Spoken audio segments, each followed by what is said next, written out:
Hello, everyone. Hello, hello. How is it going, everybody? We are live, Leo, with our first meetup at NorQuest We're live. and their innovation studio. We're live. We're live. I can't believe that. I know, it's been great, man. It's been great. And there's been, so much work that's been done to get to this point, and it's really cool that we get to work with NorQuest, an amazing school, and have an innovation studio with them.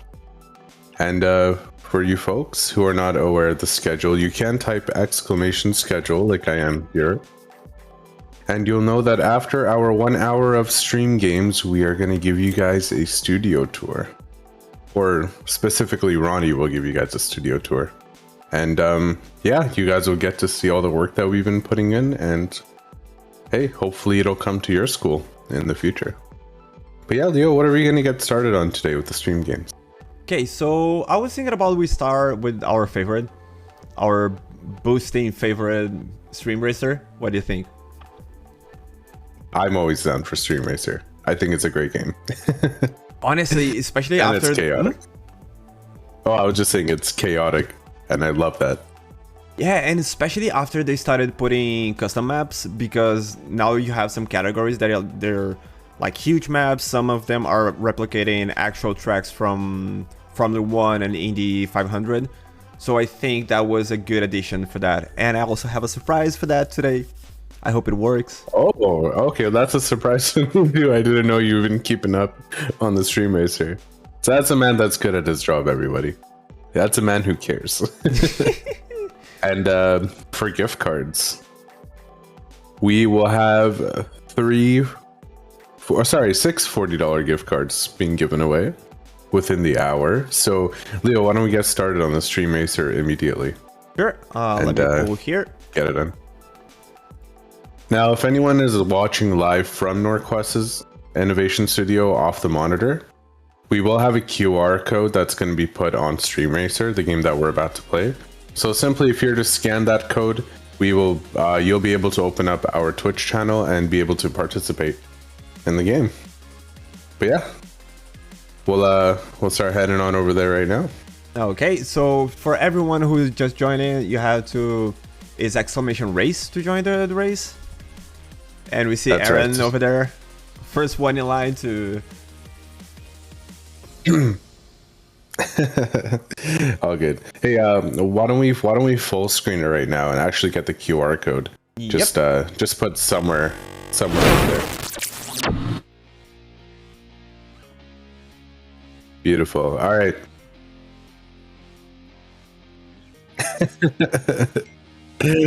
Do it, man. The stinger transition is great. Put in some good work with that. And we're gonna start initiating our race pretty soon here.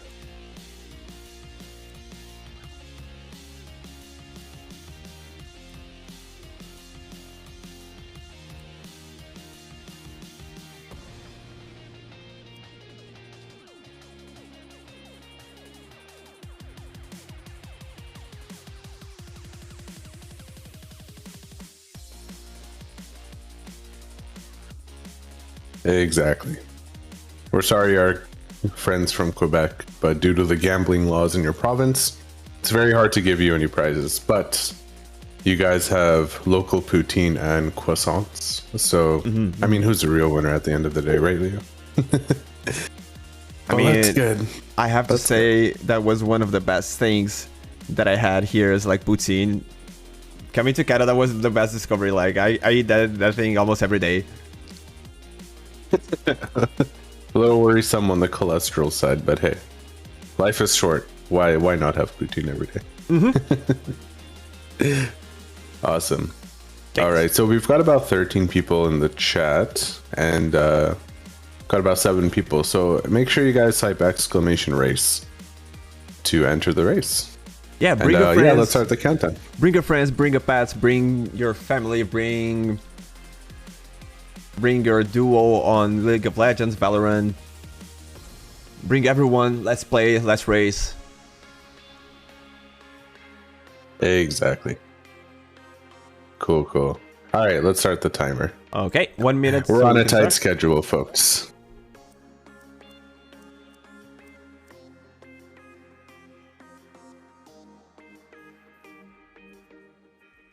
And Umnike8 asked where you're from, Leo. I had to tell him you're from the land of Kyoto. I mean, yeah, I'm from Brazil. Been in Canada for like about 4 years now. Yeah, it's gonna make 4 years that I'm here. Wow. Wow, time flies. Yeah, but my English is still really bad. It's okay. Your English is better than some of the people I've grown up with here. So don't worry about it. You know who you are if you're on this channel. I'm just kidding.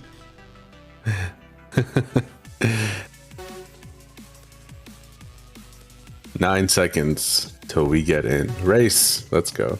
And our boy Aaron Infusion, shout out. He's been casting literally every event with us for like the past 1.5 to 2 years almost now. Yeah, and, huge shout out to. He's in here to have fun for once. Oh, do you see? Do you see the surprise here? Oh, I got a new car. Oh, congratulations. Oh, and you guys can type exclamation boost for a boost. So make sure you use that on a straight, not on a corner. Otherwise, you'll go flying. Unless you want to mess with people. That's completely up to you too. But I mean, you can try use it on a ramp. See, okay, good, so you have this ramp right here. If you want to try boost here, no regrets. Trust me. Yeah, yo. Oh, look at Peeps. Woo! Oh, he hit the corner. Okay, this map actually has some barriers on the side. It's not going to let you go flying, but Peeps gets a beautiful backflip coming in through. And, oh man. Looks like Denaloth is out for some blood. Okay, I just want to complain just because I got a new car. Like, now I'm almost last year. Bro. Okay, so here's a piece of advice. Next time you buy a car, check the engine, check that everything is okay. Don't buy secondhand. Yeah, make sure you're not getting an ICBC claim car. But Peeps looks like he has first place. I'm in second place, however, I can't win. So whoever is taking my place wins. Oh, okay, Danny's coming in third, and looks like we've got a crash on the main highway here. But all good. All is good. Oh man, that's a huge pile. Looking like Vancouver when we get 2 millimeters of snow. The whole city shuts down. Oh no. Oh no. I think it's time for a boost. Let's go flying. Oh, I thought you were gonna hit the water. Me too. Okay, my guy decides he can drive today. This is a nice surprise as well. Woohoo! For the first time I got first place. But I can't win the prize, so whoever gets second So I think actually Delicate gets Phoenix $40. is gonna... I think so, I think so. As long as Delicate Phoenix gets second place, prize is all theirs.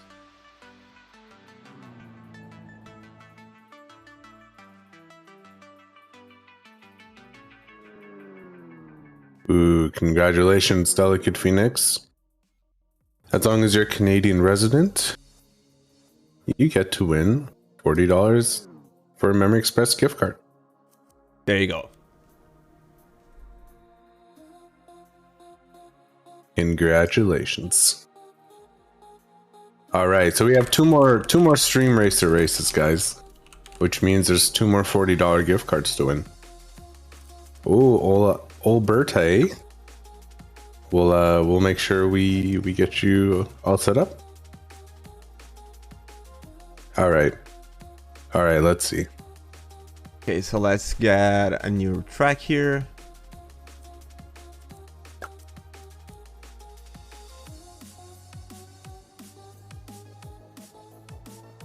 Perfect. So everyone, now that we have 18 people, the stakes are a little higher. So let's make sure you guys type in exclamation race as soon as the map is selected. And again, if you're watching off the big screen in the NorQuest Innovation Studio, you guys can scan the QR code and you will be good to go. Okay, so this one it says Kenka's Jump Park. Should we try this one? I would love a jump park. Yeah, so you cannot win more than once, Phoenix. If you win one gift card during these stream races, you cannot win the next one.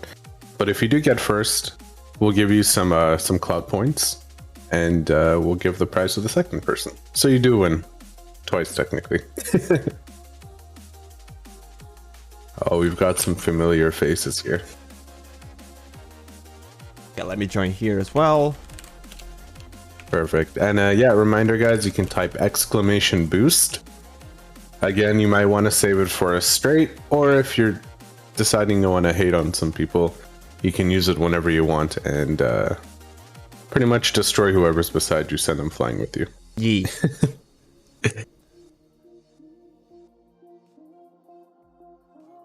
Well, one thing I do want to mention, like for everyone who's been joining the Stream Racers since the beginning, if you go on the link here, App Stream Racer, you can actually buy new cars, and like the one that I did, but don't buy the same car. Like it's cursed. Yeah, do not buy the same car. Are there any speed differences in the cars when you were going to purchase? Just aesthetics.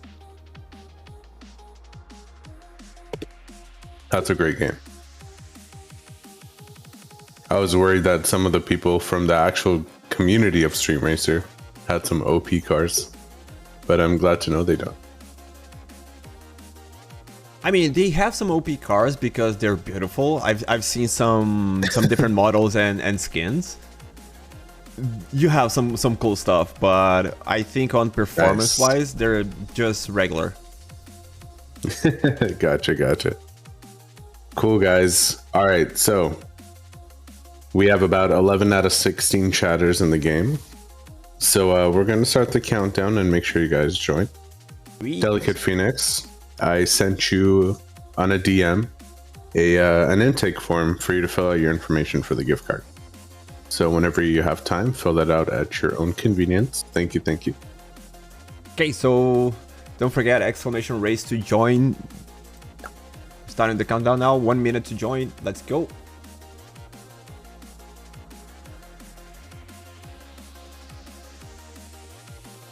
Leo, have you been keeping up with any esports recently? I know CS:GO's been having some crazy games. Honestly, I'm gonna say League of Legends as usual because that's the game that I love to play. I'm actually surprised with the new rework they made on Aurelion Sol. It's so OP. It's so broken. Oh geez, I feel like I never saw Aurelion Sol in the game ever. So I guess that's what they do. They make them OP so people use them again, huh? That's the thing, because it has been kind of broken since the beginning. I remember, I think it was 2013, 2014 when Aurelion came out. So it was first used on the Worlds, like the International Championship. But they found a glitch mid-game. Oh jeez. And because of that, they had to remove the champion from the game until the semifinals or the final. Oh damn. Well, hopefully they get it fixed. And here we go. Wait, Aaron, is that allowed? Like he went underneath the ramp. Like, is that even allowed? Aaron's a cheater, man. Bro, he's going for the kill. But we got Potamus Prime in first place, and Aaron's like, "Yo, I can finally win a gift card again." It's time to take first place, but Mikagi's going straight for the jugular right now too. Okay, I want to boost. Mikagi was here. There you go. we should all boost, just to say that we did. And I'm gonna boost on 2 different accounts. Okay, but now I understand why it's Jump Park. Dude, why so many? And they're diagonal. Like, why? But why though? This is the most painful map we've had. Oh my lord. But Mikagi is back at first place. Dude. Very good. Oh, that was almost a great landing. Leo's car is a little too aerodynamic in my opinion. You need, you need something with a better foundation, like the taxi cab we're all driving. I swear to God, like this map makes Stream Racer look like what is the Super Mario game? Mario Party. Yeah. Or I was thinking that old Nintendo game with the motorcycle where you can make your own levels. I forgot what it was called. MotoGP? No. MotoGP. I don't remember. Like I remember Excite Bike. It's got. Ooh, I'm pretty okay. sure it's Excite Bike. Excite Bike was amazing. Okay, so in first place we have Mika Mika G. G. Mika G. Is Mika G or Mika G? I'm gonna say Mika G, because Mika is a gangster, and it's therefore a G. Oh. And Mika G, I will be sending you the form. Congratulations on winning first place. Did you made up on I'm gonna be sending you the form? maybe subconsciously. I make dad jokes even when I don't mean to, so apologies if I said it without knowing. But there we are. We are. Leo just goes flying.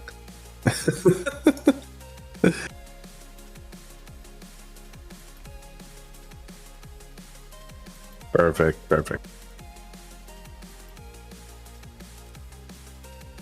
Come on. You can do it. Smash Smasherson. Almost got there. Bro, 10th place. Dude. But why though? Yeah, see. This makes more sense in the grand scheme of things. Oh, wait, Leo. We have one more Stream Racer match. We're doing 3. We have just one more. Okay, so let's choose another map.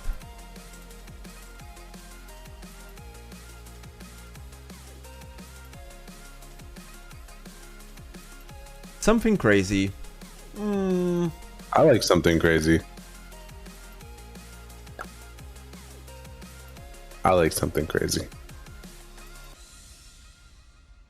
Okay, so the map is on. Type in ! race to join in the race.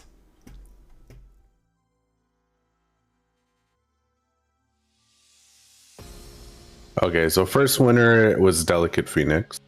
Second was Mika G. And now it's gonna be me. You got one more. Now it's gonna be you. That is true. Yes, Claudia, you can play. Type !race. Everyone type !race. If you are a Canadian resident who does not live in Quebec, you have a chance to win a $40 gift card from this game. And we have 2 more stream games after this that also allow you to win $40. But Claudia, make sure you type !race. Otherwise, it won't let you in, unfortunately.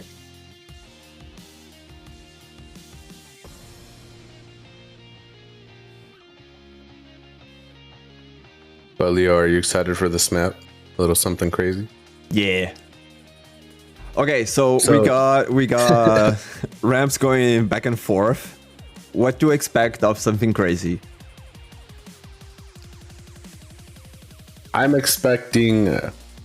Let's see. My prediction is there's going to be lots of stuff on the road to mess with people, and lots of jumps. I feel like it's just jumps and obstacles for the most part. Okay, but just remember, like, if it has jumps, Aaron's gonna find a way to go through them and cheat. True. Aaron knows the secrets. He's watched every Stream Racer since we introduced it to the stream. And I don't know. I'm a little sus with that guy. If you find a way to like pick up his car and throw it away, like we're playing Roller Coaster Tycoon or something, that'd be pretty great. I'm gonna bring the Lakido from Mario Kart. Yeah, exactly. Or put him in like a room with no entrance or exit, no windows, like The Sims.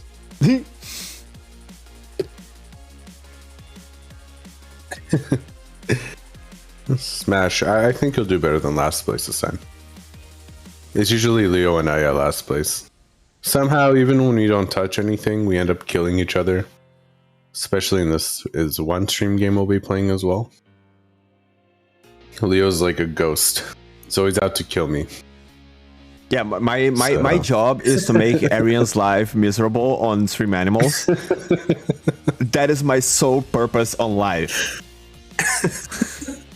And he lives up to it every damn time. It always drags me into the depths of hell. From the grave. Even when we're testing the game, it's always me. That's true. That's true. Oops.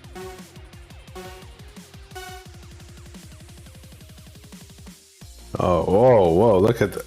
Is that water, Leo? What? You asking for something crazy? Why? Why? What is happening here? Bro, you okay? Good to go? No. I am not. Bro? I'm flustered right now.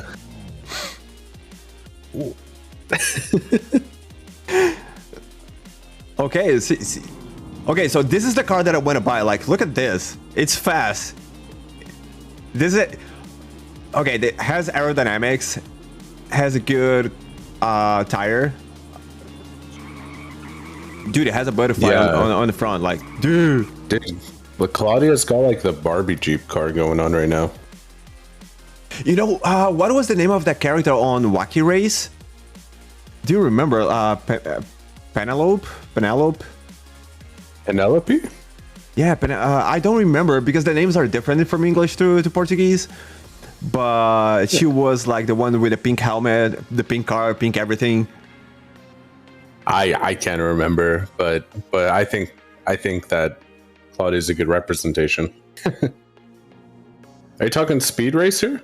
No, Wacky Race. It was from Hanna-Barbera, like Cartoon Network, back in the 70s, 80s. Oh, okay. No, I'm thinking something else. I'm not too sure. Oh, but it's a close first and second place for Claudia and the Cutie Pie right now. But Claudia's actually got quite a lead going.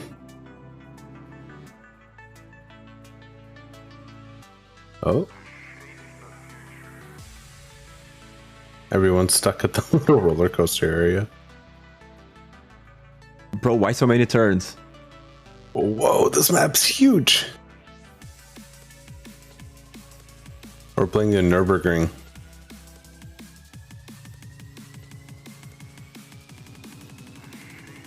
Oh, and Cutie Pie actually got the first place. Okay, they're coming close. Oh, a boost here would be risky. What? Oh.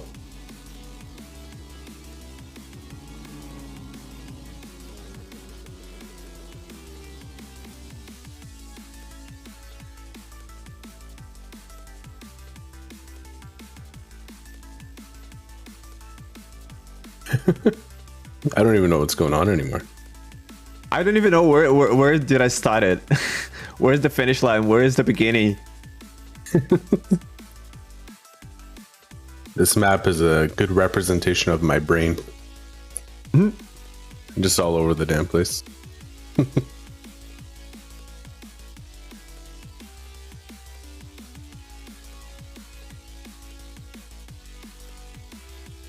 Okay, so we have Claudia back in the first place.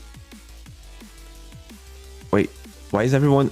Oh, okay, there's a ramp here. That's why everyone is just like jumping. How close are they to the end now? I think... there's still a little bit to go. Like, this is the finish line. Smokes. All right, we need to save this map for 100 viewers next time. That would be hilarious.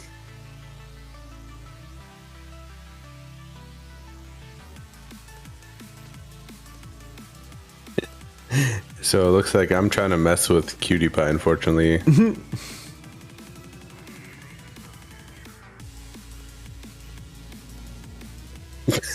Poor guy keeps getting stuck.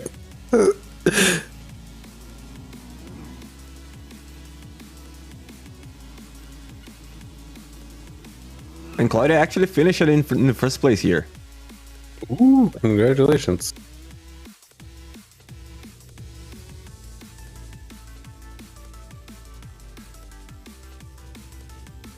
Just a quickly reminder, like if you scan the QR code, if you're watching this from NorQuest College, you can actually scan the QR code and you join the stream on your phone, so you can join the stream games and be eligible to win a gift card.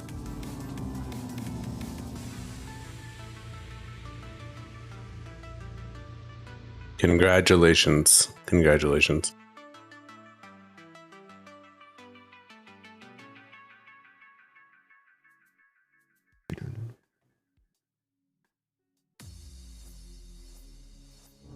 Is anyone gonna go through the hoop? Let me see.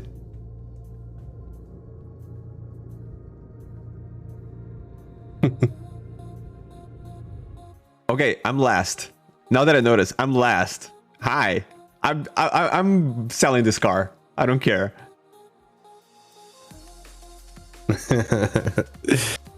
I don't think that. Actually, no. It's balanced when you're last place, so it's okay.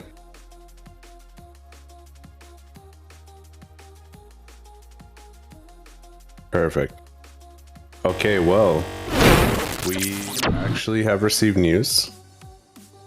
Although Claudia has won, she is not a Canadian citizen or resident, sorry. So the prize actually goes to Cutie Pie, because I believe they were next in place and second. So congratulations, Cutie Pie. I am going to send you an intake form for your prize. And yeah, there you go. All that pain actually comes out to a win at the end of the day. So we're in a good place. But what's next, Leo? What's coming up next?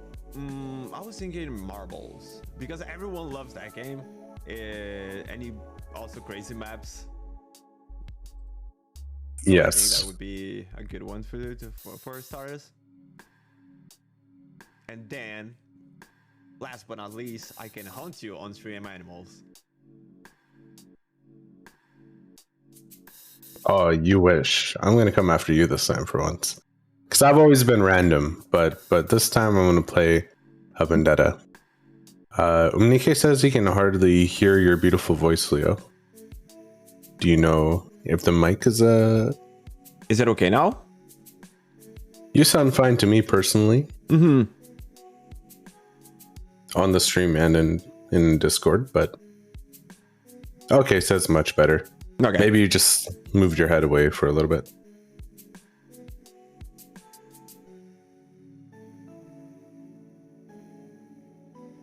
Okay, but since Valentine's Day is is right at the corner, why not a themed Love is in the Air? I mean, it's kind of cute, let's be honest. It's for all you lonely hearts out there too, including myself. And me. Oh, especially that guy. It's okay, Leo. You can be my Valentine, and I'll be your Valentine.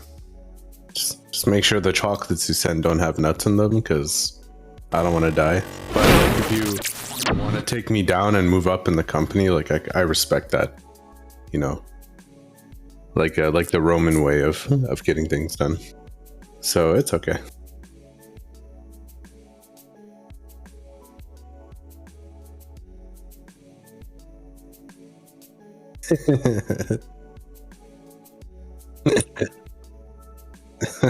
Oh my god. That reverb was beautiful. But yeah, guys.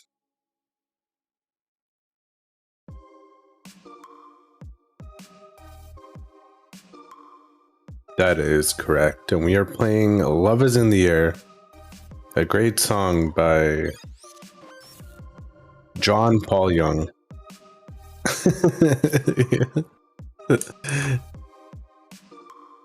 It's okay. DMCA can't pick up my terrible voice.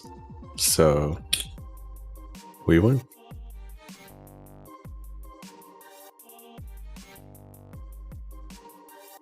Yeah. That one of the Twitch mods manually types you, "Sir, please do not sing."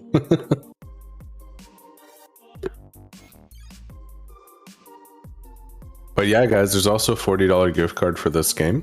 We're gonna run it twice, and then we're gonna end with Stream Animals for a final $40 gift card.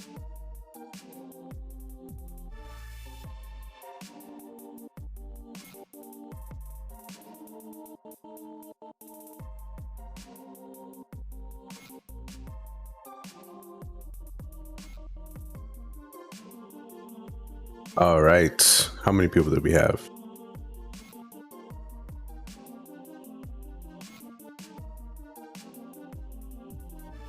Perfect. Well, guess we can start the timer here. And guys, type !play for a chance to win $40. And again, if you guys are at the NorQuest Innovation Studio watching this live off a monitor, there's a QR code on the screen for you to scan, and it will open up our Twitch channel where you will be able to play for a chance to win as well.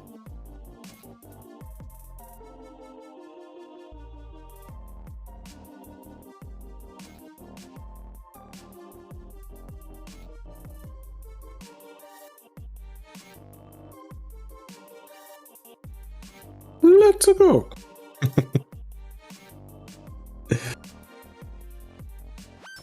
And we are off.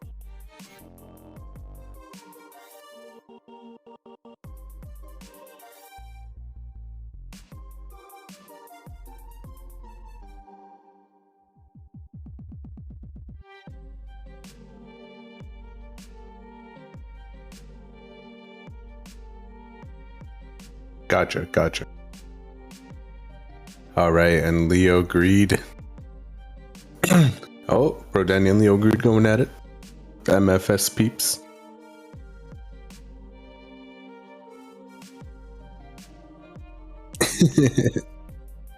Yeah, I don't think we've played this map before, but it does look like there's going to be a few deaths. But we'll see where it goes.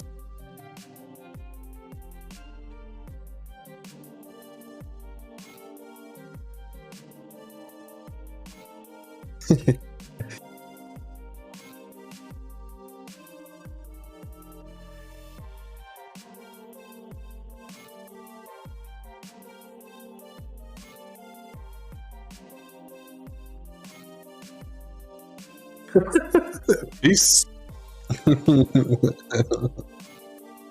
See you later, nerd. Just kidding. Oh no, I died too. Oh, I didn't notice. Oh my god, how do you always take me down with you? Like how? Why?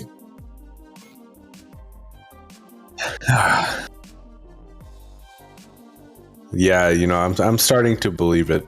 Like I'm starting to believe that's one of the reasons you're here.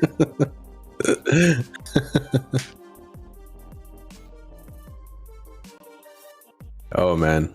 You know what this map says? Love is painful. That's 5 people that have now fallen to love. But what is good in life without a little pain, you know? Pain is part of like growing up. Exactly. Okay. Oh my god.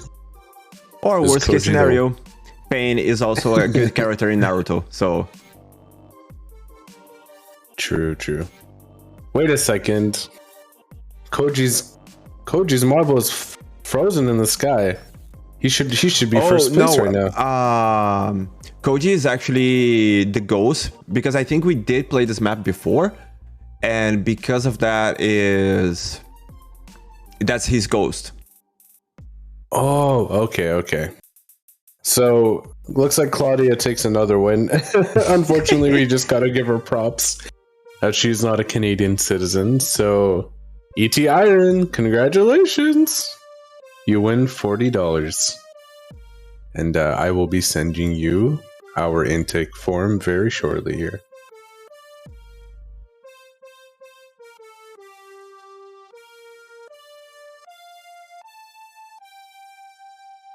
Okay, so on the process, we lost 5 of our peeps, including me and you, like last place. Yay.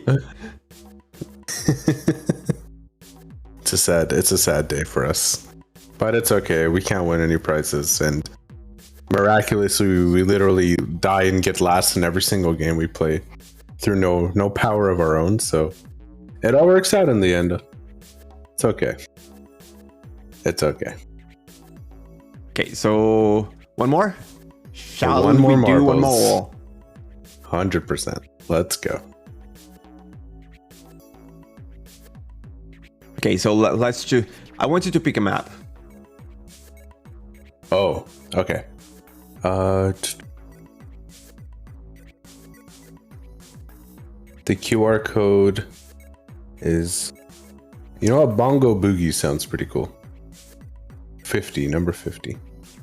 Okay, we're gonna take a look at that one.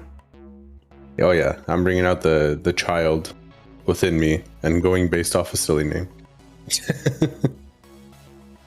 Is that the because of Nightmare Before Christmas character? No, Oogie no. Boogie. In my brain, it was Donkey Kong Bongo or whatever on the GameCube. Oh, Donkey Kong! My friend bro, had that. Donkey that, Konga, yes. That Yes. game was amazing. That was an experience, to say the least. I'm glad you got to experience it too. No, I broke 2 of those controllers. The drummer in you just came out. You sent me a lot of drumming videos, so I imagine you go that hard too when you drum yourself. Okay, speaking about drums and video games, one of the best videos I've ever seen, it was a game called Drummania. And there was a guy in Japan, he played one of the hardest songs using Coke bottles, like the 1 liter ones, as Oh, the wow. sticks. The people who play those games in Japan are just built differently. EDR, Drummania. Oh, just all those arcade games. There's always someone on YouTube just playing the actual hardest map ever and killing it. That's how I got here. Like I started with those Japanese games in 2005. Good. So like good. almost all of those from Konami, I play them. Do I play well? No. No, that's okay. As long as you have fun at the end of the day. And thank you, Japan, as always. And all right, guys. Yeah, exclamation play to get into our game here for a chance to win $40. And also a friendly you know what? reminder, if you're watching this from NorQuest College, Whoa, scan your the QR microphone code went for crazy. to join the stream. I can't sorry, hear what? your mic in. Oh, okay, there you go. It went fully static, like you were talking from the moon to NASA in those clips. But yeah, no, you can say what you're gonna say now. Now that we can hear you. It was me trying a new mod on the voice mod, but apparently it doesn't work. But I was telling everyone at NorQuest College to scan the QR code to join in the stream and participate on the stream games. Oh, And I also- see. And also, if you're using AirPods, earbuds, to listen to our voice closely. Good call. All right, I guess we can get started with the countdown here. Okay. And you know what? I think now it's a good time to thank our sponsors, Asus and Logitech. They have both been helping MEsports for a very long time with our events. And they've always been giving our lovely customers the opportunity to buy some great product. And I mean, everything seems to be in stock nowadays, Leo. We got graphic cards, we got monitors, we got headsets, mice, keyboards, everything, the whole shebang.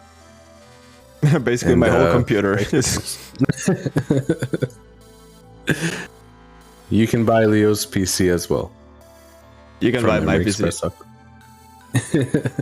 And of course, We have our stream partner Crash Koek, who has actually been with us from the very inception of MEsports as our stream partner. And now we have our lovely education partner, NorQuest College, who, as of our last meetup, became our partner. And it's great. We're at their innovation studio today, hosting the Meetup Live, which after our stream games is going to go straight into the tour of the space, followed by some brackets from Super Smash, FIFA, and what was the other game? Oh no, every time I go to talk about something,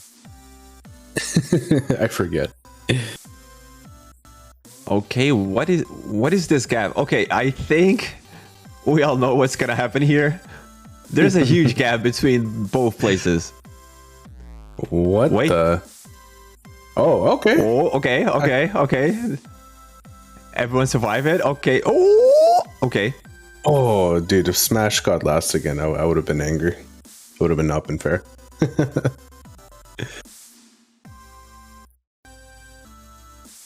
I just want to say, if anyone dies in this game, you know who to blame, not me. Yeah, that's true. This is my map choice. But you should blame Leo because he's the only one that could click on it. Mm-hmm. So he could have said no. So it's all his fault at the end of the day. Okay, there's a save point here. Ooh. Oh. Okay. Oh, okay. Oh, dang. Okay. Dang, Leo. Oh, dude. Wait, what happened here? Oh, the last second, bro. On the last second. Dude, Potamus just took your first place. This is zero. No, I'm clapping here. I swear to God, like I was way ahead. I don't know how, when, who, what. I just saw like a ball. Okay, bye, peace. And I was like, okay. Yeah, okay. That's okay. That's all good. Well, congratulations, my friend. Congratulations, Potamus Prime. You have been sent your intake form for the $40 and fill it up at your own convenience. But what's next, Leo? What's our final stream game? Okay, so if we're last one, you know what I'm looking for. I want to curse you. You want to curse me on stream animals, don't you? Yes. You know, that's my favorite thing to do, so... I do. I know you love to mess with me. D. It's why you started working for Memory Express. Is what I'm starting to think now. Every time I think. If I recall properly, when I had the job interview, I was like, okay, how can you make my life worse? And I was like, you hire me.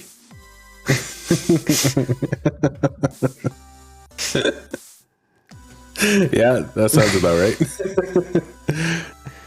No regrets until now. No regrets on the neck. No regrets. Okay, stream animals. You guys would want to participate for this one. It's basically like a little battle royale on a small map, and you type in your actions that you want. And once the game pops up, you'll see on the screen where you can put in the prompts. But yeah, it's a great game. So you really have the option of moving wherever you want and messing with whoever you want if they're nearby you. It's a very cute and violent game. And it's always full of surprises. No match is the same as the previous. Unless it's Leo and I dying at the very start and him. Yeah, and him also coming up like from the grave. I would want to say, just for like the to keep up with the tradition, it's not Fall Guys. It's not Fall Guys, no.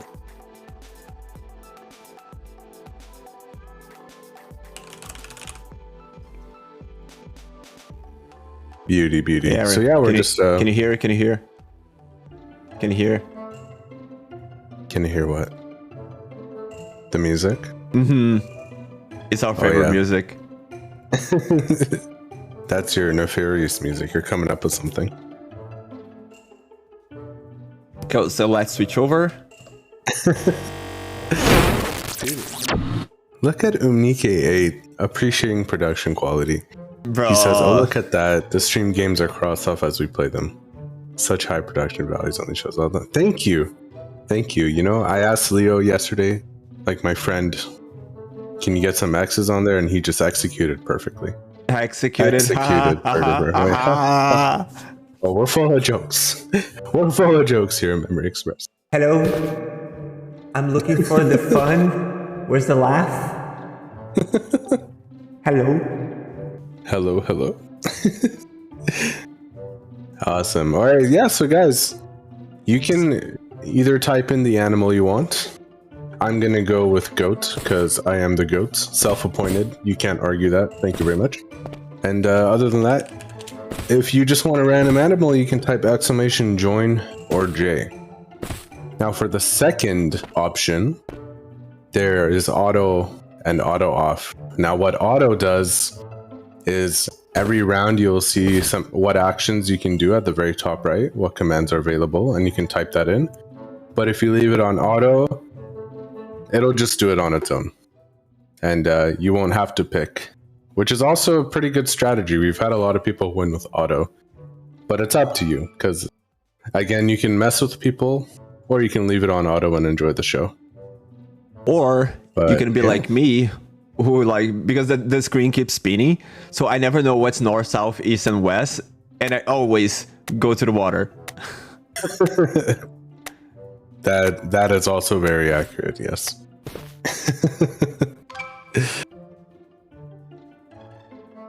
Okay, so let's see if I keep up with the same curse as usual.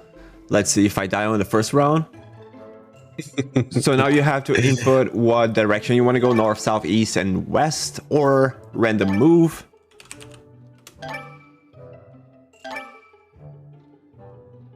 This is going to be fun. I love this game so bad. It's honestly great. Like, I can't wait to when you get 100 people playing Stream Racer all at once. That would be hectic. Okay, so everyone is alive. Now you have to vote for what you want to happen on the stream. So A or draw is diagonal row. B for random, C straight, D random drop, and E jagged. Yeah, what drop does is it just takes out whatever row of blocks, and whoever's on there will fall to their death. I'm gonna go for jagged.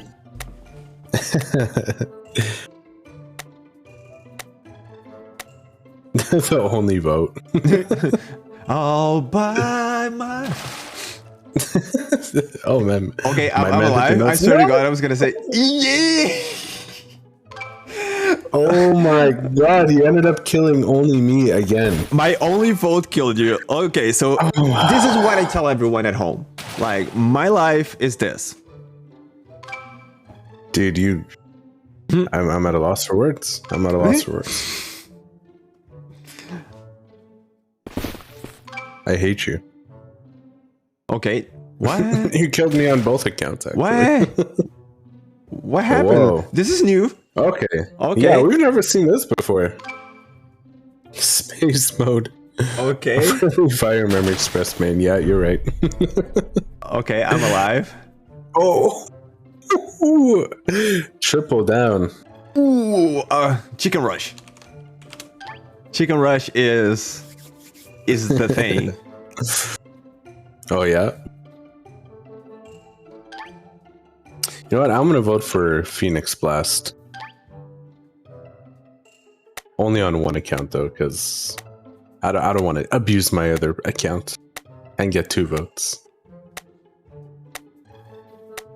Or do I? No, I'm just kidding. You know, we have access to the account, so like we can both vote. True. Oh, okay. Okay. So this actually comes down between and you're dead. Congratulations. Oh, Haunted by Memory Express, mate. I know. Yeah, your vote. It was your vote. Yeah. Good. So while we have 2 people, Potamus Prime has already won a gift card. So Squishy, you do win the gift card automatically. However, now it's a fight to the death for pride points. It's a fight to the death, and you throw yourself in the water. Squishy's like, I won. I don't need to do anything. Well, that went fine. Oh, congratulations, Squishy. Shall we do one more just for clout? Just for, I don't know. Just for funsies. Sure. We do have about 10 minutes until the tour. So why don't we throw in another match? Okay, so exclamation joined everyone to go for a last round. Just for funsies, just to hunt, for me to have one more chance to hunt Arian. Yeah. Sounds about right. Okay, I'm gonna go as a cat. Cool.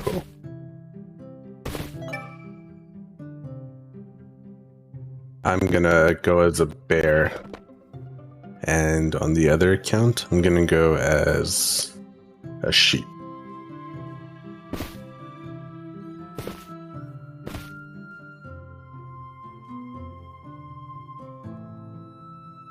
So this game will be for clout. There won't be any gift card. However, clout is just as important. And I highly recommend you spend this entire match trying to kill your neighbor so that there's nothing but mayhem. Mm-hmm. Oh, and you can actually jump. You'll be on top of the person's head if you move into their square. Oh, Dan asks how much clout. All the clouts, my friend. 487 clouts, to be exact.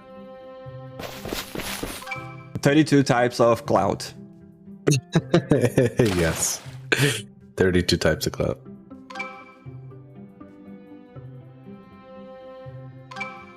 Squishy, I sent you a DM on Twitch with the form. And once you fill that out, you'll see the options for the gift card, which will answer your question. You can choose. But yeah, feel free to message me back if you have any questions after you look at the form, and I'll help you out. Oh, okay. I'm already dead on both accounts. So this is a regular match.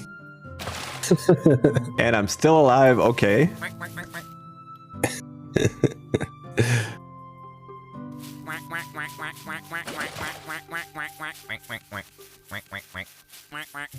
Yeah, I sent it to you. I directly clicked on your name and pressed whisper. So at least on my end, it shows that I went through.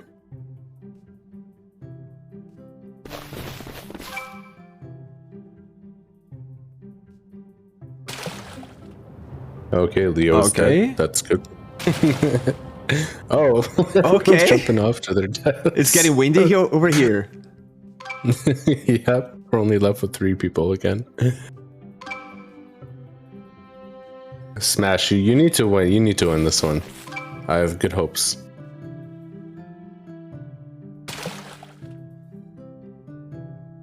Okay. Okay.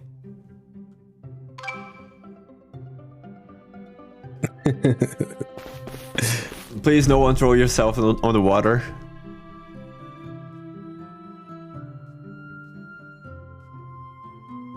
Wind push. I'm voting for wind.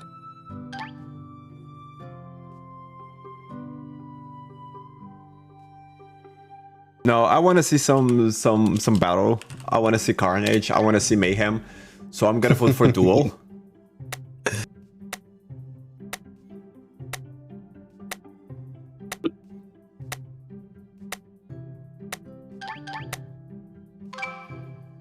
Yeah. Okay. Okay.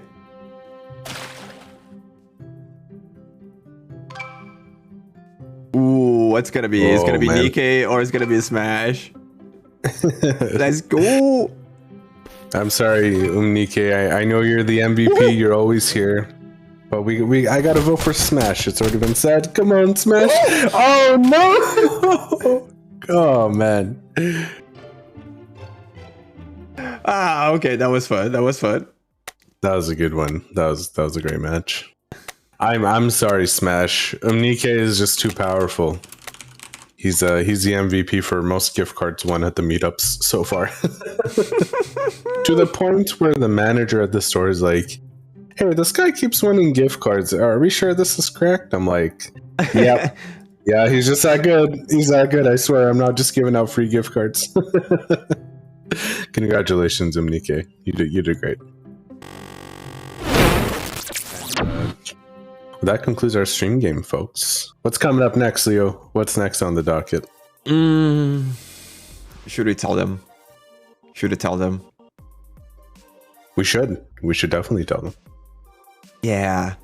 So if you look here in the middle of the screen, we're gonna have a tour.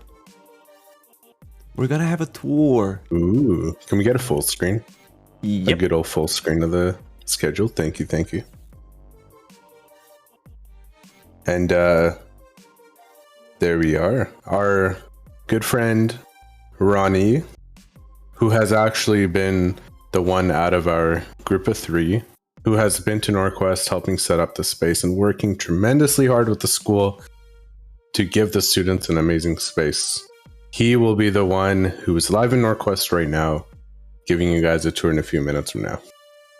And it's a sick spot, guys. And hey, dare I say, it is a huge step towards esports at a collegiate level when it comes to the schools being able to support their students with a nice space. And we're very grateful that we're able to help out. And it's beautiful. It's a beautiful place.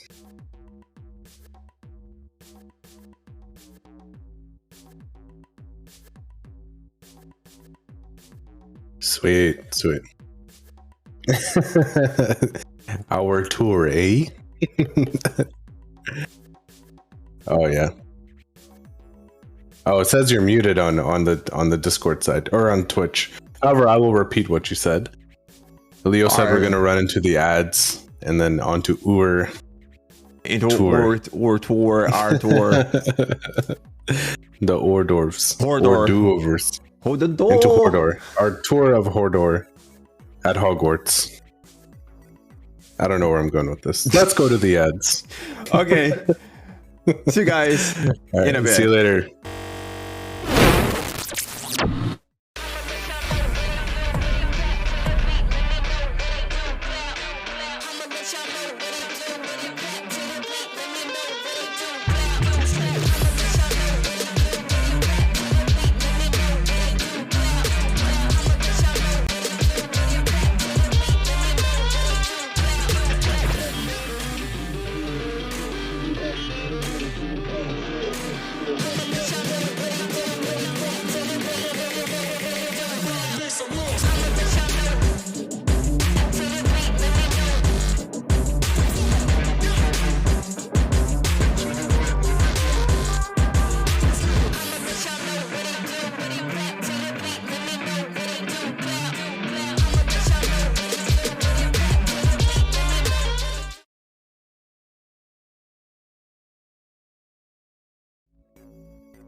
Are we live? All right. All right. So, Carlo, we're here streaming from where exactly? We are at NorQuest College, fifth floor. Every Tuesday and Wednesdays, actually, we're all hanging out here. Play anything from FIFA to Smash to like Valorant. Let me just fix that mic for you. Like this? You can. Okay. There you go. Okay. Cool. All right. We're back. We're in NorQuest College today, doing our now monthly meetups.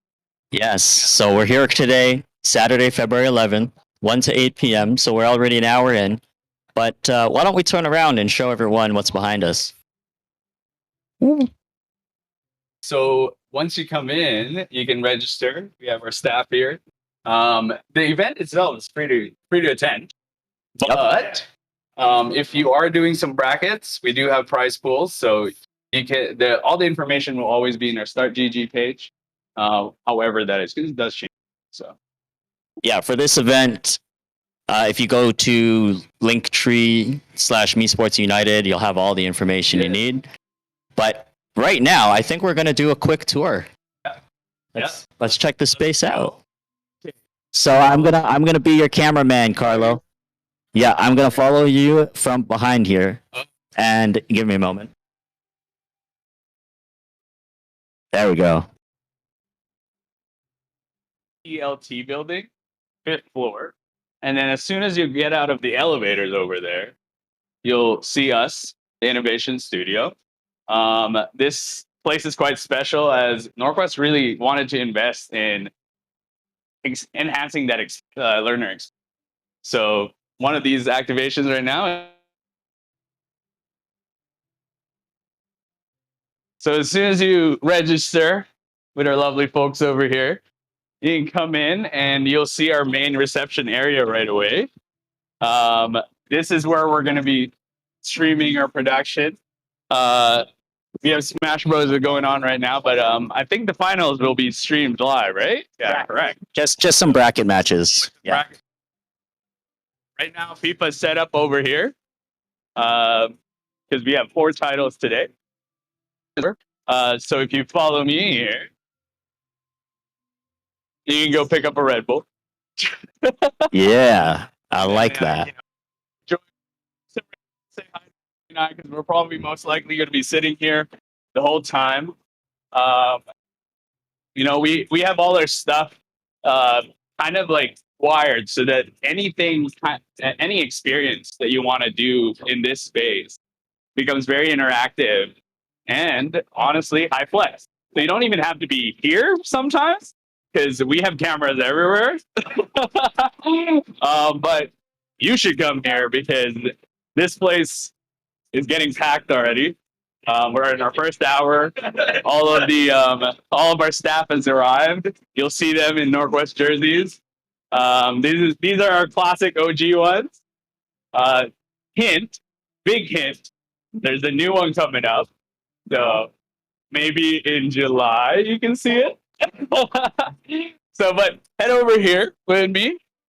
Oh, let's say hi to our FIFA players. Yo, say hi. Oh, hi, fam. How you doing, guys? Love it. Just passing the mic. What are you doing?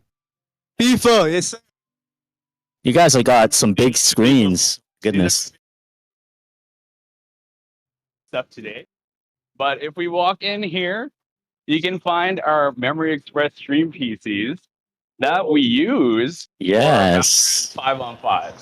So we actually quite host a number of colleges, not just NorQuest. U of A does come here from time to time. They play Overwatch. They play Valorant. I think they want to play another title that's escaping me right now. But they're usually here on Wednesdays, the U of A team. We like to work with everybody, provide the opportunity. Again, these are good PCs. Carlo, I think the viewers have a question. So we've got these PCs in here, and you're talking about first-person shooters and NorQuest College investing in esports. But a lot of the time when I talk to students, they don't feel that their needs are well understood. So what exactly is in these computers here? What are we looking at? So have an academic setup. They're on the budget side of things, since we're all trying to make sure we maximize our dollars. We are actually able to partner with Memory Express. They have graciously given us like good pricing for all of our stuff, and these are Ryzen 5s, 5600Xs, running on 3070s, CL16 3600 megahertz memory. It's water cooled. It's Wi-Fi 6, but we're actually not on Wi-Fi. We're our IT department actually has given us gigabit internet. Wait. Yeah. Gigabit internet in this space here? Yeah. Our IT department has been very involved in esports since its beginning in 2020. So we have always been in this conversation. When this happens, we need speed, because the last thing we need is lagging, and we're going to be competing with different colleges, and we're hosting soon. Again, hint, hint. So we need the best internet, and yeah, we are super lucky to have access to all this equipment, all this network. Our college supports us very well in that sense. Like, I don't know if you guys remember, I know Ronnie was talking about this when he was here for our FIFA event. I didn't even have to tell him to come, and they like gave everybody 1 gig internet. Oh, so that's just how supportive your IT department is. They just want to help. That was 1 gig. It's 1 gig on Wi-Fi. Okay. By fall, and don't quote me on that, we might have Wi-Fi 6 in different areas. So we're Amazing. on 5E. 5E. Amazing. But yeah, so we have Corsair mechanical keyboards, Corsair mouse that you can change weights on, HS50s, insane mics. Insane speakers. For your Yes. It's open back. Yes. Delicious headphones. Curved monitors for now. We're thinking of maybe going to 240 at one point. But that's the right pairing with the hardware you have, I think. Exactly. These are very optimized. I know Ronnie and Crash, they work really hard to make these optimized, and you can pick these up. These are actually available at Memory Express, and you have nothing to need, like, even think about when you pick it up. And there's real world benchmarking data on these stream PCs. Yeah, and I'll just give you our benchmarks. We run 360 on Valor. 360 frames? Amazing. I did not know that. That's live stream. Wow. At the same time. But it's good. It's good because at 144 hertz, 1080p, you're able to actually achieve a minimum of 144 frames per second to match that refresh rate. I've tried the setup too with putting it on a 1440p, so it's a little bit more demanding on the graphics card. It actually works a little better because now you're not asking too much on your 5600X, and you can still live stream 279 on live streaming. But if you're not live streaming, you're hitting 500 on Valorant. Amazing. Those are some crazy numbers. 600 on Valorant. See, what's nice about this is a lot of people can't afford PC and internet and monitors and peripherals at this caliber. So now if they're attending NorQuest College, they have access to this space. So how did they get access to this space exactly? So Tuesday is currently for February, we're doing community days. Basically, you can come in, you meet Sahil, our community coordinator. Hey, Sahil. Sahil. We see him back there. I'm gonna Sahil. Like, he can talk about our Tuesday. Bring Sahil back in here. Sahil. Yeah.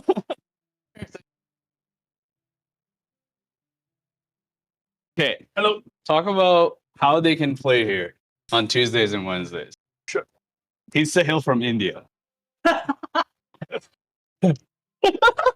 particularly New Delhi.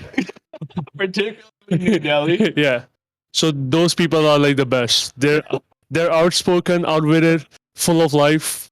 But yeah, if you come here on Tuesdays and Wednesdays, you'll find Sahil. Yeah. And how do they play? How do they come and play Valorant, FIFA, Smash Bros?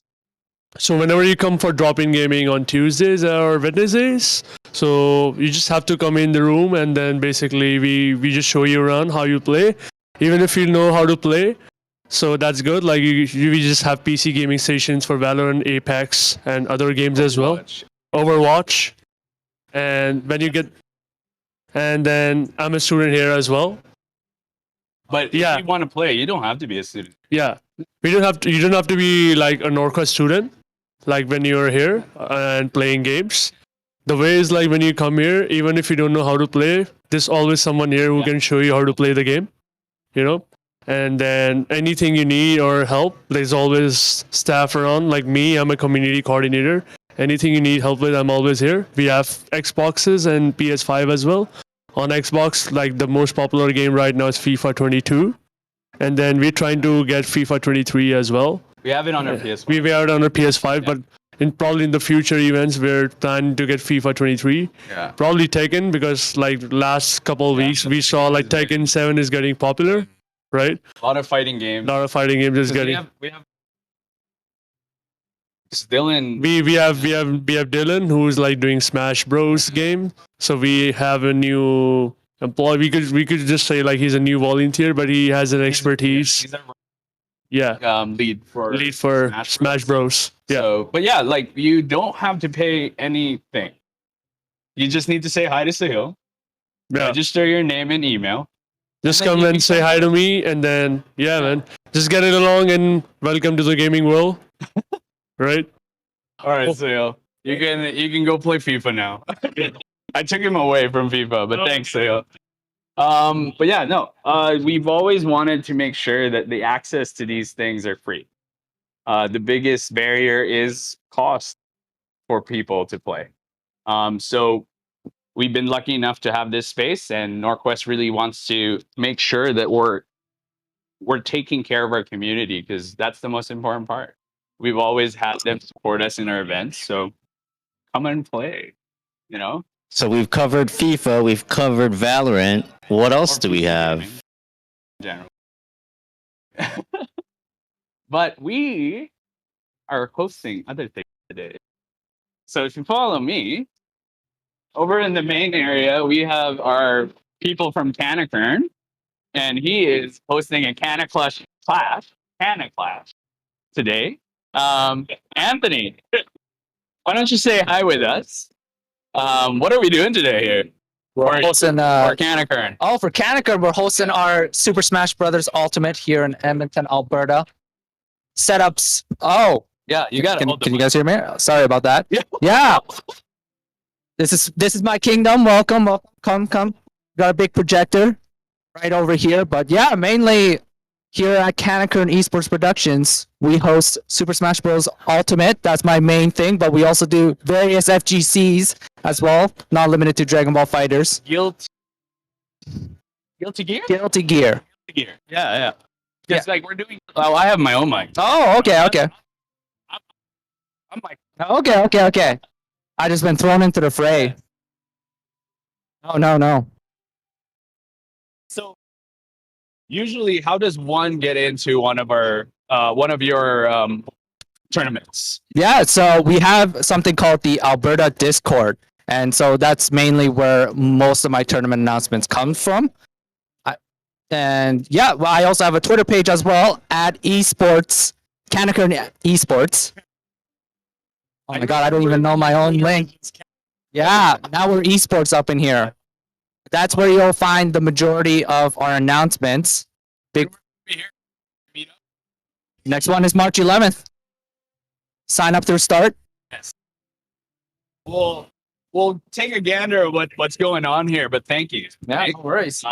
Everything's great. But yeah, so this space right here is it's a little interesting because you can move every single thing that you can find here. I've seen this place become a boardroom. I've seen this place become a dining room. And now it's a Smash Ultimate.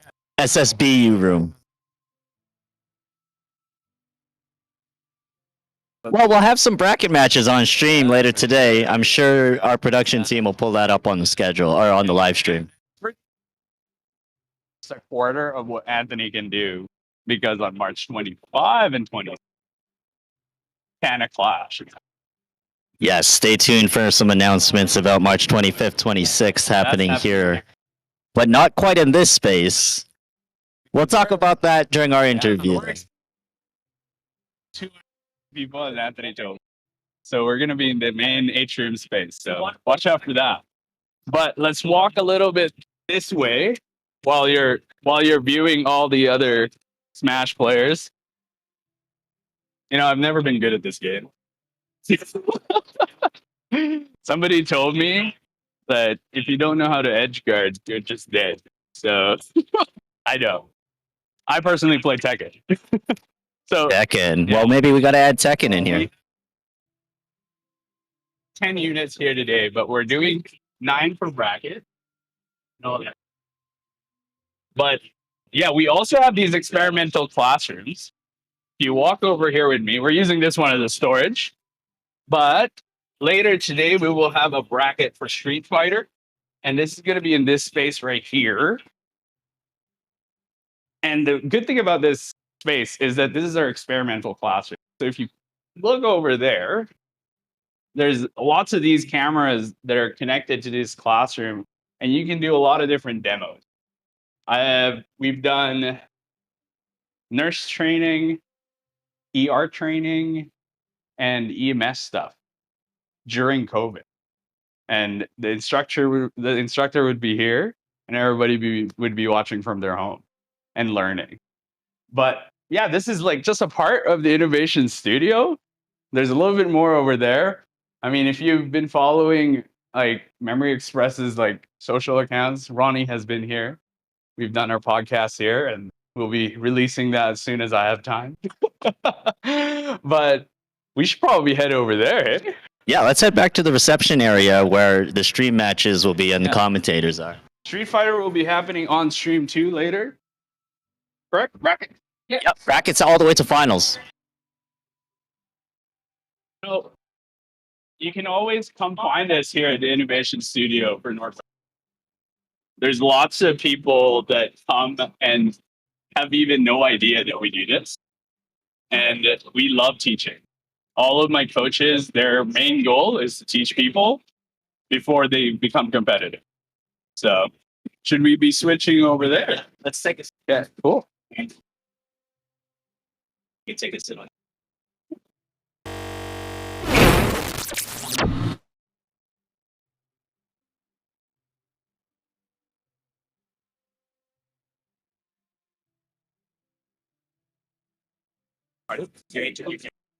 Oh, I'll check. We have an interview guest. Check. Check. Awesome. Well, he's early because that's him right there. Yeah. He'll be here joining us shortly. But yeah, this is an amazing experience. I've never been able to do a meetup in person of this level of involvement with a school. I wanted to just quickly ask you a few questions.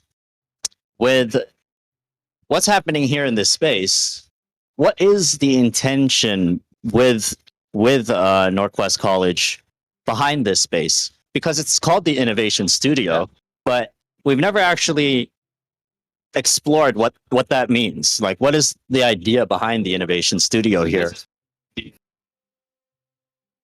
Got it. This is where esports.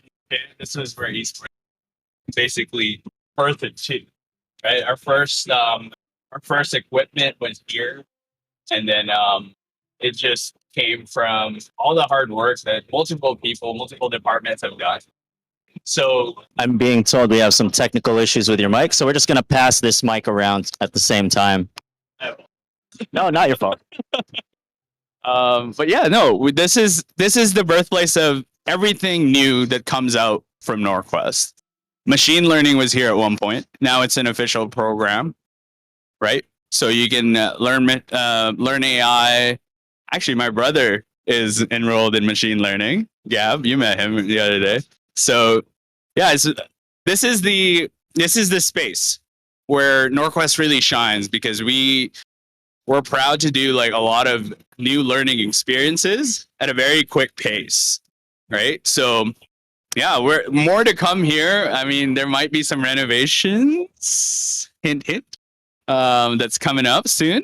But also, the biggest thing that's going to come out from here is our meetups. We're going to be here for a number of months, right? So like, I think everyone that can come to Edmonton at one point, or if you're already in Edmonton, you should definitely come see us. You know, this is a collaboration between 4 different organizations: NorQuest, Memory Express, Canacurn, and West Coast Fighters. Like, this is it. This is what esports should be doing, right? And then like in the summer we have some exciting stuff, but I can't talk about that yet. Okay, so would it be fair to say that this space right now, the way it's being used, meets the standard for innovation here at NorQuest College? So like our executive has been very excited to activate a lot of esports stuff, because again, they've known about esports and the stuff that we've done since 2020, and having in-person stuff now is what excites us, right? Like, thankfully for us, we can do in person now, and yeah, like a lot of the things that are happening here is quite exciting. And it's not just esports that happens here. Like a lot of the stuff that the college does, like we have different kinds of seminars, high flex situations. I've seen them do like a kind of a conference that's done in multiple different universities, and one of them would be here, and they're based off of here.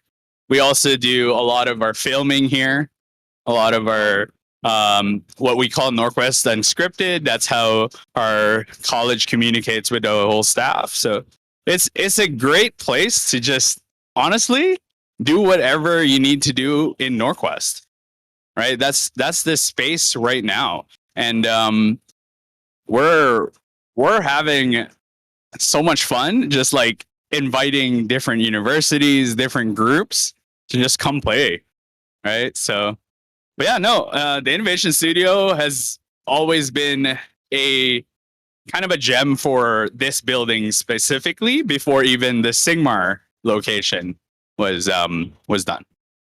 It's seriously such a beautiful space to bring communities together. Like when I was here, there was a period I came through when we thought the pandemic was coming to an end. I think it was 2021.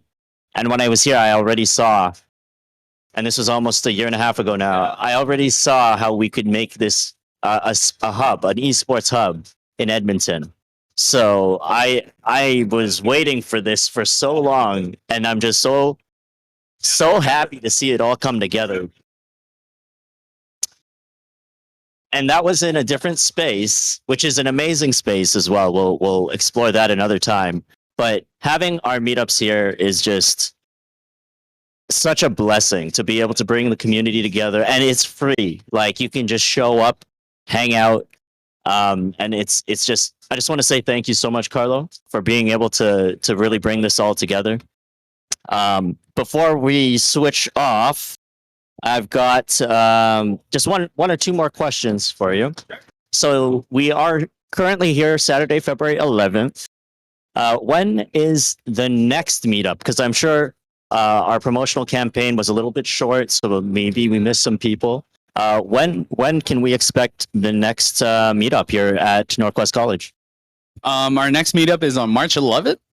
Same time, 1 to 8 p.m. Saturday. Same place, 5th floor here at the Innovation Studio. It's the CELT building, but it's connected to both. So if you Google NorQuest College, you'll be here. But the next one after that in April is April 8th. And then actually April will have 2. And then that will be the April 22nd. The May dates we're still figuring out, correct? But yeah, every month there will be a meetup, at least one meetup. Yeah. So we're doing it monthly for now, and then things will pick up a bit in April. Yeah. And we can't announce too much about what's happening in April. There are some cool partners we're bringing in, and I can give a small hint. We are big fans of Make-A-Wish Canada, so we are working with the Make-A-Wish Canada team and the Make-A-Wish International team to prepare 2 events in April. So, like, they're, again, we can't tell much, but they're going to be very special events. So you make sure that you're following all of our socials. All of our partners share each other's information, and that's where you can find everything you need to get here. So, Ronnie, thank you so much, Carlo. We'll revisit the studio, the innovation studio, again at 6 p.m. Mountain Time. So we're going to do another tour at 6 p.m. We'll take a look at what else is happening towards the evening. But up next, we have an interview with Clank41, who is a live streamer and a content creator, primarily on Twitch and Twitter. So we're going to do a quick break so we can hand off the production and bring in Clank41. So we'll be right back.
thank you for coming back with us today at the NorQuest Innovation Studio. I have a special guest here to my left. Can we introduce this gentleman? Tell us your name. Tell us a little bit about yourself. Hi, I'm Clank41. I'm a variety streamer on Twitch and musician. Do all sorts of stuff. And yeah, I just like to have fun kicking around the internet. He said he's a variety streamer, so I don't know if anyone or everyone understands what that means. But let's let production show us rather than me telling you. So let's see, what exactly does it mean to be a variety streamer? Let's play that highlight for everyone in the Twitch lands here.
All right. Thank you.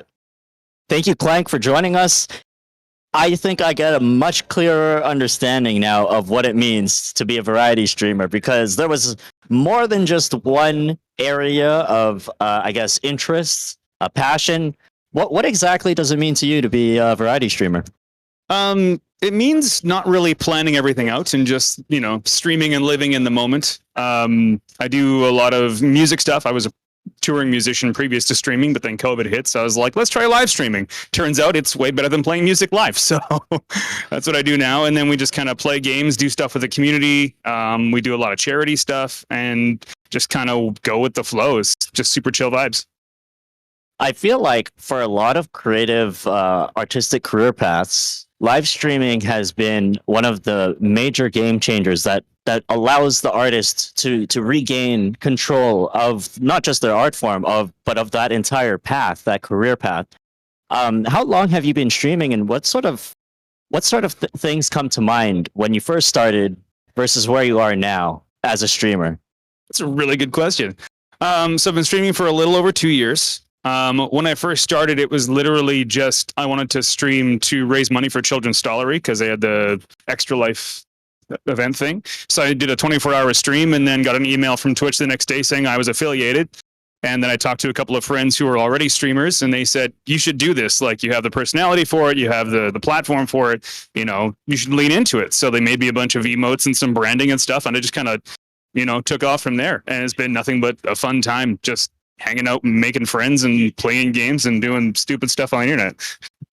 It just honestly sounds like half of it is for fun. Half of it could be a career. Maybe it's a blend of more for fun at some points, more for charitable causes. Like where do you fit in if you were to pick purely for fun and entertainment, wanting to make a career out of it?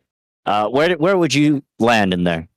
I would say probably somewhere more towards for the fun of it. I think the idea of having a career in live streaming is not a pipe dream, but it's a far off idea.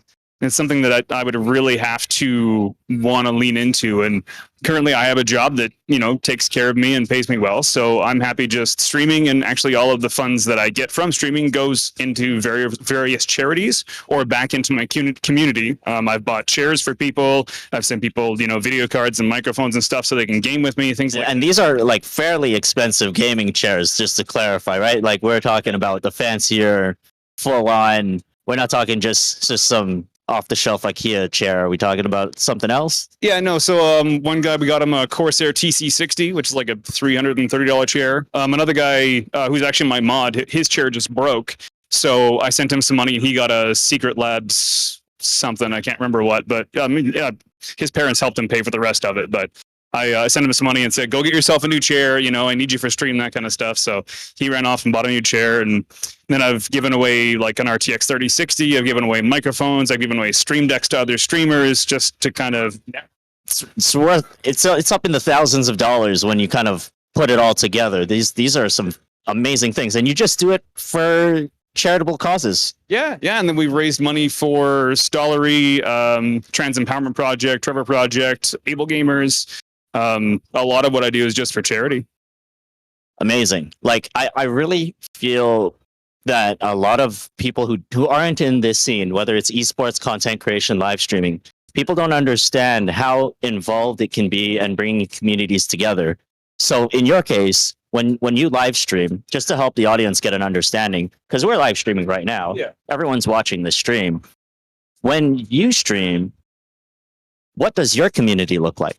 I'm sure that you have an audience, you have some regulars. You mentioned the word mod. You have a mod that you were supporting with a gaming chair. Could you help us paint that picture? Like what does that community look like for you?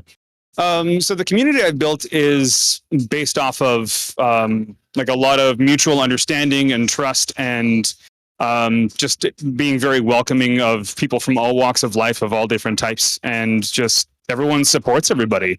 We make sure that everyone has, a chance to speak their mind and feel like I'm being transparent with what I do, and that they can be transparent and honest with, other people in the community. And we just, work off of a really strong communication is like the main foundation of all of it.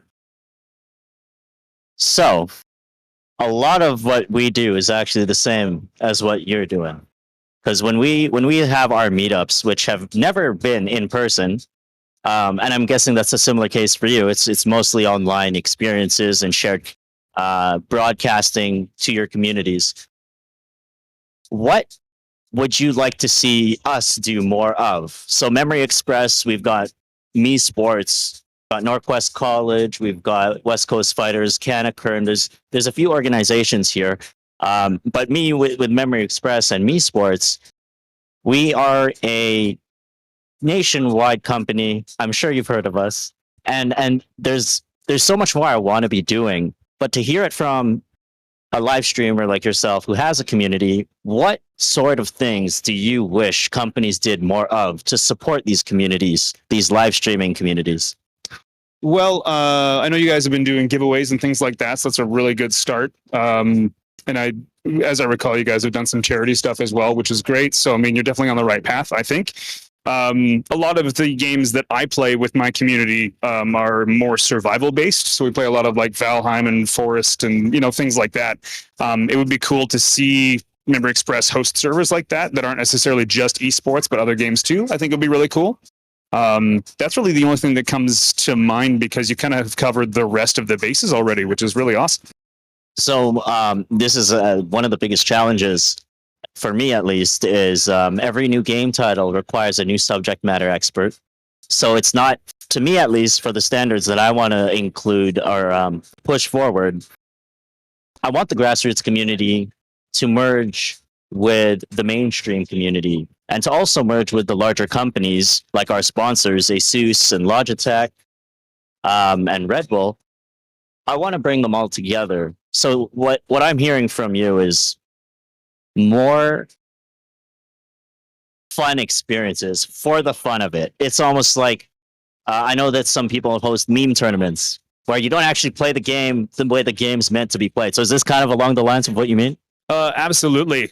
Previously, I think in October, I was involved in a massive Rust server, like 100 streamers, a bunch of streamers from, different, levels of viewership and whatever else. And it was literally just an entire Rust RP, like, don't play the game, just run off and have fun. We spent an entire day running around playing instruments, and you can upload MIDI files to play. So we were just wandering around in a car that we had built, playing Wonderwall on MIDI files, trying to like sync. It's just so It's like a bunch. How many people were there? 100. 100 people just trolling on stream. Yes. Like that's what. Okay, so this is what I was saying earlier. Is this is one of the biggest challenges for me, and trying to make things sustainable because companies have staff salaries to pay for. There's so much business expenses. So when I propose an idea that's for fun, I need to find a way for the business to grow and to really contribute to the community, but also to grow and really be able to thrive at the same time. So I really appreciate you mentioning these type of like meme events that bring people together because I will find a way to make that work. We have never really done those type of events so far. You're right. We've done a lot of things, streaming and more competitive stuff even on the Valorant side. But one of the things I totally agree with you on is sometimes it's just got to be fun, and I will find a way to make that work. So the topic that brought us together today is your live streaming history is 2 years. However, what can you share with us from your first, say, 2 months of live streaming versus what you do now? What would you tell yourself, your former self, your previous self, when you first started in those first 2 weeks? If you could go back in time and tell them, hey, man, I can tell you what happens in 2 years from now. What would you tell yourself to do differently? Number one, don't overwork yourself. I definitely stretched myself way too thin, like around summer last year. I started really like ramping things up. I hosted a couple of game shows and things were really popping off. It went well, but I was so stressed out over it that I had to take a break from that entire thing because I was just pushing too hard. So slow down. Don't feel like you have to run. Number two, numbers are not an indication of success. I got really overly focused on numbers again around that same time. And, viewership or subs or follows or whatever else, like that's not an indication of success. Now, knowing all of that and having experienced all of that, my new measurement for a successful stream is, did I have fun? That's it. Did I have fun that day? And if I didn't have fun, why didn't I have fun? And what can I do to overcome that next time? What caused the issue and how can I get past that? And that's it. So it's almost like when you work too hard, you forget to enjoy how fun the experience of live streaming is meant to be. So that's what you would tell yourself. Absolutely. Well, if you're new to live streaming and this is your first time getting involved with the MEsports community, we are extremely welcoming when it comes to getting into this type of, I could call it a hobby, I could call it a passion, and for some people, it's a full-time career. Memory Express has a lot of the equipment and the experts to get you started, to help you make that first step. And a lot of our staff, myself included, we are content creators. We are live streamers. So from experience, we can provide some next steps and to just make that transition, that first leap into content creation. We can help make that first leap a little bit easier.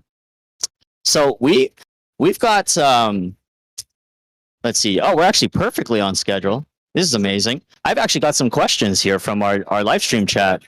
Let's go with Zips Games here. As a variety streamer, how do you grow your community when you're constantly changing games/genres?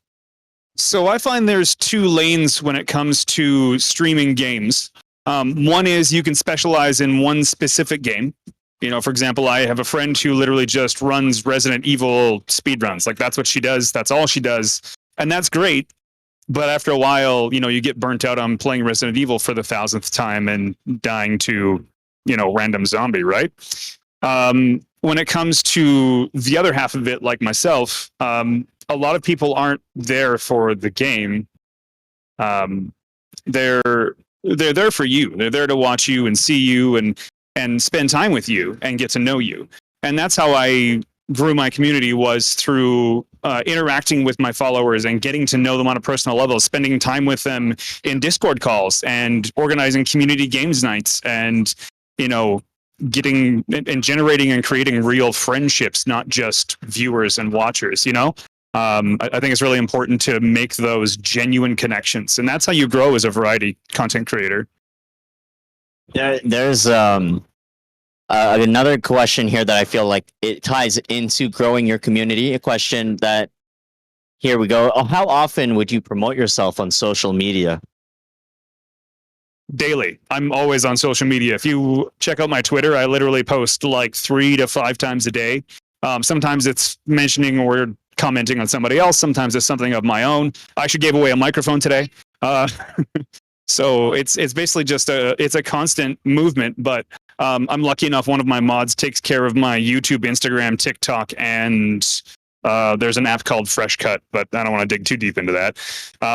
What's a mod exactly? A mod is somebody who moderates the stream for chat content, make sure people aren't saying weird things or saying things that are against terms of service, TOS, for those of you who do stream. And then in the background, he helps me run my Discord server, and then he posts to the like all my clips to video socials to promote the channel and the things that I do. Moderator is like they could be a friend, a super fan, someone who found you off of Twitch. Like how did you find this person? So my main moderator is my friend Bry, who I actually met almost a decade ago, and then we reconnected through streaming about 3 years ago, 2.5 years ago or so. And he's been just wanting to be helpful to sort of bring me up to that next level that I want to be at, which he's been doing a great job of. So he's like a friend. I would probably call him one of my best friends at this point, just because he's been so supportive and helpful and understanding of me. And we support each other from a mental health perspective. Everyone battles their own demons, right? And then I have 2 other mods, actually. One is named Lance. He's just somebody I met on the internet. He was a big fan of my content and said he wanted to help. So I play a lot of games with him. So usually he's not doing a whole lot of modding, but he still has, that ability to help me when the need arises. And then I actually just promoted somebody else to a moderator recently at the suggestion of Bry, who is just a super fan, just somebody who hangs out the community constantly, is always available, and just always wanting to be helpful. And so I got a little bit of everything, It's so cool to think that I'm gonna have to go with maybe the year 2000. The saying is, you don't get into a car with a stranger. And then here we are using apps like Uber, getting into cars with strangers. And then there's things like Twitch. You mentioned that a mod you had was someone you haven't even met. It's purely online. When I think about that, it's like a complete shift compared to, you don't get into cars with strangers. I get the logic there. But yeah, it's just amazing to think that moderators, which by the way is the full mod, is the short form for moderator. Moderators can come from anywhere. Like, how big is your community? We're here right now in Alberta, Edmonton, Alberta, Canada, for those of you who don't know. How far exactly does your community go? I actually don't have a clue. Like, where in the world are they? Do you know? Yeah, I have a pretty good idea. So most of my community is situated in North America. It's actually majority the US, and then across Canada, a little bit of everywhere. There's a handful, I think like 5 or 6 people from like the Europe area. I'm not too sure exactly which countries. Just usually when I'm, streaming like into the wee hours of the morning, they kind of pop in and like, hey, what's up? Yeah, it's kind of from all over the world. Again, like it's so commonplace for us to it's so normal, just some person I met online. But then when you start streaming, you have a community. You mentioned it. You end up developing genuine friendships with these people, and it's such a shift, such a departure to think that you can meet people online, and not only will they become friends, but they'll become some of your biggest supporters as a live streamer. So what are your thoughts on we have other questions here. Okay. So let me pull these questions up. Oh, I got a technical question. We haven't talked too much about software and equipment. So we've got a question here. What gear/software divided waters for you for your live stream creation? What was the game changing? Let's pick this question apart. one game-changing piece of gear and one game-changing piece of software that isn't OBS or the live streaming software itself. So let's start with gear. What was some game-changing gear that really opened your eyes up to what you could do? Stream Deck, number one. Like if you're somewhat serious about streaming, the Stream Deck is the most useful tool you will ever buy. Hands down. Having those buttons right in front of you to automatically take clips, automatically switch to ads, automatically, shout people out. There's buttons for everything. And like I use my Stream Deck to turn on my lights. I use my Stream Deck to start and stop my stream, recording, switch scenes. It's like a one button macro, like things happen. Yeah. One button. Exactly. And then for software that isn't OBS, I would say probably, I think Lumia Stream actually is a really cool piece of software that I don't use enough. I have dabble in it, but actually intend on bringing it back into my stream in the next couple of months here once I get things synchronized again. But it lets your viewers and chatters control your lights. So whenever they want to change the color of the light to one thing or the other, whenever they want to, or whenever you get like a sub or a follower, it can light up a different color, that kind of stuff. So, and I have a bunch of lights in my setup. You might have seen in the intro clip there. I have like a whole wall of nano leaves behind me. So you're controlling them with the Lumia Stream app, I guess, and then that allows a lot more interactivity with the chat. Yeah, so you can set up channel point redemptions that synchronize with Lumia Stream that synchronizes with your lights. So it's just kind of a pass through into the usage of the software. So I could be in Japan watching your stream, and you being in Canada, I can potentially control your room with the lights in your room. 100%. Well, there's the answer to that question. Stream Deck. That is a product we will definitely explore in the future. I don't have one with me. But Lumia Stream software. Now, do you have to pay for Lumia Stream software? There is a free version that gives you some basic usage, which is actually more than enough for most streamers, I would think, especially because the cost of lights is pretty high, unfortunately. But there is a paid version as well that gives you a lot more dynamic control of like each individual light versus the entire panel or whatever. Yeah. Awesome. I'm gonna blast through a few more questions before we end our interview. So we've got a good one here. It was our photographer. I just got trolled. Make sure you always smile when the photographer comes by. He's really cool. We've got a question for me. What is your hair washing routine? I woke up like this. That's the routine. Not really. I do wash my hair. It does get washed. Believe it or not, this is the secret. Douse your hair in some Red Bull. See what happens. You may or may not end up with my hair. You might end up with some wings. But I don't actually do any Red Bull product in my hair. But yeah, we've got a good... Ooh, okay. Another interesting question that's a little bit more involved. Are you familiar with Metal.tv? Are you familiar with Fresh Cut? Oh boy. Okay, hold on. Okay, now this is now a biased question. While maintaining compliance with your partners, what can you tell our viewers about why it would make sense to use Fresh Cut? Or why did you choose Fresh Cut over Metal.tv? So previously to Fresh Cut, one of their managers, I guess, over there was running a different app called Hover, which I'm not sure if you're familiar with or not. And I was really deep into Hover. I wasn't a partner with Hover, but I definitely used it on a daily basis, posting clips, interacting with other streamers, stuff like that. And then Hover sort of basically just disbanded, and he moved over to Fresh Cut and messaged me and said, "Hey, did you want to try this app out?" And I was like, "Sure, tell me all about it." So he tells me about Fresh Cut and how it works and whatever else. And it is a non-decentralized crypto platform, I guess is the best way to put it. So they have their own in-app cryptocurrency that you can either earn or purchase, so you don't have to pay any money. And then you can use that to basically tip creators for their clips and content and whatever else.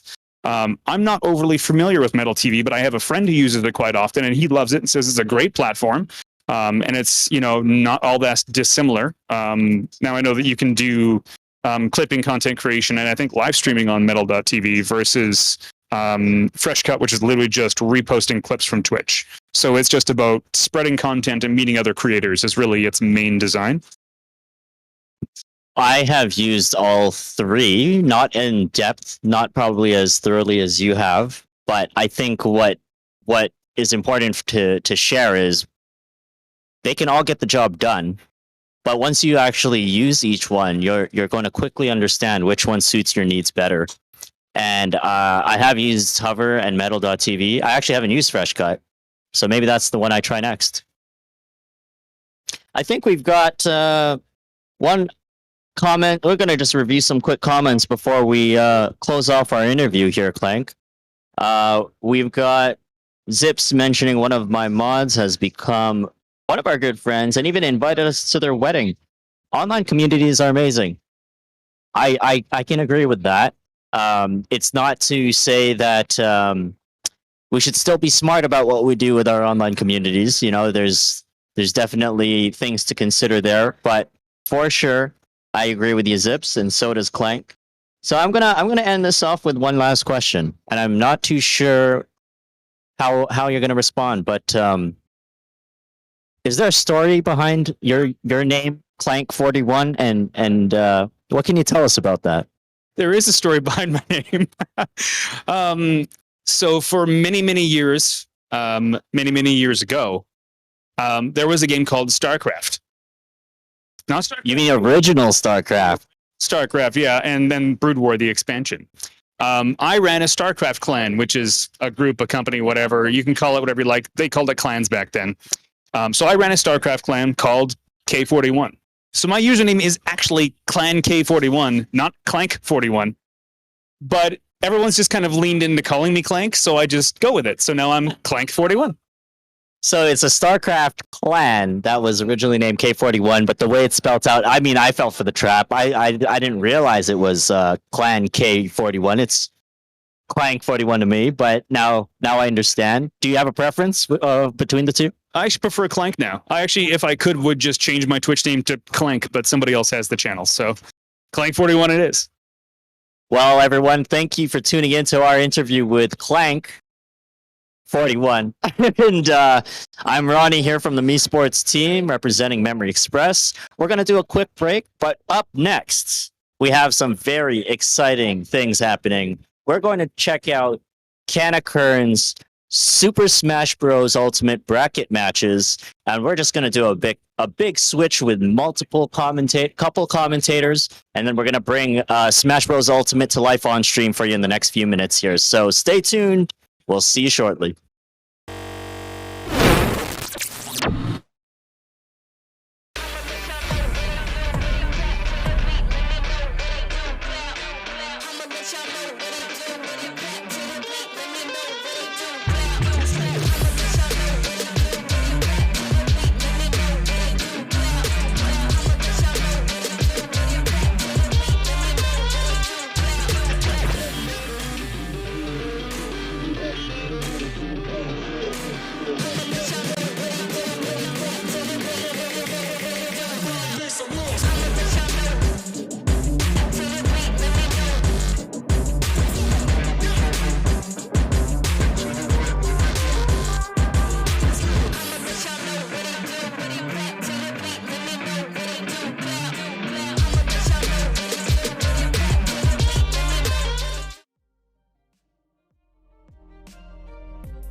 Okay, Hello, moment. everybody. Hello, everybody. That works. Oh, thank God. Okay. Cool. My mic, One. is it peaking? So we are here, ready to go into our Smash brackets. Just dealing with some quick technical difficulties at the moment. And yeah, Leo, how's the event been so far as our live stream broadcaster? It's been a roller coaster of emotions. Fun is a good. I haven't done that in a while, so it is fun to have that rush again. Yeah, I can understand that. It's a different type of pressure when you're controlling the live stream, but you are doing a great job, and Ronnie is doing a really great job as well, handling things at the actual place, as it is our first time doing it. And yeah, we were able to get a lot of things done well today, and I'm excited to see what Smash has to offer. Wait, am I still muted again? I No. think you might be muted, yeah? Not anymore. You're good Okay. now. And I believe we're playing the best of 5 winners semifinals for our upcoming Smash bracket. And what are our players who are playing in the first bracket? So the first one, the first match that I've seen is actually Silver versus Toasted for the winners semifinals. Very nice. And then I believe it's being followed by the other two, which was RM8 and Marf. And we are having it casted by Kanakern himself and our other caster, Cursed. And I think it's going to be a good match. But without further ado, I believe they're ready to go. Let me just check here if everything's okay. Perfect. Well, we should quickly hop into an Asus ad just to make sure all the mics and stuff are good to go. Yep. And then hop back into the brackets. Okay, let me just check here. Everything's okay. We got their cameras. You ready to go? Ready to roll? Perfect. Let me see here. All right, everybody.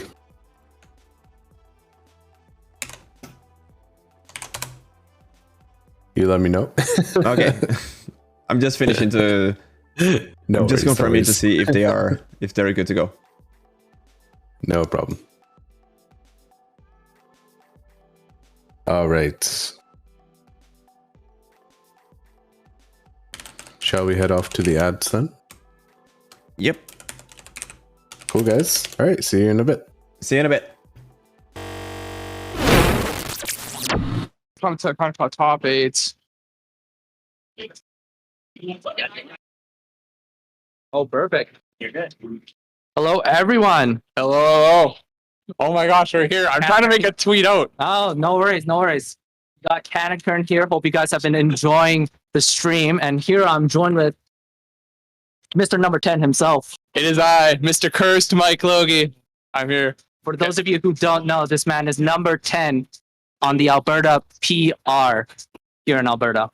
One of the best on the mics with me. No, nothing special. This guy's humbling me. He beats me all the time. That's literally the case. He beats me all the time. He's just saying that. I'm just a tournament organizer, man. I don't know the last time I actually entered a competition without going 2-2. I think it's the TO life. You know, once you shift from like competing to community, and then it's like, okay, the results start going down. Once you hit the big 20, it's over. Oh, That's it. true. Cut it out. Facts.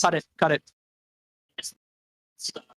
Production to get the stream because I had to start PC and we'll just see a few minutes. So if you guys want to hang out, sit tight. Sure. We're live. All right. Sweet. So they should start right now. We're just waiting. Let us know. All right, sounds good. So upcoming match. Okay. They're ready. Good. Yeah.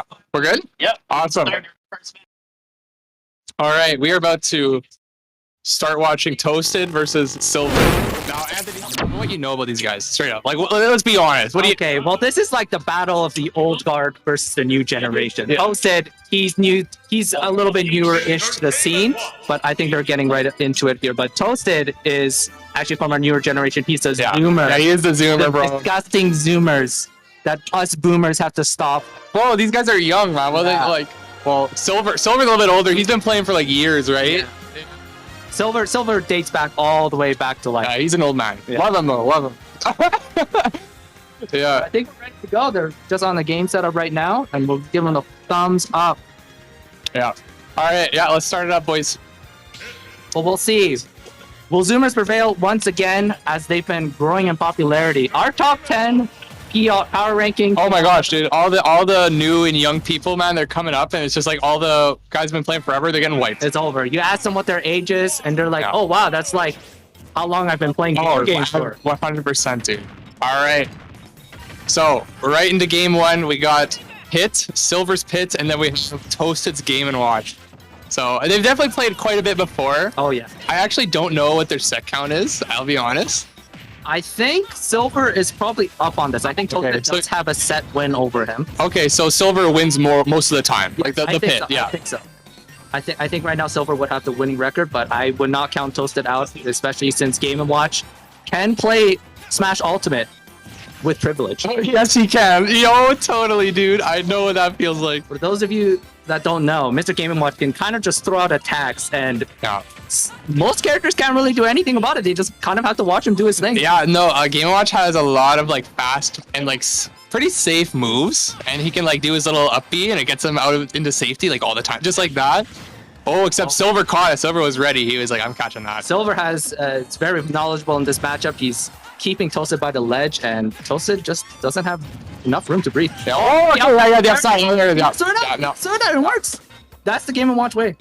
You know what? Like, I actually only learned not too long ago, maybe within the year, that move's actually invincible. That up smash. Oh, no, for sure. That has been the tried and true. It's the privilege. The privilege. He's playing Smash Ultimate, but with extra perks. Silver really needs to take the stock, though. 154. Fourth throw's not going to do it. No. Right now, yeah. Okay, we got a little... Okay, we're just racking up some damage here. Ooh, I broke it. Safe, you know, I would like to see some YOLO 9 judgments. Oh my gosh, the YOLO 9 dudes. Yeah, that'll do it. Okay, the dash attack caught him, and now they're gonna go into the next stock. Silver's gonna try and catch up some percent. I will say that every time, at least that I've played Silver, or like I've watched Silver, he's like a very big like downloader. So he'll like just watch for information. He'll kind of like watch the opponent and gather what like he needs to do for the next time. Right. And I don't know how much he'll that'll work against Toasted. Toasted like is really good at like doing the same thing as well. No, for sure. Toasted has more of that solidified game plan. Yeah. He doesn't really stray too far from it. But I think Silver is actually more adaptation-wise, and I think he looks really shaky at the start, but then... I know! Somehow he just switched the gears. It's like a light switch, bro. He literally... It's like the light switch, and it's like, okay, GG. Okay. 0 to 100. Facts. Wow. Caught him. That was a really, really deep dive. No, that was good, though, too. Oh, if that was the other way, would have had him. And even as soon as this game, we saw that Toasted had the lead from the very beginning. Yeah. Look at that. Yeah, and then it's just like, then Silver's Pit just comes in and was like, okay, I'm going to up smash you, or I'm going to know when you're going to jump here. And just, it downloads like the habits. It's like behavioral stuff. Still holding on to the stock, 180. Oh, okay. Finally losing it. Okay, this is where the YOLO 9 comes in. You think it's going to come out game 1? I would like to think so. Sometimes when you're at a deficit like this, you don't want to play the slow burn. Especially against Silver, I think you just gotta go for it. No, I agree. I agree with you. You gotta like let it rip, because if you let these like top players get too comfortable, man, they'll just mow you down. And sometimes you gotta take your chances, because even if he doesn't get the 9 judgment, he gets good damage in. Oh, 100%, man. Like Game & Watch is no issue when it comes to damage. Woo! I was scared he almost killed himself there. All right. 99. Oh, no way! Really? I was not expecting that at all. Confirms hit as you were supposed to air dodge there, but Toasted wasn't ready for it. Yeah. Game 1 going to Silver. Oh my gosh. Yeah, Silver taking game 1, and we're gonna see. What do you think the counter pick is? Do you think stages matter? Do you think like the stage counter picks really matter? I think in the grand scheme of things, with this matchup, it won't matter too much. I think there are stages that each player will be more comfortable in, but unless it's a polarizing matchup, like someone who's easily gimpable, like maybe Little Mac, for example, they would prefer flat stages. But for this one, I think it's just going to be the same few stages. No, I would agree with that. I would agree. I don't think the platforms really matter too much, because I was thinking like, oh well, you know, like Battlefield might benefit Silver more because like Game & Watch coming in with down air will get stopped on the plats, but like Silver can he can up smash like lower platforms like this on Hollow Bastion. So I think it really just comes down to comfort. Yeah. And it's just like whoever's comfortable with what. I know that Toasted really likes this stage. He goes here a lot. Ledge trip coming out. Yeah, I think in this game it's just especially important, especially when you're 99% deficit against a guy you haven't even hit yet. I know. You would think that you need to get in more, but it's actually quite the opposite. I think Toasted needs to slow it down here, take the hits as he goes, but the range is definitely working against him right now. It's just, I find that like Silver is he just reacts a lot more. Like I think he has like an idea, and then like he knows what you're gonna do, and then he reacts, and it feels very very difficult to deal with. Oh yeah, for sure. I think each move. I was just gonna hold it. Oh yeah. Okay. And then forward air is gonna do. Forward throw is gonna do it. Oh yeah. That up smash actually bothers me. I'm not gonna lie. Hey, you gotta give Pit something. Pit's. I know. I feel like everyone's like, oh, Pit's honest, and you know, and then there's like, come on, I gotta be real. He is pretty honest. Oh, that down air. Oh, that's deserved. That's deserved. Crazy. When you're Game & Watch and you can literally recover all the way across the world. I have no sympathy for that. You deserve that. Take that L. Oh. But right now, this is Toasted. Toasted is lost right now. I don't think he knows what's going on. He lost his job. Yeah, this is what I was talking about earlier, dude. Because it's like Silver, he just like he downloads, man, and it's like he knows the habits, and then he knows how to get in. And if you don't like bring something new to the table, like crazy. Oh man, yeah. He's just done. He's done. Yeah, he's just done. I understand. It was going really towards Silver. Are we gonna see a counter pick? That was pretty bad. Honestly, I'm kind of feeling like Roy's gonna come up. I think so too. And I know it's always hard because we're chatting and they can probably hear us a little. Oh, the music, the music, dude. Okay, music counter pick. Does it actually? You feel it? There's a difference when I'm playing on a hype music track compared to the god awful track that is environmental noises. It is literally we have a literal soundtrack in this game called environmental noises, and it's just birds chirping. I kid you not. It's the best soundtrack. It is so. It's the best one. It actually nerfs you. It does actually nerf me. I'll be honest. I was joking. We're trying to make the biggest comeback of the century, and all you hear is birds chirping and nothing. Like how am I supposed to make the biggest comeback after that? Dude, you got to be inspired by the willow and the magpie.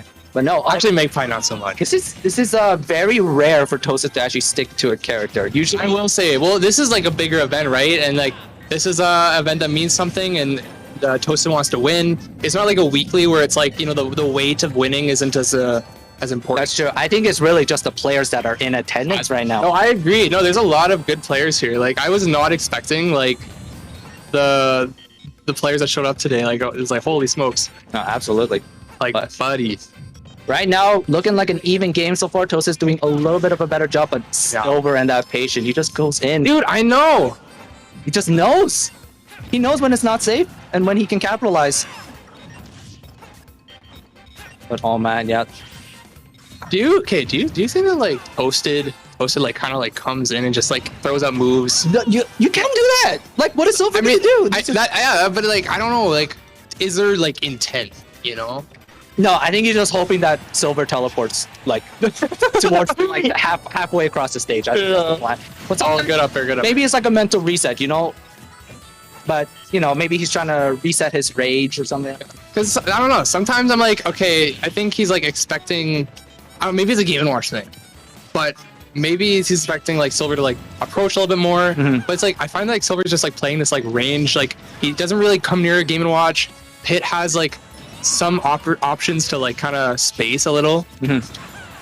So it's like I don't feel like it's working as much as it normally does versus other characters for Game & Watch. Oh yeah, that was a really. He needs more of that. He Oh, just that- needs to keep center stage control. Because I think that's what's gonna win him, and he just needs to slow it down a little bit. Oh, we got the damage. Yep. Go for these nairs. Yeah. Get that guaranteed damage. Back off. Wait for your next opportunity. Oh, totally. Oh man, there it is. Get out of jail free card. Dude, and it's also like Silver is actually one down smash away from death. Like, if No like, kidding. Like, oh, there. Oh, I said it. It was coming through. Oh, Silver has been working on that. There's no other pit that does that. I'm letting you know right now. That's the only pit in the world that does that. It's one thing too. Like, who plays pit? That's the biggest thing too. Yeah, there's like Earth, Saw Step, and then I guess Silver. Like, there is just we got the weak spot.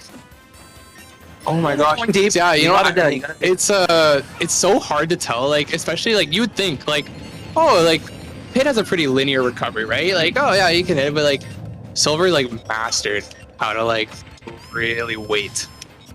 That is the biggest difference too. We've seen Toasted play like a multitude of characters, and don't get me wrong, he's a great player, but sometimes you gotta be the master of one. The master of one, dude. No, And- it's the move. And Mr. Silver here has been honing the craft at his pit. It's true. This past year or so, Silver has really brought up the pit game. Absolutely.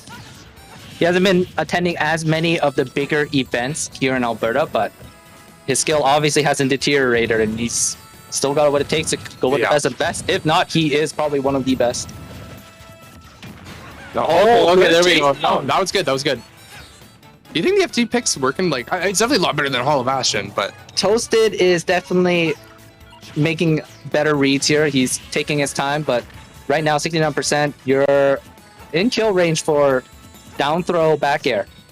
It's Game & Watch is a much lighter character here, so. yeah, smash. It's so hard to land. You can't really like land on top of Pit because he's gonna. Oh my The air dodge.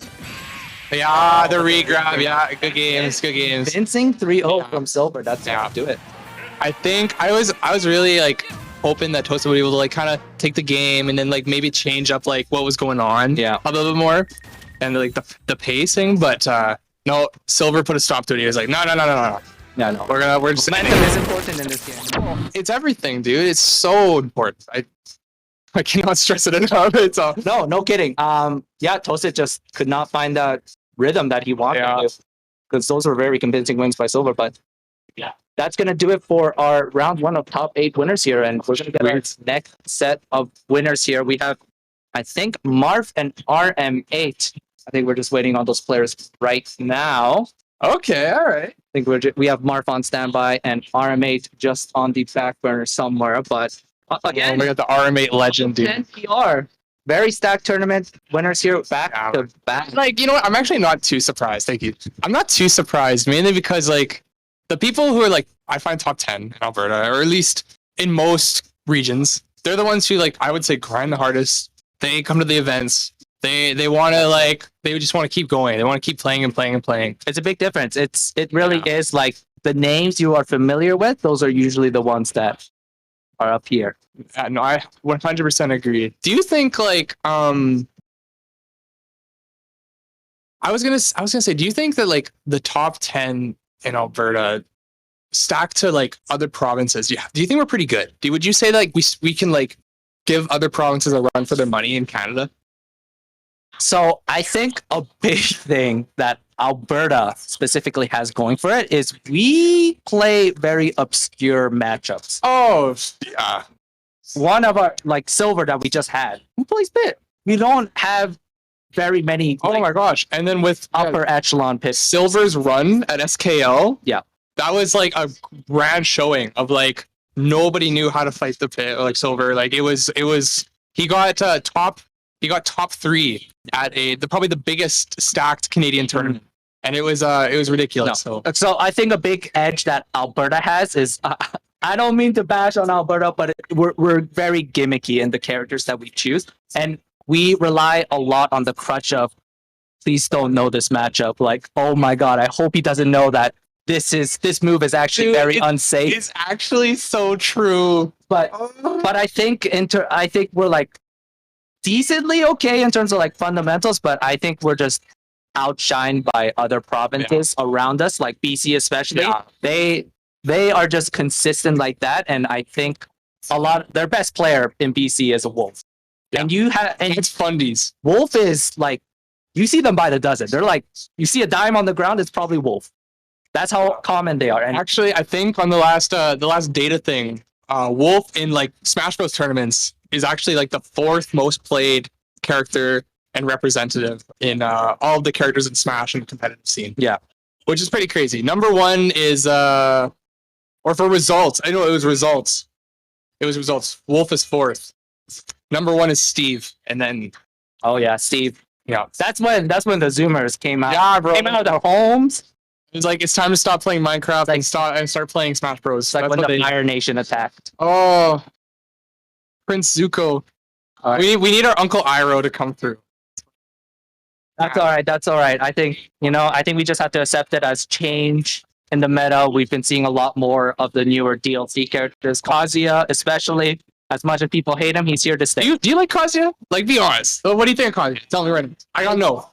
So the problem is, I don't care how high. Like Kazuya, I will say this: he's a hard character to master. Yes. The things you have to do with him, it's very hard. Not everyone can do it. Oh yeah.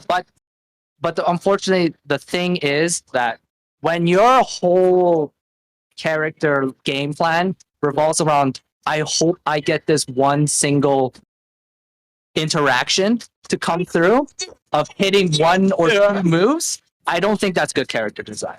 But that was my decision, and we just have to learn to adapt. No, dude, I think that's absolutely true, man. Like, are you kidding me? It's like Luigi on That's steroids. his move. It goes. It just. That's his whole game plan. If he lands that move on you, it's like, you're dead. Like, it's. Oh, come on. What was that? Who was coming up with this? Someone was sitting in the Nintendo lunchroom and was like, how do we design this character for Smash? And then they gave him this like fist move, and they're like, we're gonna make that one good.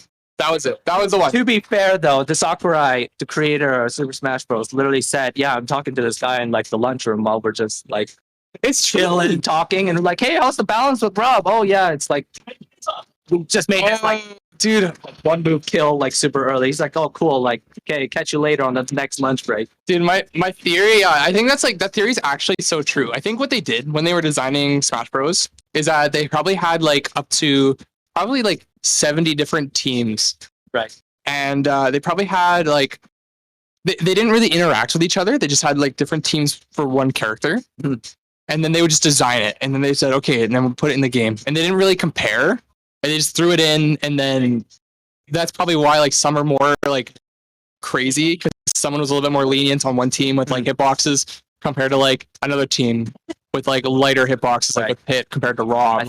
I think our players are getting ready here, so let's go. Give them the thumbs up. We're good to go. I'm excited for this one. Okay, all right. No, I'm gonna have to open this Red Bull for this one. Let's go, buddy. Here's the Red Bull. Cheers to Keeping Red us Bull. on the comms. Fresh. Let's go. All right, so we got game one. We have Marf and we have RM8. So these guys play a lot. We have ranks number 2, which is the Ike, RM8, and then we have rank number 6, I believe, for Zelda Marf. Very, very good players. I've played them a lot. They've really improved. They've especially RM8.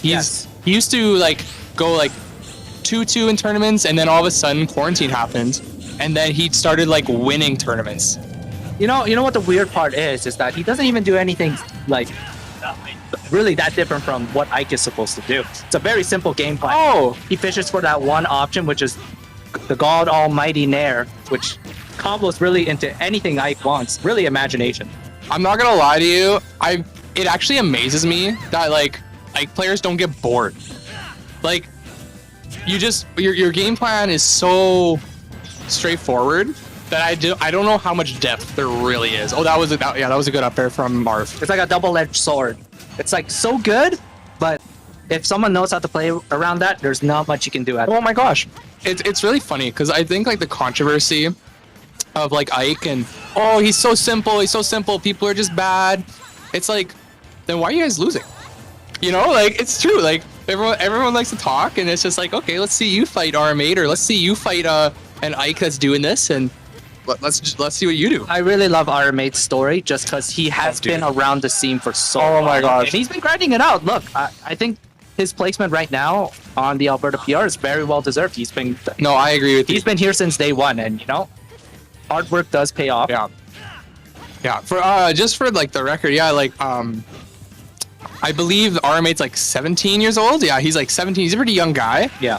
And then we have Marf, and he's like around 23. And yeah, both players have been in the scene for quite a while, but like RM8's really been on the come up, man. And so it's I agree with you. It's like kind of, it's a very like heartwarming story almost. Yeah, for sure. And Mark, I think that's like the other end of the spectrum. I think he's always just been popping off no matter which game he's been Oh my gosh, since the day I met this guy. Yeah, look at that. It's, Yeah, down put him in the dumpster. down tilt into forward. Convincing two stock lead from Mark. I just like, you would think like Zelda's little like her little kick, right? Yeah. You wouldn't think that it would hit you that much, but like it hits you all the time. Yeah, I think if I was to describe Marf's play style, he is like an iron wall. I agree. I think mentally, Marf is a very strong competent player. Yes, I think his neutral is just superb. I honestly do not know how you can win neutral against this guy, because the options that he chooses and the position that he places himself in, especially when he has Bro, his neutral or Phantom's neutral. Let's be honest. You know, I mean it's a mix of both. But like when you're on ledge and Zelda calls her boyfriend that is the knight, it's over. it's so true, dude. Knight in shining armor. It's like, come save me, BB. The white knight. Oh, Yeah, look at that. I'd have to take the hit from the knight. You just eat an option. No, it's literally you just have to choose an option and not get overwhelmed and be like, okay, I got hit by that. Time to move on. We're gonna go to the next interaction. I think that's the only way to look at it, to be honest. Definitely against Marth, you just kind of Oh, that was a good empty hop. It's no flashy combos. No. That's unless you're Kazuya, which your game plan revolves around. But other than that, with Marth, you kind of just had to treat it as I get one hit, I get out of there. Mm-hmm. Zelda has so many tools for her to be like, get off me. No. So if your combos aren't string tight, you should back away. No. Yeah. Getting 1 or 2 hits versus Zelda is the move. You don't want to... Well, I guess her disadvantage actually is pretty bad. That's a lie. So I guess what actually... Oh. You went for the counter. That's very risky. Especially since you can do that like once. Yeah. Once, and then if it hits, great. If it misses, like, now you've shown your cards. Yeah. You gotta like, okay, all right, now Mark's gonna know I did that. Yeah, no. And Zelda's recovery, you just... Oh, R-Mate. Yo, we got a cheese slice, dog. Unfortunately, there's a lot of things a lot of tools Ike has. I shouldn't say a lot because he has that flaming strike of his neutral special that catches a lot of people when they're trying to grab ledge. But against Zelda, you cannot get her. That's the Marth classic, dude. Up air after Phantom. Phantom will just like show up at like the boyfriend, and it's just like shooting up. Finally get stock. Yeah. But yeah, when you're at a deficit against Marth, it's so frustrating. It is really. He will not. He's not gonna let you try to get the lead back. Yeah. And he's gonna play his game. He's gonna call Phantom. He's gonna let you get very impatient, make risky approaches. But I will say, one thing that I really respect about like Marth, like Colin, is just like from all the years I've known and watched this guy play Smash Bros, I've actually never seen him play tilted. Like, you know, I think there's a difference between like being tilted after a game, you lose, you're like, oh, whatever, I'm mad. But like in game, it's like, it's never over till it's over. And I think like Marth's a really good example of that, where he keeps playing, even if he's at like the lowest deficit, you know, he'll just keep going because it's like, you can always make that comeback, and it's like an underdog story. And I really respect that a lot. yeah, Marth definitely is one of our... Oh, that was good. That was way better. I liked how RM8 responded to Phantom there. Yeah, RM8 going for better approaches, and look at that, just like it's looking pre-patched, dog. Oh, Army's got to be careful though, because this is literally you're gonna die if you hit. Yeah, dude. A down tilt. Oh, it's just so scary because like if our mate messes up, he's dead. Like it's Zelda's that polarizing. Oh my god, it's so scary. Oh! Our mate, no fear. Didn't go for a panic dodge. Oh man. Oh, Okay. Actually, you know what? He could have actually just went for it all and did an upbeat. Yeah. That would have been super cool, but I totally understand why you wouldn't do that. Oh, DI? It's so frustrating because like that is really hard to react to. Their DI, they can go 3 ways, which is left, straight up, or to the right. Yeah. And for Marv to react to all 3 of those things in like a quarter of a second, that's like young guy reflexes. Oh, dude, I don't know. I mean, I think the reflexes go away with time, but once you play a character or play something for soccer for 6 years or so, I think you get a little bit better at it, at reading. Oh man, all right. We got potentially. Okay, we got game 3 going on. We got 2-0 for Marv. I want to see RMA take a game here. I really do. I want to see it get really close and have a tense game because so far it's been like these games have been fairly dominant from one player or the other. We need to see some fight back here. A plot. Yeah. I want to see some real protagonist energy. The comeback stories. That's the real stuff, man. We don't want to see one guy get clobbered. Oh, good parry. Yeah. RMA just needs to play this a little bit slower. Oh, scary. Okay. Now this is kill percent. Zelda. I'm just trying to. I'm thinking it's really close right now. I don't know who's gonna get the first start, but they're both playing very solidly. Oh, I like when RM8 uses down tilt. Like, I really do. It's like I'm gonna swing my little sword, come in. Okay, I have tilt. Yeah, both. What do you think is the play from RM8 when like Zelda's on ledge? Because that's her strongest, like her worst weakness, right? That's the problem. Zelda's Oh, RM8 smartly saving the jump. No way! It was like if Ike reached his pinky finger, he would have grabbed the ledge. So the big thing about Zelda is Marth knows when you're trying to go off stage to kill him. So it's so hard against Marth, and I think really this is all about what happens on stage. Off stage, I don't think RMA should even risk it because Marth will always be ready if you want to challenge him while he's off stage. And I guess it's like, is it really worth what you're giving up? You know? Going off stage, especially versus Zelda with like her neutral B and her Phantom and like getting ledge trapped, like I don't know, you got to make that call at like a very unexpected time. Right. RMA's doing a better job though. He's oh my gosh. I've never seen that.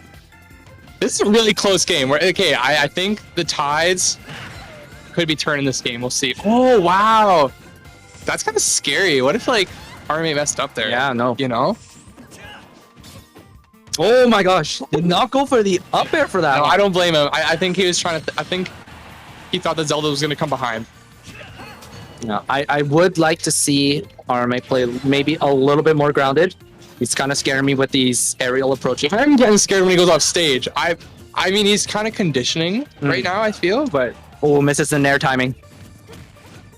Okay. Oh, this is scary. He's on ledge. That's it. Yeah, okay, that'll take it. That was really good. Challenge. Yeah. It would have meant death for RMA, but you gotta really do risky options like that sometimes.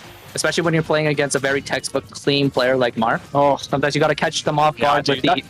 That's how you beat like really, really strong players, right? Like these textbook players, I would say like Silver, Marv, like Exodia, like they're very textbook, I would say. No, absolutely. But like to beat them, you have to bring new things to the table. You gotta like catch them off guard, and that's like most players, man. Especially at the top level, you would think you need to be like a robot and make calculate. No. Like chess, you can say, like when the computer always makes the most optimal move. Yeah. sometimes in Smash you can play the game a little bit differently and do little unga bunga. Dude, it's true because they won't expect it. It's like, would you expect your number one player to do an unga bunga option? Likely not. But then it's like they do it and it's like, oh, okay, they're brilliant. Yeah. Right now, right now Mark is at a deficit, but really with Zelda, you take 3 hits and you're dead. There's one. Oh my god, just one move. Yeah, our mate needs, and like he's got a little bit of time, but he better end it soon. This is really good for our mate if he wins this match though. Momentum is key. Yeah, if he gets lightning kicked, he's dead. Oh wow, I'm surprised Marth missed that grab. Okay. Up smash. Okay. There it is. Oh my no, god. okay. Our mate needs to take the stock like yesterday. Oh Okay, my. back throw. Yeah. Tomahawk grab. Yeah. Yeah, no, he had to. Yeah, GG's. Our mate letting out a frustrated motion. I don't blame him, man. It was hard. Like, what do you do? Especially as Ike, you know, he's working with what he has, and it's just like if he goes high, he was gonna miss the stage, and if he went like towards the stage, he was gonna get hit by Phantom anyway. Yeah, Knight is just covers so many options. It's really like your two versus one. Dude, it is, bro. You fighting Zelda and her boyfriend. It's just like daddy's home. Hello. Yeah, can we get the rule set for this? Yeah, dude. I don't know if this is allowed. We do. More, please. Thank you. All right, that will do it for a winner side, though. I think we. Oh, I don't know who's next. I feel like it's gonna be Silver and Marth probably. Something along those lines. Silver and Marv. That's through winner side. We might actually have. Oh, we gonna get some losers matches. Yeah, we will run losers 8s here. We have Newt and Stir Fry Top. I love losers matches, man. Oh, so Newt has also been. That's most likely what we're getting at. Newt and Stir Fry Tie. You guys don't know, Newt is also one of our newcomers, new bloods that came in very late into the scene, but he's been making super big waves with DDD. Another upstairs. You wouldn't think like DDD is like a character that would do it, but it's like, oh, here comes this 16-year-old kid from high school. Hey, my tag's Newt. Sign up for the tournament. Gets top 8 first tournament. Remember when you guys would like play with like your younger siblings and you're like, oh man, let me just not try Smash. It's true. You have to be scared. Like the younger they are, it's like the younger you are. It's almost like if I'm facing against a fetus, like you bet I'm gonna be scared. Like that fetus is about to kick my butt, dude. Don't underestimate the fetus, dog. It's like it's too real. It's too good. The younger the age, they're coming out the womb with a GameCube controller. Like that's just how it is. Like they're born to be killers. Honestly, yeah. But I will say, so is this Newt versus Stir Fry Tie? So, yo, oh, dude. Okay, so yeah, my goat Ty, my goat. Actually, I love both these players. Yes, clearly. So Stir Fry Ty, the little Mac main, and then we have Newt, the DDD / I don't know. I've seen Newt play like probably every low tier in the roster. I don't know what he's gonna do, but it's likely DDD. They're both like very humble guys. Like I think these are like future community leaders. Absolute angels. Yeah, both in person, but their gameplay, I don't know. Makes my blood boil. Yeah, man. When you're getting Gordo ledge trapped for the 7 millionth time, you're like, all right, it's getting a little old. It's like their negative energy went into their character. It's true, man. You know, that's when you like tell them, okay, mom said it's my turn to play the Xbox, right? And then you just like kick them off, and then you go back to your Elite Smash and feel good about yourself. But Stir Fry Ty, he's also been someone who's been playing this game for quite a while. Oh yeah, no, Ty's been playing. I know for sure since the beginning of Ultimate. I don't know how long Newt's played. I don't even know if both these players even played Smash 4. I think Ty did a little bit. Okay, we're gonna start it up. This is gonna be cool. Players are just ready. They're going right into it. Newt versus Stir Fry Ty. PS2. That's always been the classic. Interesting. Okay, this will actually be a good match. Okay, I'll be honest. I'm really scared for Ty. I think Newt is so good at keeping people on the ledge and getting people off to ledge, and then it's like Little Mac just struggles with that, man. But Ty, he's become so patient within the last few, I would say last few months for sure. Like his his game with Little Mac and moving to Edmonton from Grand Prairie just made him like so strong. Like he's like such a strong player. Oh, and he's just so unique with how he plays. No, he definitely needs to slow it down as Mac. And really, you would think with someone like Mac, who's really good on stage and has all this amazing frame data, all these amazing moves. Oh, that was just catching that. Bro, the air dodge of air dodge. Yeah, Little Mac got that KO punch on deck. The Albertan air dodge. Just kills you. Nude's got to be a little bit more wary. And right now, he's just getting clobbered. Oh my gosh. And it's like that. With Little Mac, you would think that you would need to play very aggressive. Let your How do you approach Little Mac? How would you say that you go about fighting a Little Mac? You gotta treat him as if he's a bomb. A bomb? So that will like you run away. Not necessarily run away, but you kind of have to play in a way where you threaten Little Mac with doing something. But you're trying to make him make the first move and trying to make him miss his moves first so that you can punish those accordingly. Because if you try to face Little Mac head on, punch for punch, you're going to lose every time. Especially with KO punch, like dude is about to die. But thankfully, he got the stock before Stir Fry tied it. I like your answer. I do agree with you. I feel like, so a lot of people think like you want to camp Mac or run away. Oh, that was a really good up B. I think the play is actually to like you said, like kind of threaten Little Mac without actually approaching like directly into his fist. So like having a sword, you know, like pushing him, like interacting with him, but still like not getting close. So I think that's like the key to doing it, and being grounded. I actually think that like jumping actually is like kind of, at least for when I play Wolf. It really is a game of chicken, I think. Yeah. Because Little Mac is actually trying to do the same thing. Yeah. Even though Little Mac has really amazing moves, he's actually trying to get you to make mistakes so that he can use his super fast moves to punish you. Dude, there's so many mistakes. Like Mac, when Newt does F smashes, bro, it just like, my heart stops because I'm like, is someone gonna do something stupid? Like I don't know. Like I respect it though. Newt, he just says YOLO and then he just but that's good. That's why it works sometimes, because it's like you don't expect it. Oh, here, grab. Are you kidding me? You're crazy. Are you kidding me? The grab. Oh yeah. Okay. No, I was really smart. That was really smart. Okay, this is totally even. Like I think like obviously Little Mac can take it. He's got a solid lead. I think that like honestly Ty could probably just play like like doing nothing if he wanted to. But Ty, you know, he's gonna have some honor within him. He's telling himself, I gotta hold on to. Little Mac mains are not scared. They're not like afraid people.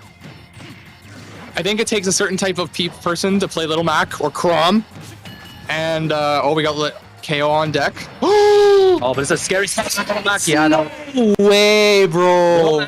No way. Newt! If you're talking about the definition of a glass cannon, that's literally Little Mac. Because as a boxer, you can't really fly. I cannot believe that. I mean, it's true. You're right. Like it is so glass cannon. Same with, and you know that life. You play Crom, man. Crom is literally Little Mac with a sword. How does it make you feel that Crom has a worse recovery than Little Mac? It's pretty bad. It's pretty bad. It sucks. It sucks. It's actually really disheartening that is a fact, and that the guy who is meant to have the worst aerial movement in the game has a better recovery. Yep. No, it's the life, man. Okay, so for this game, I definitely feel like Ty was winning most of last game, and then Newt made the adaptation. I think it could go either way again. But I love, this match is awesome. We got like the pink coat boys. We got the pink going on. What else? Stylish color. We full of drip. Dude, yeah, this is like the drip match, dude. Everyone in losers is the winners matches, I don't know. Right now, this is a big thing. What's actually deciding who's winning these is who's getting more impatient and who's trying to. I thought you were gonna say who is more drip. That's who's winning these. That is true. Honestly, the drip does matter. I think really it's just like the soundtrack. It's just a hidden buff that people do not understand. But it's facts. If you are literally dripless, you're gonna lose. No, it's I agree with that. I think there's the drip buff. Oh, rough. Oh, really? Oh, wow, dude. Now this is scary for Newt because okay. Oh, down smash. Wow. What? No freaking way. I'm amazed at that. I mean, that was like really smart, but I was not expecting that at all, and I wasn't expecting that either. Yeah. Oh, miss input because yours down smash would have done it. How? Do you know how much faster like up smash it or like up B is from up smash? Because like, or is it just because it's more punishable? I think. Oh yeah, that'll do it. I think up B is actually fast. So Okay. you actually want to do that sometimes over up smash. Okay, that would make sense because I feel like up smash could like kill a lot more situations. Yeah, that was rough. It's okay. It's all right. Oh, just barely connected to 125%. The range on that kill confirm is ridiculous. Yeah, Ty representing Grand Prairie with all of those. Oh, okay, here we go. We got the with all of those up Bs. He's a lawyer too. He's trying to be a lawyer. Sorry. Yeah, man. He's So really, if you think about it, if Ty loses this, he can always just sue Newt. That's true. That destroy him on you damaged my mental. Yeah. Okay, we got a jab going on. Yeah, I like this. Ty's trying to pass the bar. I'm trying to go to the bar. Amen. Oh yeah. But that was good. That was really good. Little Mac just covering so much ground. He's like, you're trying to go to the bar? Oh my god.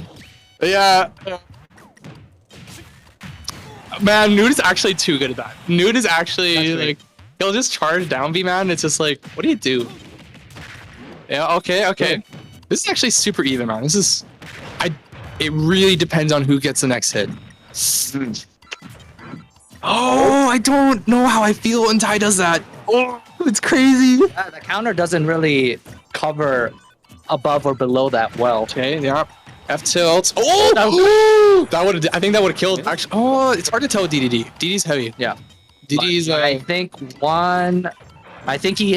DDD has 2 more hits in him before he explodes.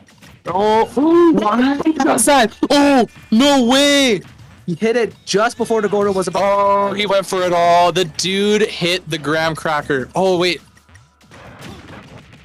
Yeah, That's it. Yeah, okay, nice. That was good. Really smart. Wow, Ty made that happen, dude. Can we talk about that nair on the Gordo? Like, hello? Who does that? I never would have thought in a million years. That is courage. That was courage. He would have exploded and died if he missed the timing on. It was really cool. That was actually I really enjoyed watching. And I think that's what you have to do against DDD. Sometimes you have to not be afraid of challenging the Gordo and creating that rock, paper, scissors dynamic. Yeah, dude. The ledge is literally where the game happens, I feel, against DDD. And, do you mind? Oh, yeah. And, I find, like, especially with Newt is, like, a master of ledge trapping, right? So it's, like, he knows what you want to do. So you really, really got to mix it up or, like, do something that he's not expecting. Yeah, Gordo just Newt's trying to get Gordo to force something out of you so that he can react accordingly. Yeah. But I don't think he was expecting a little Mac to just punch that Gordo straight in his face. No one was expecting it. Okay, Hollow Bastion. It seems to be like a fan favorite to go to the stage, man. Like a lot of people, like to be honest, I don't really like this stage. I generally don't take people here. I don't really like it. Interesting. Why would you say that? I don't know. I don't. It's so weird because it's like Smashville, right? But I just don't personally feel as comfortable on it. It's maybe because I've just grinded so much of my time in Smash, like early meta and. Oh, that'll do it. Oh, nice. Good on Newt for edge guarding Mac there. Smart move. You gotta take what you can get when Little Mac has such a bad recovery like that. You gotta take what you can get. And here's the Gordo ledge trap. It's just so pressing. Oh my god, I didn't know what was gonna happen there. Oh, dude. Oh, wow. Man. Really? Okay. Newt's playing the ledge game very well, not giving Little Mac a chance to. This is what Newt typically does versus most of PR. So he'll start like hitting ledge a lot more. Like he'll kind of go to the ledge, start throwing Gordos, and it's like a lot of like our PR, like you said with the obscure character. Oh, good up B. Can't actually like deal with it, or they don't really know how. And I don't blame them, man, because it's kind of annoying. It's really obscure. Wow. And it's tricky. It's really hard. Newt is unique, man. He's really good. He's on the definitely on the come up. Oh wow, good grab. He beat Spargo in Wi-Fi tournaments. Oh, yeah, no. He definitely has what it takes, but I think part of that really has to do with we don't see DDDs. Yeah, dude. Like, what other DDDs do you know? I can name one. I think his name's Atomisk. Adam S. He's gonna be mad that you said that. Adam? I think it's Adam SK, right? Or is that the wrong one? Yeah. That's what I'm saying. I was saying Atomisk. Is that how you pronounce it? I think. Well, how's it spelled? Okay. Let's make sure he never sees it. Yeah, bro. Well, okay, the forbidden VOD. I don't want him lynching us for pronouncing his tag wrong. But he's moved on to Roy now, right? Yeah, I think so. I don't know, man. I think soul characters are a thing, and you gotta like really. Oh wow! Did you see Ty thread that needle? Okay. I think it is. Oh my god, he did it again! Just the confidence. Just nair the Gordo, and just. That's ridiculous, dude. Oh. Okay. Honestly, oh yeah, GG's. Yeah. The awareness on that range, that was like dude. Tip. You would think that like it would be too slow, but it actually did hit. That's crazy. And it's just like that's a character specialist.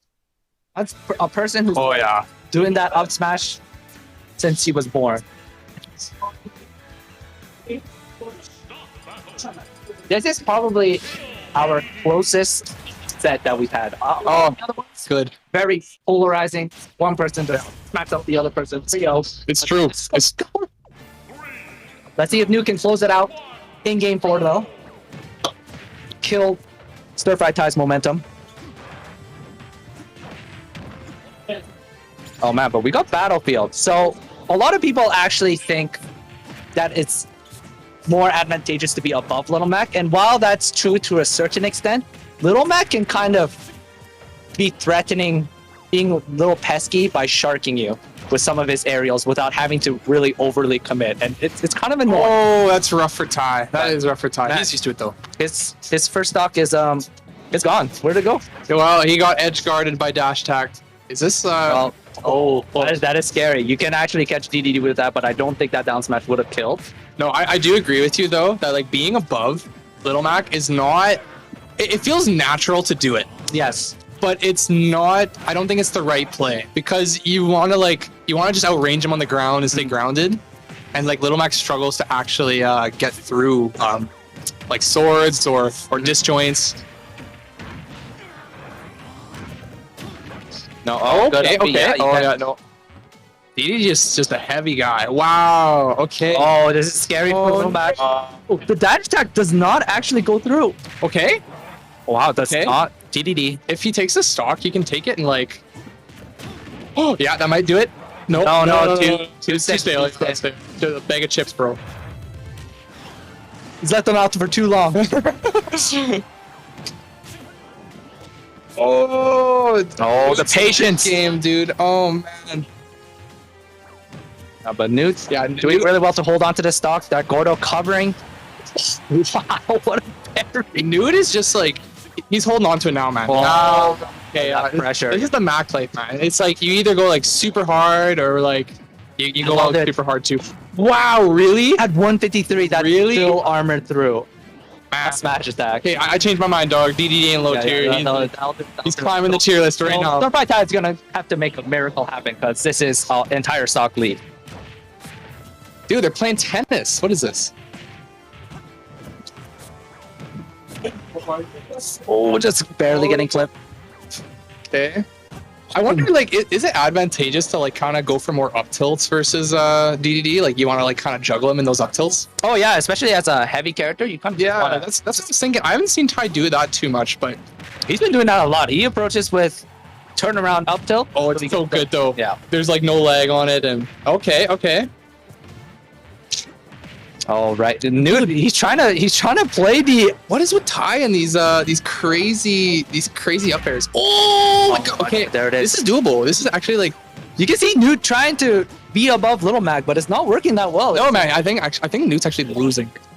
Yeah, but he's still in the lead. Like he's doing okay. But like, yeah, Nude like he runs away. Like what he was doing before was like working. But then he's like, okay, now I'm like scared, or I want to keep my lead, and then now Ty's getting comfortable. This is so scary. I consider this even though Little Mac is probably gonna die in one hit. Oh, It's just so hard to get that one hit because a lot of DDD's moves are not that safe, and Little Mac can punish accordingly. oh my gosh. Oh my gosh, Is that's that it? No yeah, jump. Yeah. that is it. Oh, GG's guys. GG's. That was close. Well played. 3-1. It was close. Yeah, no, it 3-1 close though. 3-1 close though. We have the bot. We can just Yes, tell sir. our friends that it was close. No. Good effort by Ty here. The Little Mac life. That's the character. Oh yeah. No, but no, I mad respect to Stir Fry Ty. Like I got mad respect for the lad. Great dude. He's really improved. Like he's like the legend of GP now. It's like I think he's gonna get PR this season.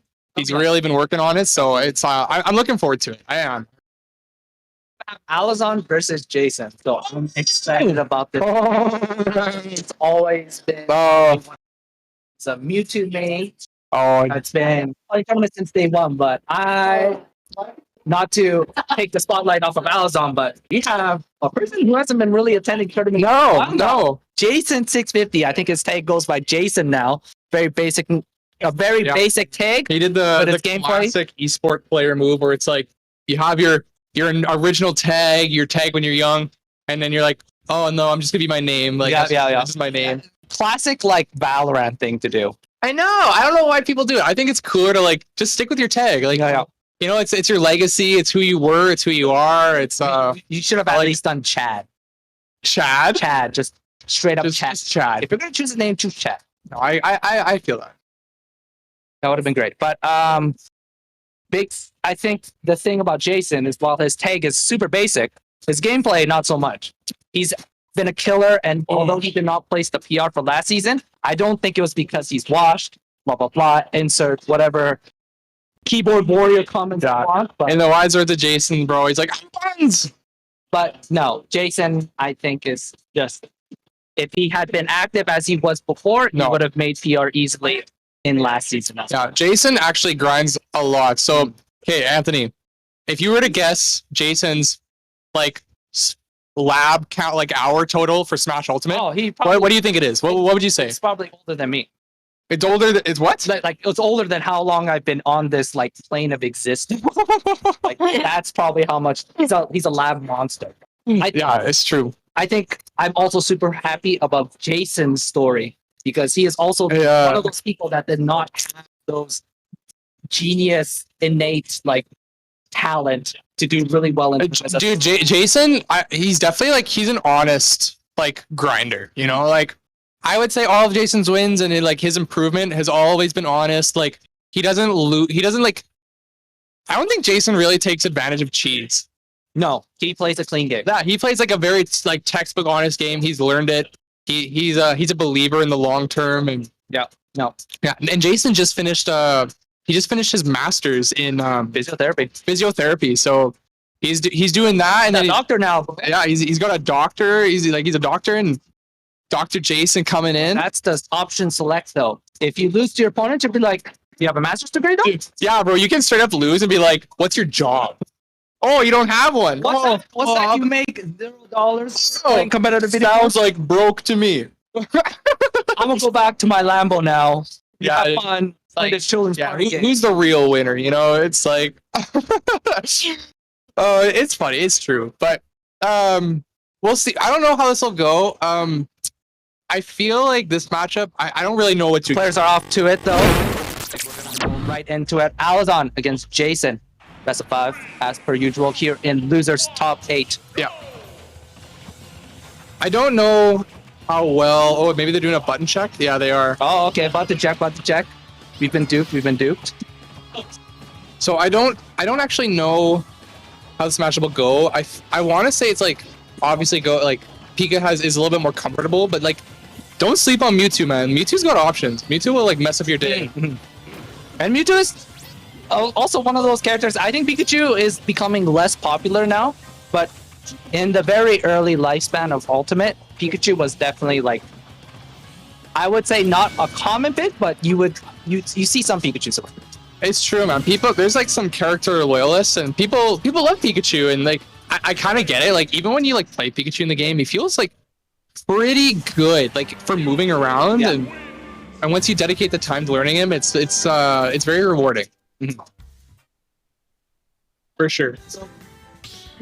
PS2 to tried and true. I think that is probably. I wish we had a graph to know like how many people just decide to be like, because you're stage striking in Ultimate, but I think a lot of people just opt to skip that and just go. Oh yeah, dude, it's so much easier. Everyone loves PS2. Like it's like such a heartfelt love stage by everybody. So it's no surprise to me. Okay, we got the back airs. Yeah. So Pikachu, one of those characters, very quick, agile attacks, just racked on that percent very easily. But I think the true test comes in how you can close those stocks, as Pikachu doesn't really have that many options to get those really powerful moves to kill you, besides trying to get you off stage and just finishing you off. No, I would agree with that.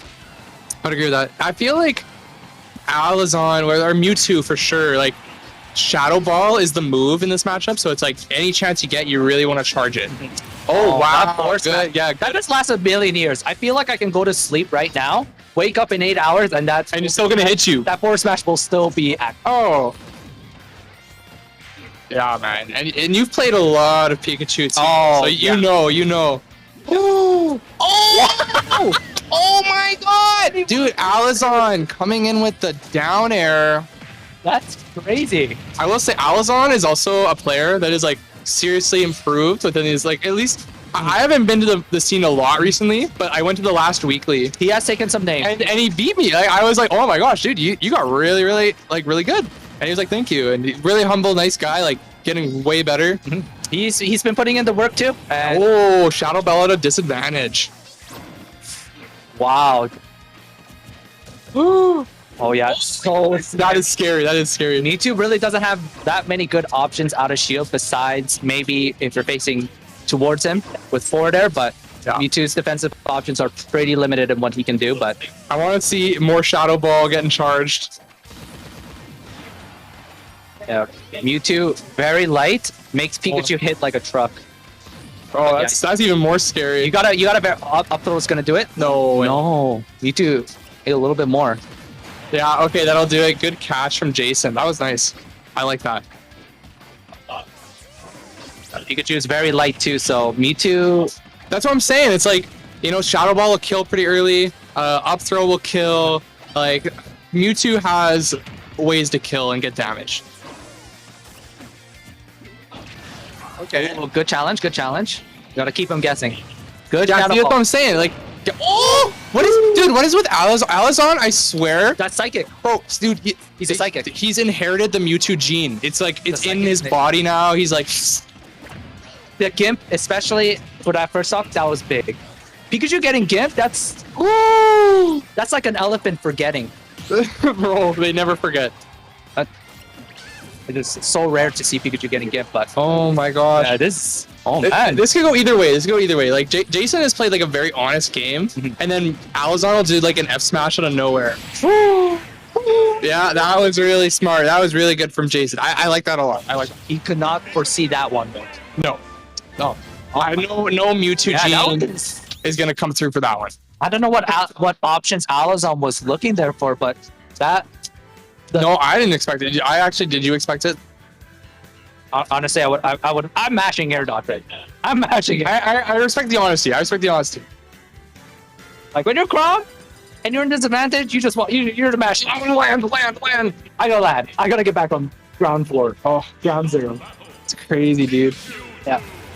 I don't think we're gonna see any character switches. These guys are pretty solo main. Yeah, dude. I don't think. Well, actually, Jason does have a pocket DK, but Alazon, I don't think so. The Mewtwo guy to the end. Okay, here we go. Woo! I like dude, that. I low key wanted that to happen so bad. Like that would have been so crazy.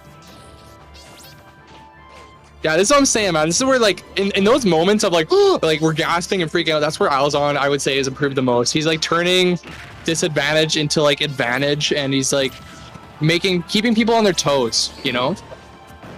Wow, that down smash is so good. And the F border is so good. You looking like Pit out here. That's what that reminds me of. Down tilt into imagination. Oh, dude, down tilt is like the ultimate Mewtwo thing. It's like just it's a dream. Okay. Okay, wow, dude, Alazon he's really feeling comfortable this game.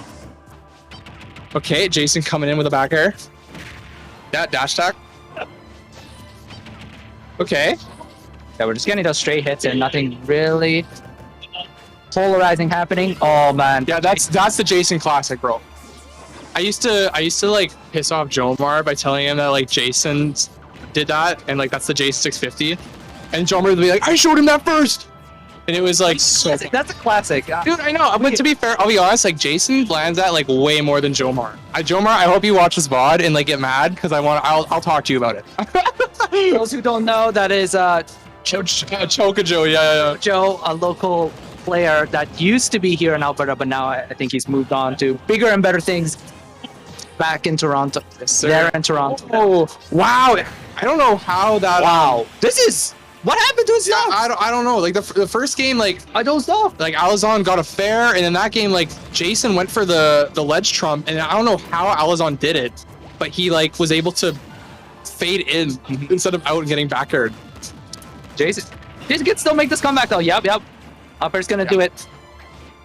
I don't know. I need to see more. I feel like I need to see more cheese from Jason. I'm not gonna lie. That sounds terrible, but like, that's how you get those like crazy stocks happening.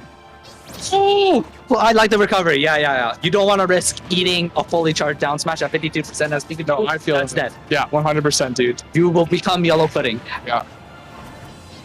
But yeah, Jason just needs to get what Pikachu does best, and that's offstage kills. Oh, wow. Almost getting the up air bridge. Okay, nice. Yeah, down smash. Keep it simple. Yeah, solid. Oh! I was expecting Jason to do down air there. Jason loves his spot dodge, man. Oh, wow, bro. He was looking. Dude, you could have went for the nap there, but Alazon woke up too soon. Okay, stalling before you recovers. Okay, I was the turnaround grab, maybe? Oh, yeah. Okay, Jason needs to take the stock. I think I'll do. Oh, no, not quite, dude. I was on playing too. Yeah, Jason needs to take the stock, man. 100%. God. Yeah. And really, Pikachu's weak points really showing. That's gonna do that. Yeah, that's what was supposed to happen 2 stocks ago. But then, but this is scary for Alazon. Even though Alazon just needs one little lick. On that's Pikachu. it. That's it.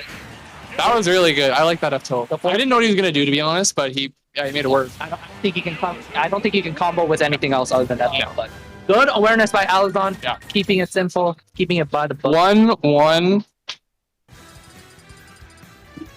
We got a set. Yeah. Okay.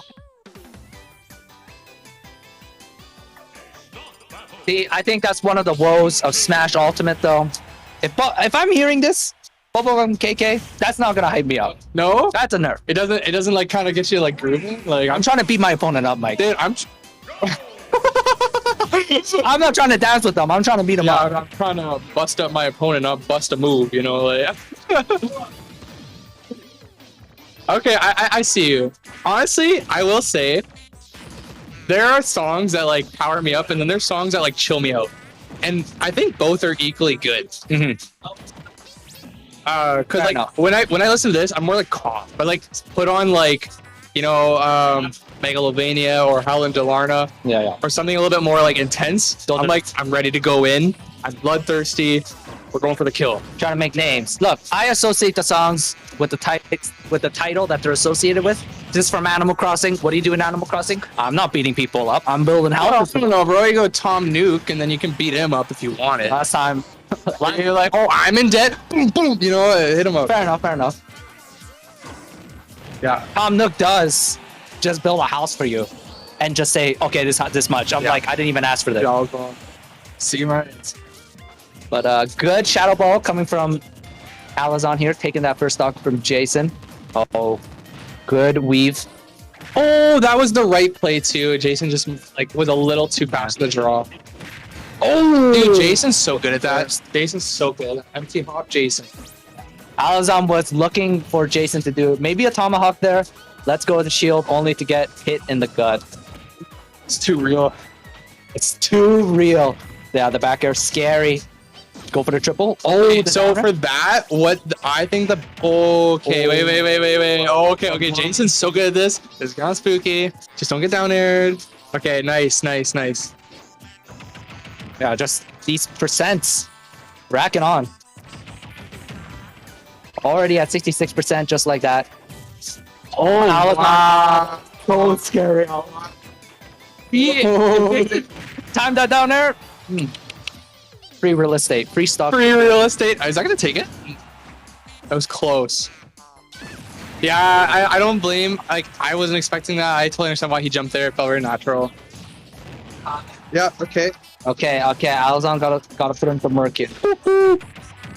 Okay. Yeah. So what I was gonna say was when you're getting back here, Pikachu or Jason, what I find is like you always want to DI out or like. Because you want to like stop having Pikachu like down and away, because then you can't connect like certain things. Or if you mix it up, it's harder for them to like kind of like do their string rather. Oh, Jason, dude! Jason got the download. Oh man, he's out psychicking the psychic. Oh, Jason ain't giving out no massages. He's giving out beatings, dog. Like what the? This is He built the house for Alazon. Yeah. So it's like, okay, now it's like you in debt now. Yeah, pay the debt, dog. Tom Nook. Where's my money? Where's my money? But no, that's going to be 2-1 for Jason. Game 4. Are we going to close it out here? Momentum is big.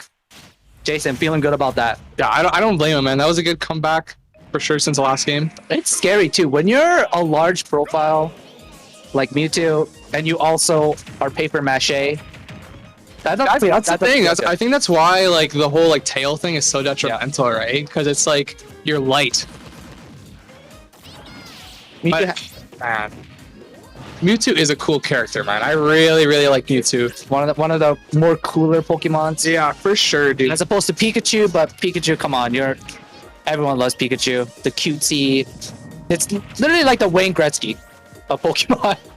Like everyone, it's true. Man. People who don't even know Pokemon. I will say, man. Like I find like a lot of like, I want to say the uneducated of nerd culture. If you ask them what their favorite Pokemon is, it's either Pikachu or Charizard, and I just can't have none of that. It's like, okay, I know where you are in the, but I will teach you the way. I will show you the new Pokemon. Like I can guarantee you that if I ask my grandparents. If I show my grandparents a picture of Pikachu, they'll be like, "Oh, it's Pikachu." I'm like, dude, your grandparents would know what Pikachu is. My grandma would be like surprised. Honestly. My grandma would think it's like an old rat or something. She would be shocked if she said that's a rat. Oh yeah. Well, what does it look like to you? Or like a mouse? Well, okay, like no, my grandma would actually probably say it looks like a rat. She'd be like, "Well, oh, is that like an ancient rat or something? Or is it a cartoon?" Like she would know like it's a cartoon, but. This makes you want to have a rat as a pet, right? No, absolutely not. Dude, I see people do that, and I'm just like, why would you get that? I'm just getting really judgy on the street. You know what it is? It's because I'm watching this like projectile camping right now. That's why I'm like.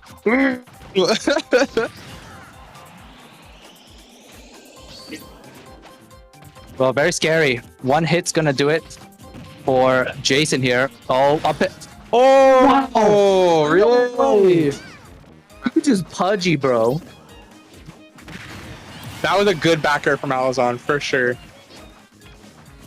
No, yeah, I'm gonna have to tell Luke later that No, Pikachu is not a valid choice. I'm sorry, it's just not. Just like there's what over 1,000 Pokemon now. You're gonna tell me your favorite's that one? It's uneducated, bro. No way. He said Pikachu's. Yeah, he's saying it's like, oh, it's a valid choice. Get out of here. And I was like, He also likes rye bread and stale. What is it? Stale bread and still water, lukewarm. Very on brand, Luke. oh, That's the answer. I love Luke, man. Like rye bread. Luke likes his. Stale rye bread with still water. I've never had rye bread. I don't know.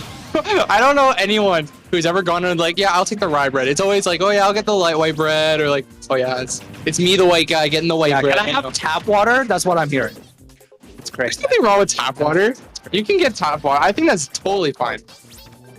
I'm saying Luke better have some taste somewhere else.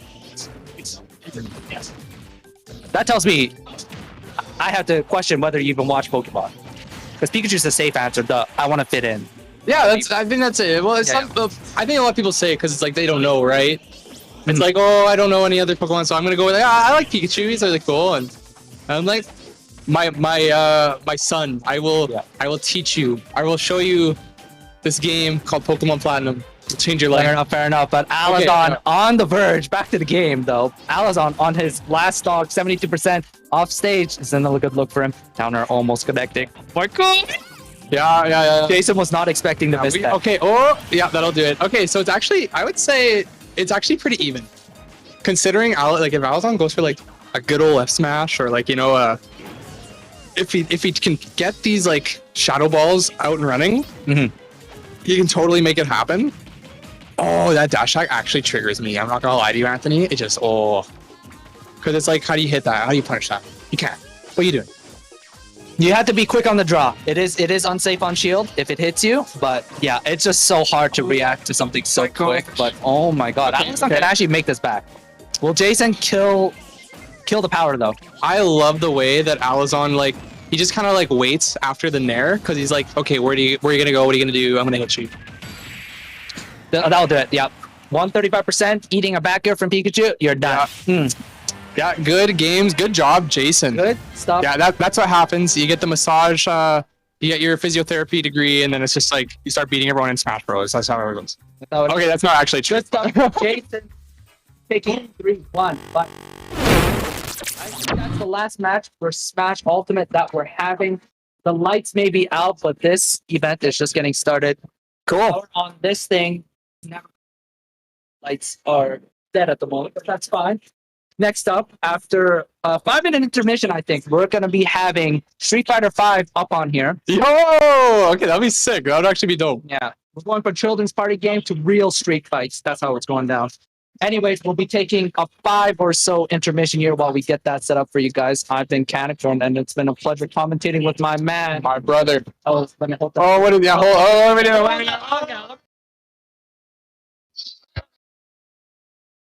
I didn't see that. All right, thanks for having us, guys. We're going to take a 5-minute intermission while we get that Street Fighter 5.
My name is Ronnie, and I am going to be your Street Fighter V commentator caster today.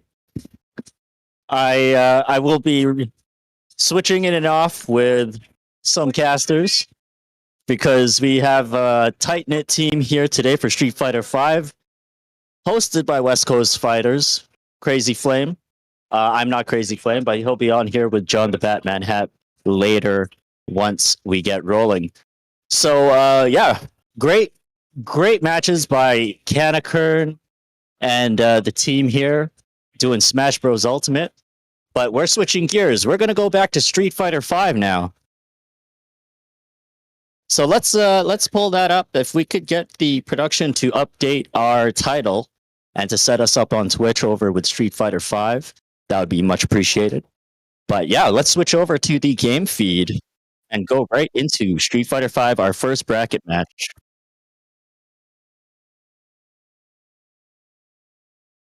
Awesome. So we're going to get started here. All right, our first match, we've got John the Batman Hat versus Crazy Flame.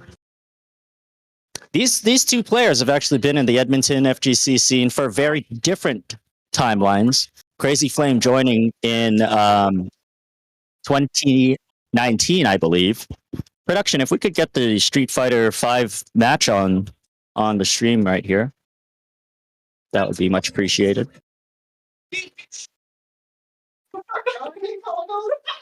So we've got a stunned Ryu already. Oh no, we're in the corner. Oh dear. And the first round goes to Crazy Flame.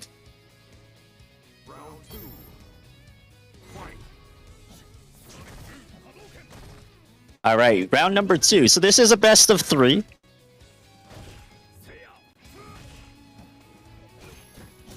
I'll let production get caught up here while we enjoy this first game. So we've got Ryu playing. Wait a second here.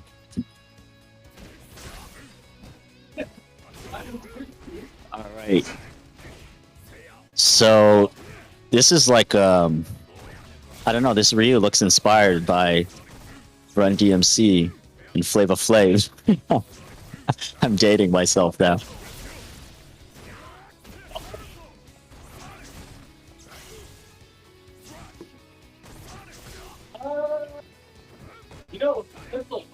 So what am I seeing here now?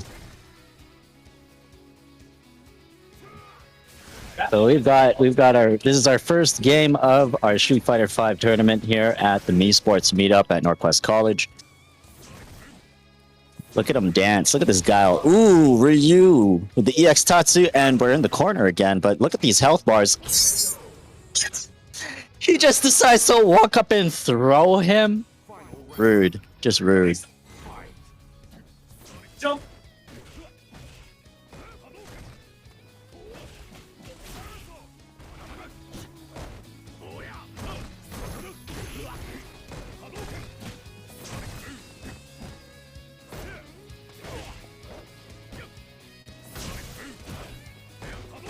All right, so getting some technical difficulties here, but that's okay.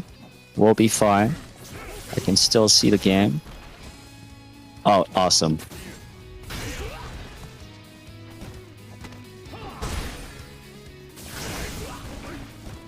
Okay, I'm back. I'm back. No longer distracted.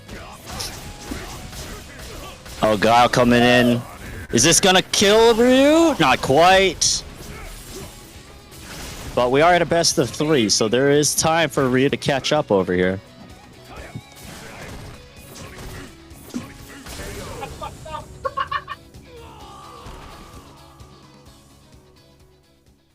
Looks like the first game goes to Guile. Round 1. Fight.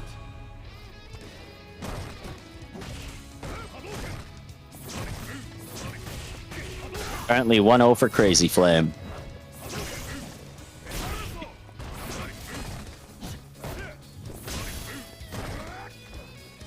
So one of the things we've seen recently in the last 2 rounds is we end up in the corner pretty often.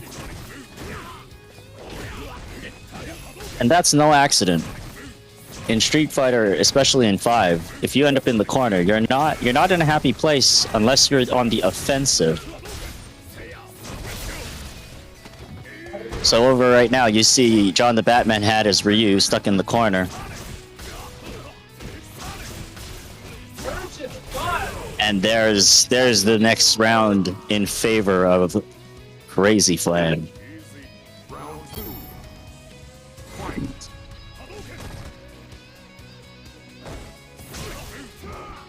All right, okay. Oh, nice punish there by John the Batman hat. Ooh, nice punish there by Crazy Flame.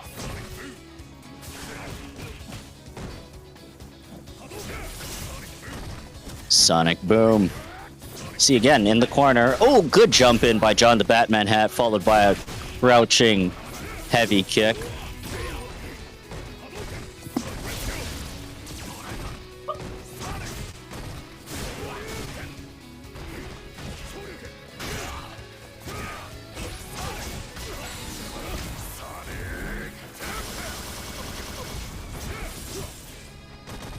And Crazy Flame with the instant overhead. That is a 2-0 for Crazy Flame. Jeremy takes that. Jeremy, aka Crazy Flame.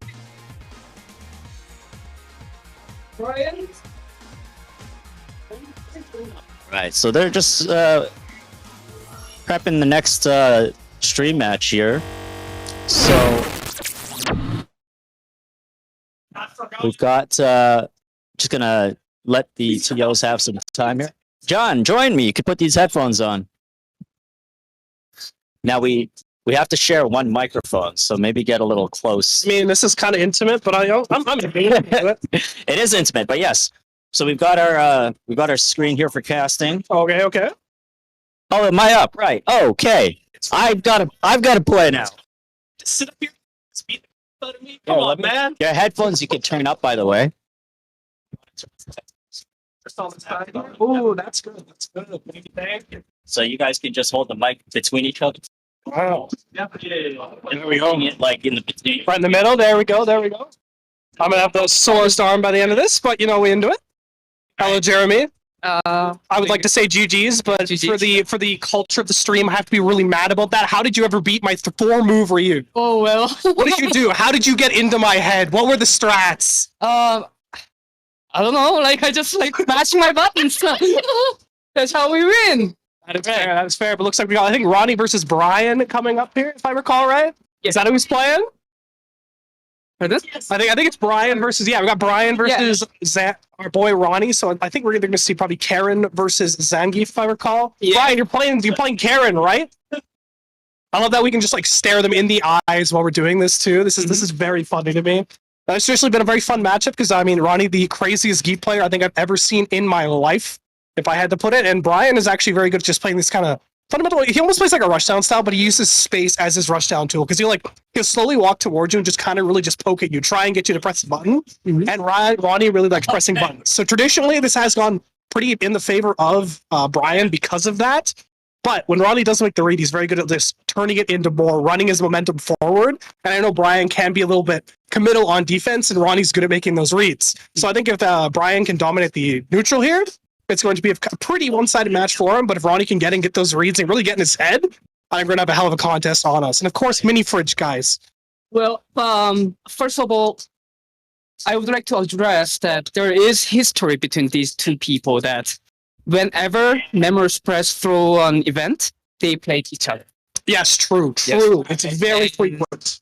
I think it's kind of brings my guy Raw PTSD that he's gonna hate being in the corner. I can say that. But yeah, we'll see. Because obviously, my guy Ron will play Zangief, but I don't know what character the Brian will play. I think we're going to see probably Colleen or Karen, if I have to guess. Probably Karen, because that's like his comfort pick. And I know Brian hasn't been playing as much lately, so he's probably going to go back to that comfort. And Arani obviously is a Zangief extraordinaire himself, so why would he play anything else? So, congrats. It's your duty on the mic. My arm is dying. Yeah. Congratulations. I'm an old man now. I got the weak body. Well, at least ignore the fact that I'm significantly younger than you. You do know that I am more than 10 years older than you. Yeah, but like if we're going off like who has the most hair, you're winning. Oh, okay. I don't know what to say, buddy.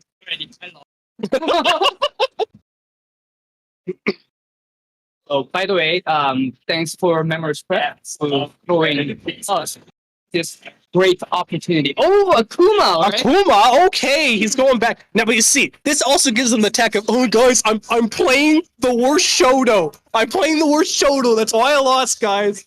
Also, if I remember correctly, that last match that Raw hated with his phone was Akuma versus Akuma. You see? I know also Ronnie was playing Akuma on the side for a while as well, so this also might just be a message Brian is sending to him. It's like, hey, I can play your side character significantly better than you could ever imagine. And this isn't even Brian's man. All right. We are getting loaded into here. Let's go. I love the little view Sonic down here at the bottom. It's gorgeous. We're starting off here. And Brian going for just kind of a long-range play, because Ronnie is looking for his opportunity. He's playing around. He's got a Jocelyn trying to find his way in. That was probably a missing foot there. Now, Ronnie does use a lot of standing heavy punch for a lot of his reads to get in. So we're going to see a lot of that coming in. And oh my god, he's just starting it off. But like, Brian doesn't need to do anything here. He can just play around with moves to oh my god, he just let the top bully go. He's literally seducing Akuma right now. He's like, it's mad. Look at my muscles. Yes. But Brian with great hit confirm into the corner pressure here. And oh no, Ronnie, press the start, sacrifice the round, big guy. That's illegal. Take the round, baby. Take the round. So this does actually happen to Ronnie quite a bit. So he'll hold his controller and it's like, slips up onto the button on him. So, but yeah, I mean, he just okay. So off to a fantastic start. You can already see how good Brian is at kind of just controlling the space and looking for his whiff punishes opportunities. But, you know, Ronnie throwing him a bone here. Maybe that's just a setup, you know? Maybe he's like, you know, yeah, I had to give this to you. Yeah, maybe Raw is conditioning Brian right now. Yeah. Although he looks like he's losing, but who knows? Who knows? Maybe he's just trying to get in his head. Because, I mean, a big thing, too, is he is maybe trying to get Brian to commit to bigger actions because Ron is so willing to make the reads on a lot of these things. Yep. So he is able to get those. He's going to get a lot of pressure off of that. But, oh my god! Yeah, I hate to see it. That was absolutely tragic, and that's all on the backdash. And of course, Akuma made of glass too, so he gets the approach coming on him. Of course, that was the light SPD, so not get more long enough for you. He's dead. Oh, he's flexing on him live in the venue. This is the guy who stands up after he wins the round. That's you've all seen the clip of the guy. He won the one round, he got up, left the stage, and then lost the whole tournament because of it. But Ronnie knows that he is not done yet. Oh, nice. Oh.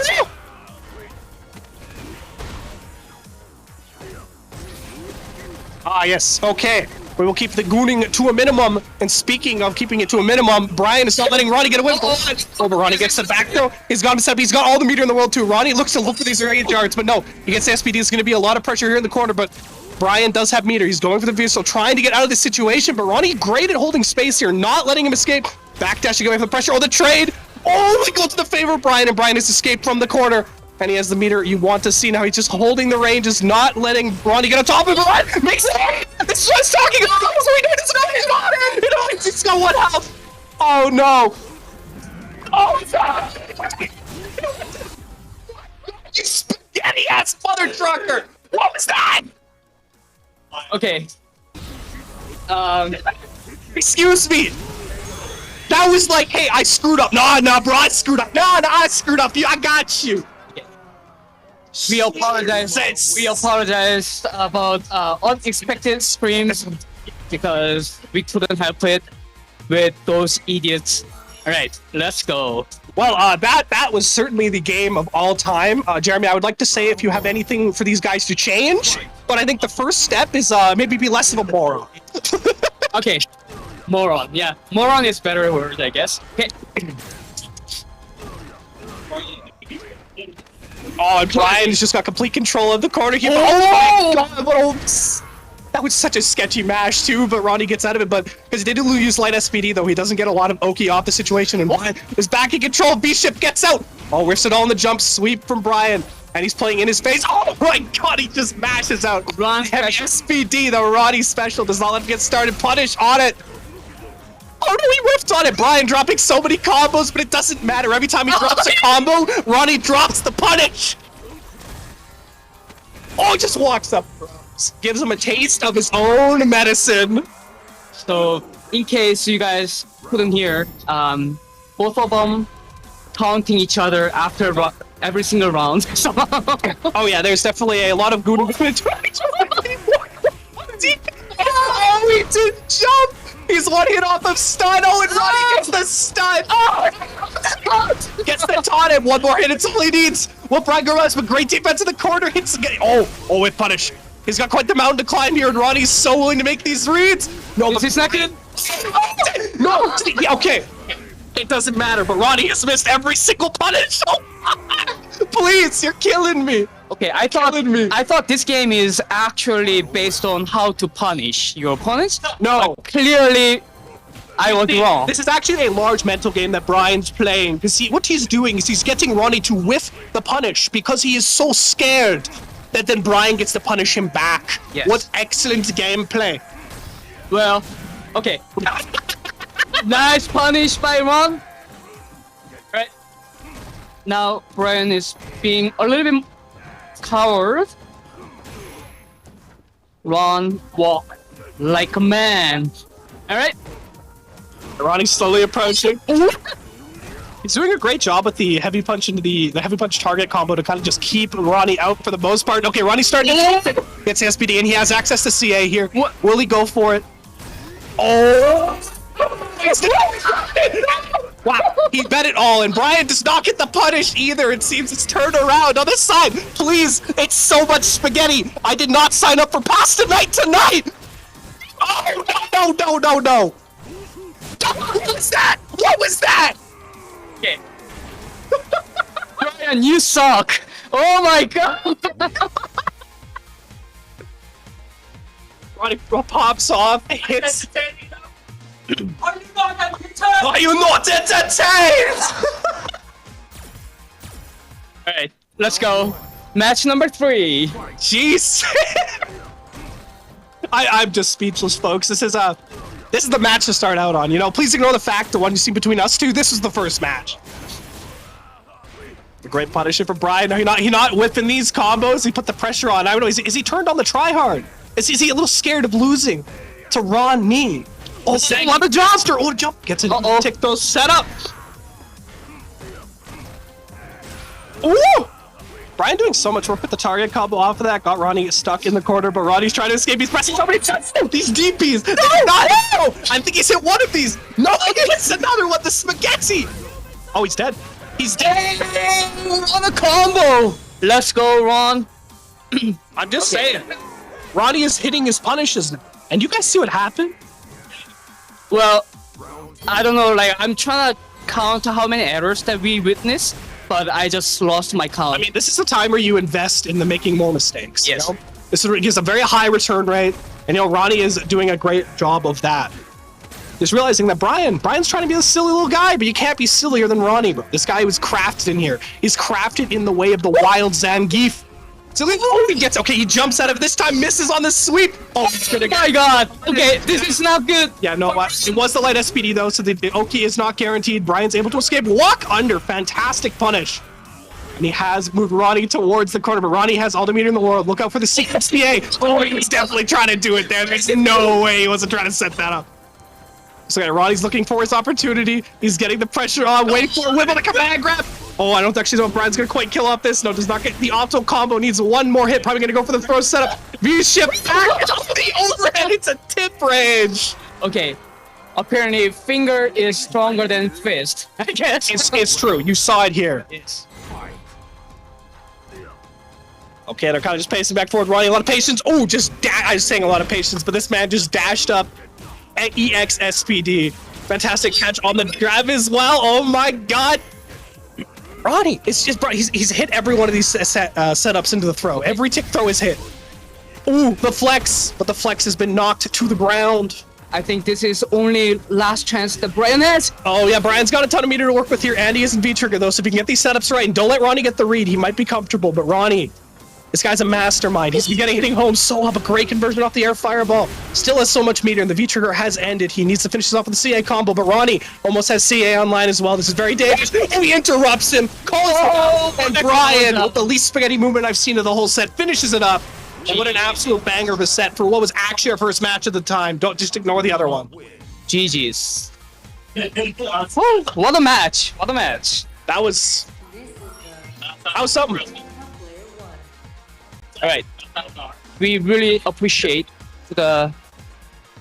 all those viewers who witnessed all those like crazy mismatches or misinput, I guess. I don't think any of those were misinput. A lot of those were very intentional. The drop combos, man, they were to get in each other's head. I assure you, there's no way I'm making this up. Well, but at least I think this is the one of the reason why we cherishing offline match because anything can. Right? Oh, exactly. And it's just fun too, because I mean, just the vibes here. Like, I mean, we do have them in front of us, so we can just see like them popping off, doing fun things. And like, hey, you don't get this experience online, you know, because you're sitting behind another monitor, being like, "Well, I'm playing this guy I can't even see," but here they're right beside you, and it is such a lovely experience to have. Looks like our next match is going to be Smozzer versus Adrius, the Luke top tier using McGee. Probably going to go either up against, I think, probably Dalsum. So I will move on to the TO side. So we get the boy back. He's come on, the Geef mastermind himself. I need some insight into this genius gameplay. Like, how did your brain get so big? I'm such a rude player, aren't I? Yeah. I'm so inconsiderate. I can't even punish properly. But somehow we got to the final round. we just you know, we do it for the highlights. We Zangief and I, when we talk about how we're gonna play in any bracket, it's all about entertaining. Marcus Aurelius, for anyone who cares.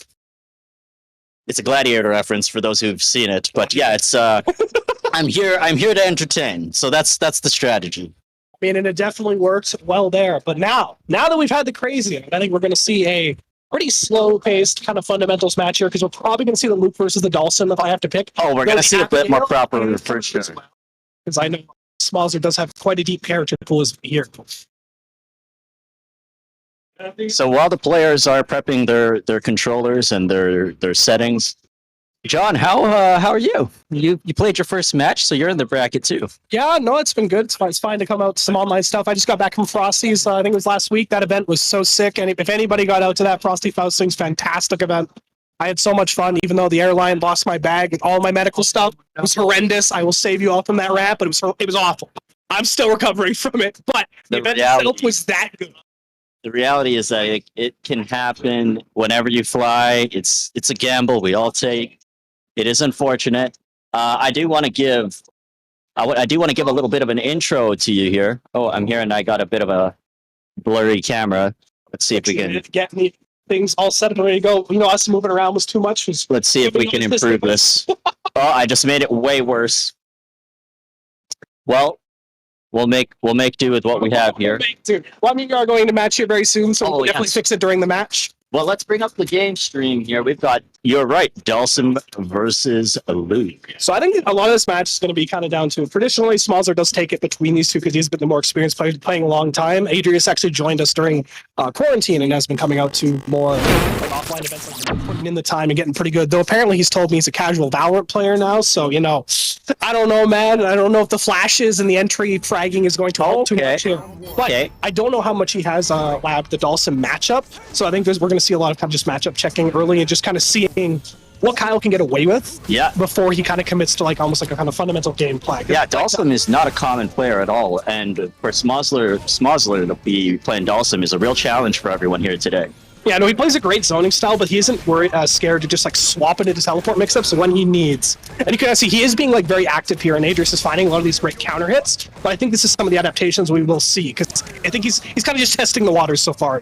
And we've got Adrius playing Luke here. He's previously an Akuma main, switched over to Luke. He is a very tactical player. He takes his time. He knows his character. He knows his frame data. He knows his game mechanics. So you're right. I do think we're going to see a lot more calculated plays, much like what we've just seen there. Oh, instant overhead. That's unblockable, he says. It's true. I can't. So that's our first round in favor of Smozzer. We are in a best of 3 here. Well, that was a great punish going into the fireball here, but so much lift stuff. It worked out because throws just don't happen. Yeah, he's being a little active. I'm surprised he is going towards his fireball gameplay a little bit from Smozzer here, just because Adrius is so willing to just kind of press and challenge. But you know what? The minute I talk about it, it works. He gets a double conversion on it and manages to go under it. So actually, this is the thing too that Adrius kind of tends to. Is there a stun coming? Oh my gosh, he blocked that over. He learned. It's so good. But that's the thing. Adrius is really good at adapting on the fly as well, but you can kind of use that to mix him up a bit as well, as we're seeing. You can predict it a little bit. Yeah. You can guide him towards a predictable playstyle if he's adapting to predictably in a way. Yeah, because he really does know how to punish all these things, but we saw with the fireball where he actually was trying to get around it twice, and Smalzer changed up the timing. He changed up how he's using it and got a ton of reward off of it. So It's almost like a baiting strategy at that point. Yeah, exactly. So these guys are doing just a great amount of give and take. See here, like Adrius changed it up. He knew when he wanted to jump in, and he gets a lot of reward off of it. Look at the damage he gets on it. It's such a simple conversion there. Oh yeah, no, Luke hits like an absolute truck, as I'm sure everyone has learned. Oh, it's overhead with the boy. fireball. Oh, what a great jumping though! The damage! Oh my gosh! This conversion here. Oh, gets jumped back. I do like these routes that Adrius is using here as well, getting a great amount of damage for each opportunity. V-Ships gets out of there, but great challenge here by Smosler. Oh, that was great by Smosler there.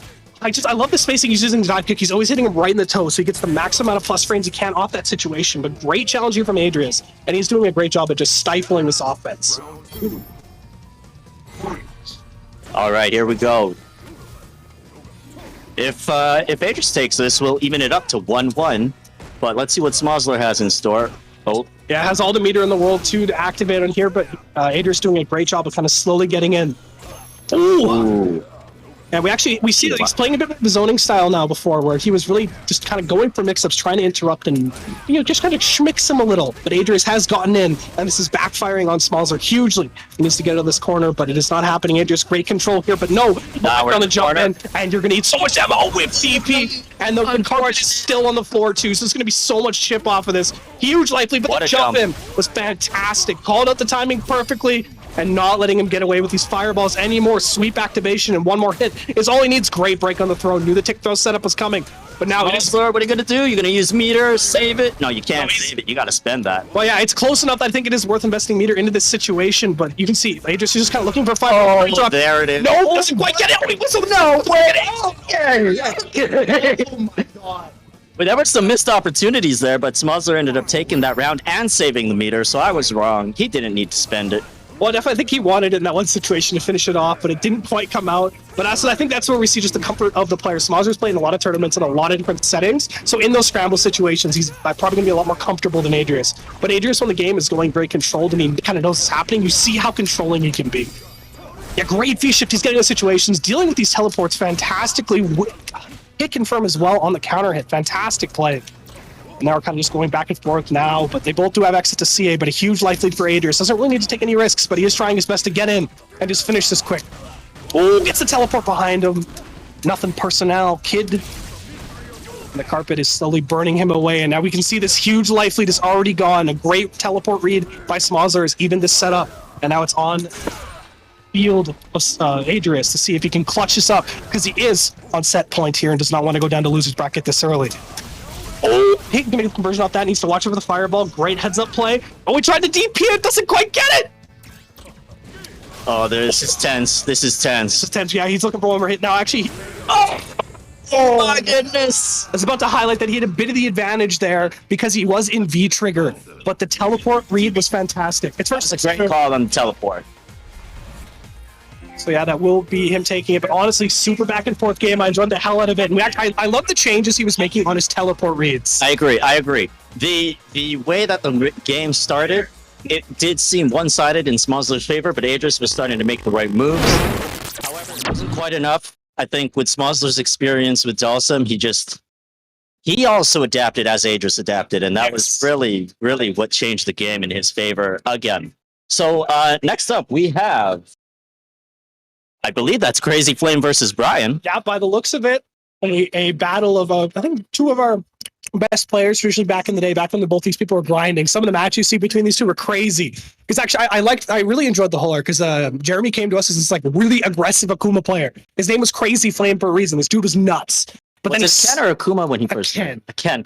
Yeah, I don't think Andrew ever played like too much Akuma. He went from Ken and then he switched over to Guile and actually just adopted this like rock solid defense. The ongoing joke was like, don't jump against Jeremy because he will flash kick you every single time. Yes. But it was really interesting to see him have to go up against Brian, because Brian is actually really, really good at exploiting the turtling style. Just even with Karen, because he's so good at using just the spacing, because he approaches you, he forces those buttons out of you. So Jeremy would really be willing to just kind of keep him out. Brian would make the right read and just pressure him down. And you could almost just see the frustration on this thing, because he was playing trying to play like a rock, and Brian's just out here with a sledgehammer, just kind of slowly beating him away. But the funniest part is he'd be sitting right out of his range with the sledgehammer near the rock, because rocks can punch, which is like great joke. Absolutely. One of the greatest things about Brian, and I did learn this from him, is when you're in a footsie situation with Brian, he will make you guess till you lose. Yes. And I've seen this with many high-level players. The one that comes to mind the most being Chris CCH. Back when West Coast Fighters used to do the roast, West Coast roast, Chris CCH was one of the top players. Whenever they were matched up with Brian, or whenever Chris CCH was matched up with Brian, I saw similar playstyles. Yes. So I started to realize they give you the aggressive, endless guessing game, where if they're going to attack you 5 times, you cannot necessarily know what's going to happen on the 6th. Exactly. The 7th. Yes, the the 8th. 7 or the 8th. They really get in your head, and Brian's so good at doing that. I mean, my favorite thing is everyone's like, why'd you mash? Because Brian he's so good at just pulling out this thing when you don't expect it. Like, even though Carrot might not have the most tools, but he's so good at just bringing it out. As amount of times I'll just see like our veteran players look over and be like, why'd you do that? it's so funny. All right, so we've got our first round here with 2 of the top players based out of Edmonton, Alberta, Canada. For those of you who are unfamiliar with the area, we've got Guile, played by Crazy Flame, Karine, played by Online Brian. Both of these players are extremely technical. They break this game down to a math, but I would say Brian is a little bit more of an intuitive player, and he loves being aggressive. Look at him go in the corner here, making Crazy Flame kind of just wait in the corner here. Oh! There's that wrong guess. Yeah, but you see how before he was just going and he's going and he's going. He's making you take those hits. You don't know if it's an overhead. You don't know if you got a crouch block. You don't know if it's a throw. And that's Online Brian for you. Exactly. And yeah, he forced Crazy Flame here into making a decision, and he just kind of paid off hugely for him. Now, I actually see a very aggressive tone coming out here from Jeremy, and I think it's actually a fantastic thing to do because you don't want to let Brian take the precedent. He's just so good at running over you. In my opinion, you have to play Brian. Oh my goodness. Yeah, you have to crouch jab out of that. That is a check and a half. But Brian does whip it out, gets so much reward off of it. Brian is someone you have to make, you play the same way against him. Oh my goodness, back in the corner here. Oh, upside down kick! Crazy Flame might take this round. Oh, he spent all of his meter on this though. Now that does get him some pressure in. Great veer reversal though, turns it around. Binding is the punish. Oh, let's get the punish back on. He's dead. He's dead. As long as he does the right combo, drops it. Okay, he got it too. That makes sense. That's the end of this game. He gets it 1-0 for Online Brian.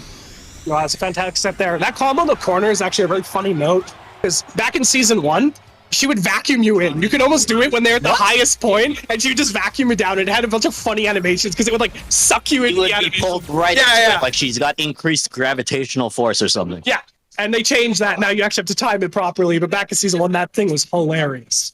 You know who has insane gravitational pull? Luke. Luke? He has the ability to convert from pretty much anything. Yes. And he'll pull you right in. Oh, we got a character change, I think. Do we? Or maybe I just like going back to stage switch here.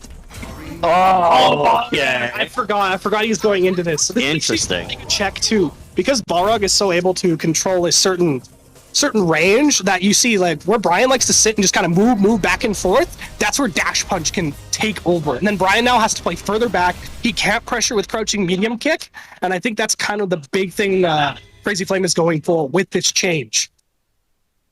But we shall see how it works out, because Brian is fantastic at just baiting with punishes, and also great at just making reads when he needs. So if he's able to say jump with his dash punches or play around his ranges properly, it's going to be very difficult for Crazy Flame. Balrog's tough because he's a knowledge character. He's like Zangief. If you don't have the knowledge on how to play him in your matchup, it's really tough to keep up with him.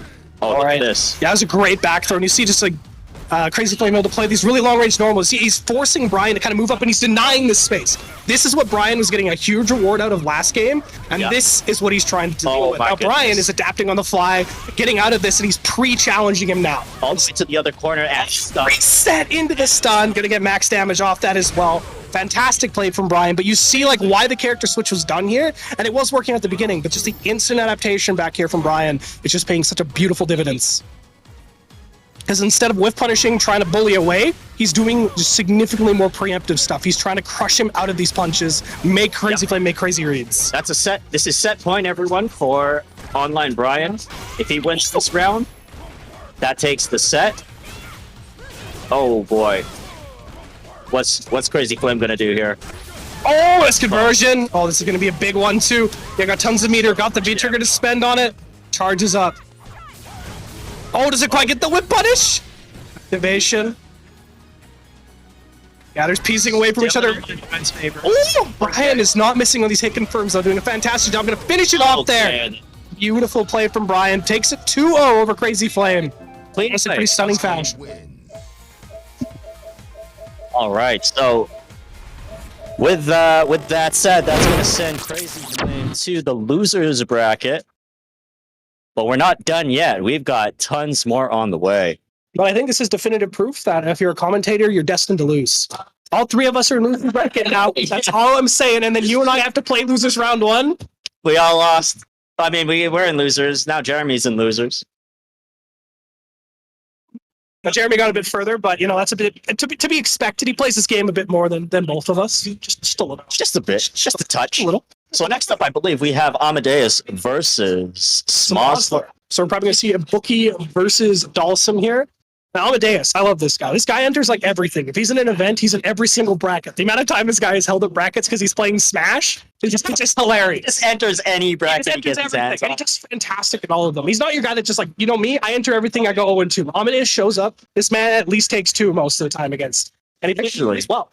I was destroyed by Amadeus in a 1st to 10 back during the pandemic when we were playing the EFGC. I believe we had the Shift Up series. Yeah, Shift Up. And it was a 1v1 1st to 10, high pressure stuff because it was streamed. Everyone was watching. And Amadeus, being this amazing Ibuki player, absolutely destroyed me. I think it was like 10-5 or something like that in his favor. Sheesh. Oh, G. I forgot he had a G. So actually, G. Wait, who's playing G here? Smozler's playing G. I forgot. Smozler does have a G on the side. Very, very on brand for him because he plays like kind of these grappler hybrids a lot because he did play Abigail quite a bit. And then obviously G also has a grappler, a lot of forward advancing moves. Going to try and get into the Bookie's face and not let him get away with anything. But I want you guys to really pay attention. I know Amadeus hasn't played in a bit, but his Caltrope setups are sick. They're super cool. It's only traumatizing when I think back to that Shift Up series I was referring to, because that was what took me out. I had no clue how to deal with those Caltrops. I just had to eat them. Yeah, and lose. Oh no. But here we go. I'm absolutely loving the Ibuki outfit here. Yeah, this one is beautiful. Oh, nice block on the overhead here, starting out. Up, charging up. G, yeah. And you see, he's kind of playing this range game with the fireballs so far. I think he's really, Smozler's kind of just looking to interrupt any of this pressure that he's getting started, because I'm not going to lie, when Amadeus knocks you down, it's terrifying. He has the Caltrope setups, he has a lot of different Oki setups, so if Smozler's able to keep playing this preemptive game and not let him get started, I think it's going to see a ton of success. Ooh, wow. Duck. Let's just throw. Let's just walk up and... Ooh, what? Okay, good trade, okay. Actually, I could trade for him. He lost to lose a presidential level on that, but he is still charged up and has a lot of plus frames he can do here. He's in the corner. Yeah. Max range command grab, and that's going to be our first round going to small. Oh, it's a setup. It's a setup. Safe though. Safe. That was a good setup then. Yeah.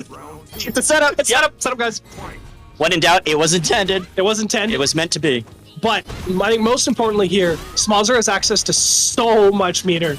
And if he does get the hit, he can just convert into so much. Because even though G has been nerfed, this man still hits like an absolute truck. Oh, he gets the kick in, but no, he dropped on the combo. That would have been his opportunity to get in. And this is tragic. He's back to playing this long-range game, and G's normals are just so good to keep out here.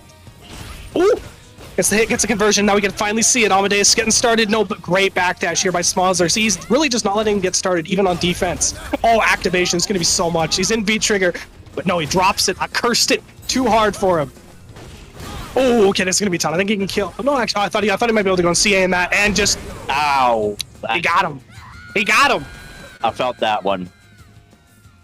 I guess G was the right call here. Yeah, it's a great idea too, because Dalsum having the more limited defensive options when you are against a player who's as explosive as Amadeus, you kind of maybe don't want to put yourself into that. Where G has, a little bit better defensive options, but also just great footsies normals. Because Amadeus is good at playing this game back and forth, but you see how he's just denying him, which is the sheer size of G's fireball and normals from him. I can see Smozler intentionally keeping control of the distance between him and Ibuki, and G does a great job of it. He has amazing options, and here we are going to see some crazy damage. That was insane. The old grappler G. Oh, the Caltrop. Oh, no. Oh, he's not dead. This is going to be such a scary situation after Oh this. my goodness. Oh, he just rushed. Just charge it up. Oh no, but the tick throw, he could have killed off of that, but great preemptive press, and Amadeus has gotten on the board, and you can kind of see, like, well, yeah, when he is in his face, he can just rush him down so well. But Smozler's making his hell to get in.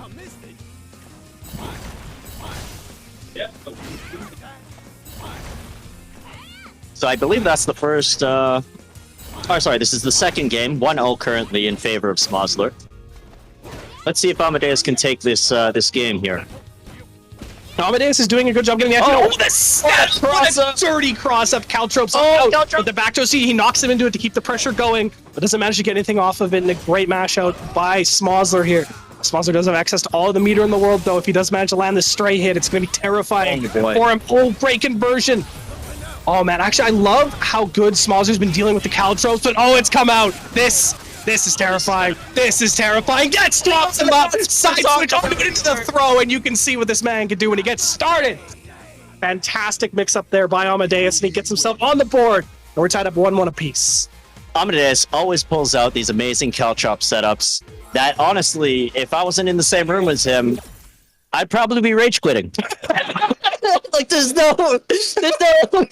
I'm out of here. I tripped but an appeal. I've had enough.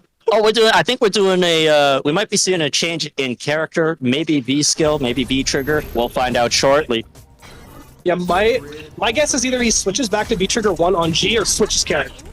Yeah, no, we are seeing the Dalton really wants to play the zoning style, because we actually did see him playing it to great success. Like, Amadeus wasn't able to get in. I think that at the end there, that was the first major time he got in. So if he is able to play this keep out style with Dalsum, I think the character matchup's going to go very much in his favor here. But with the reduced health from Dalsum here, the risk is a lot higher if he does mess up.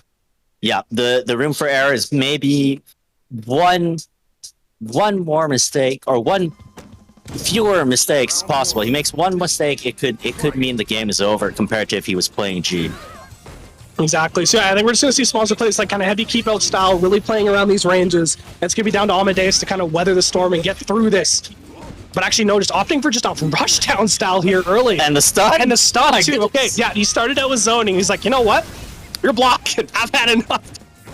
Oh, what pressure?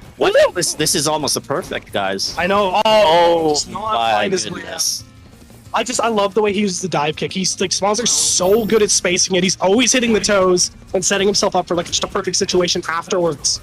And he doesn't just use the same dive kick. He'll use all three depending on what's needed. Oh no, that's a big whip. No, Amadeus, unfortunately, does not get the conversion he needs, and we're back to Smozler being in control. Oh, gets the jump in, not quite early enough to get it punished. Okay, confirm. And this is what Amadeus needs. Oh, he doesn't quite get more off that. He's missing these key moments to get in. And this does force him back into neutral, where Smozler has been kind of dominating for most of the set. Oh, side switch! That was so dirty. It's gonna be wait. Instant overhead. Oh, knocks him out of it, but just quite gonna take confirmed. He triggers out, and we are sitting at one more hit away. Just throws it, tries to anti-air with it. Wow. The movement was just immaculate. He completely navigates around the shuriken, gets the hit, and finishes it off. Great adaptation on the Dalsum. The G matchup taught him a lot of what he needed to utilize and went into it. I'm surprised he actually didn't play more of the zoning game, just went for that rush down. Just went for the aggression. Get in. He just could not stop. Smozler's so good with his spacing that in that last moment there when he jumped to avoid the V trigger activation, he jumped again to avoid it on its way back. Yeah. That's just some experience. That just takes experience, because Dalsum's timing for his jumps is different from every other character in this game. But he knew what to do in that situation. So right now we have our winners final. We're gonna go right into it. We've got Online Brian versus Smozler. This is an exciting Edmonton, man. There's some sleepers in this. We got some sleepers in there. Yeah, well, we got a lot of the classic people who come out to brackets too, and it's just fantastic to see them be able to play again. Because it's been a little bit of a hot minute, and I've been missing it. John, you've been commentating with MEsports for quite some time. We've started almost 2.5 years ago at this point. Has it been that long? Yeah, it really has. Yeah, time's been flying. Because I think of that. like really. And in 2.5 years, you approached me as a volunteer, and now you're You're doing. What are some of the events you're commentating for? So as of late, in the past, I've done a lot of ones, say like Mesa around here. I'm doing the Esports Expo next thing. I'm doing a lot of events for that, man. I'm doing League of Legends, Valorant. For Esports Expo next weekend? Yes. Oh my god. Well, let's jump right into this winners final. We have Smosler versus Online Brian. Now we're going to see that Smosler is really turning on the hitch to just kind of knock him out and just keep the pressure on here early. And see Brian is looking for his opportunity. He managed to find it with a fantastically placed sweep. Now he has forced Smosler into the corner. But Smosler actually pretty good at escaping from the corner with these teleports. But as I say that, oh, you see that? That's what I mean. He plays around that space. Man, Brian's dirty. Reversal. Oh, that's the round. Yeah, and this is the most dangerous place Brian can be. When he's sitting at about that crouching medium kick away distance in the corner, there's very few people who can escape, much less not just kind of blow up after one mistake.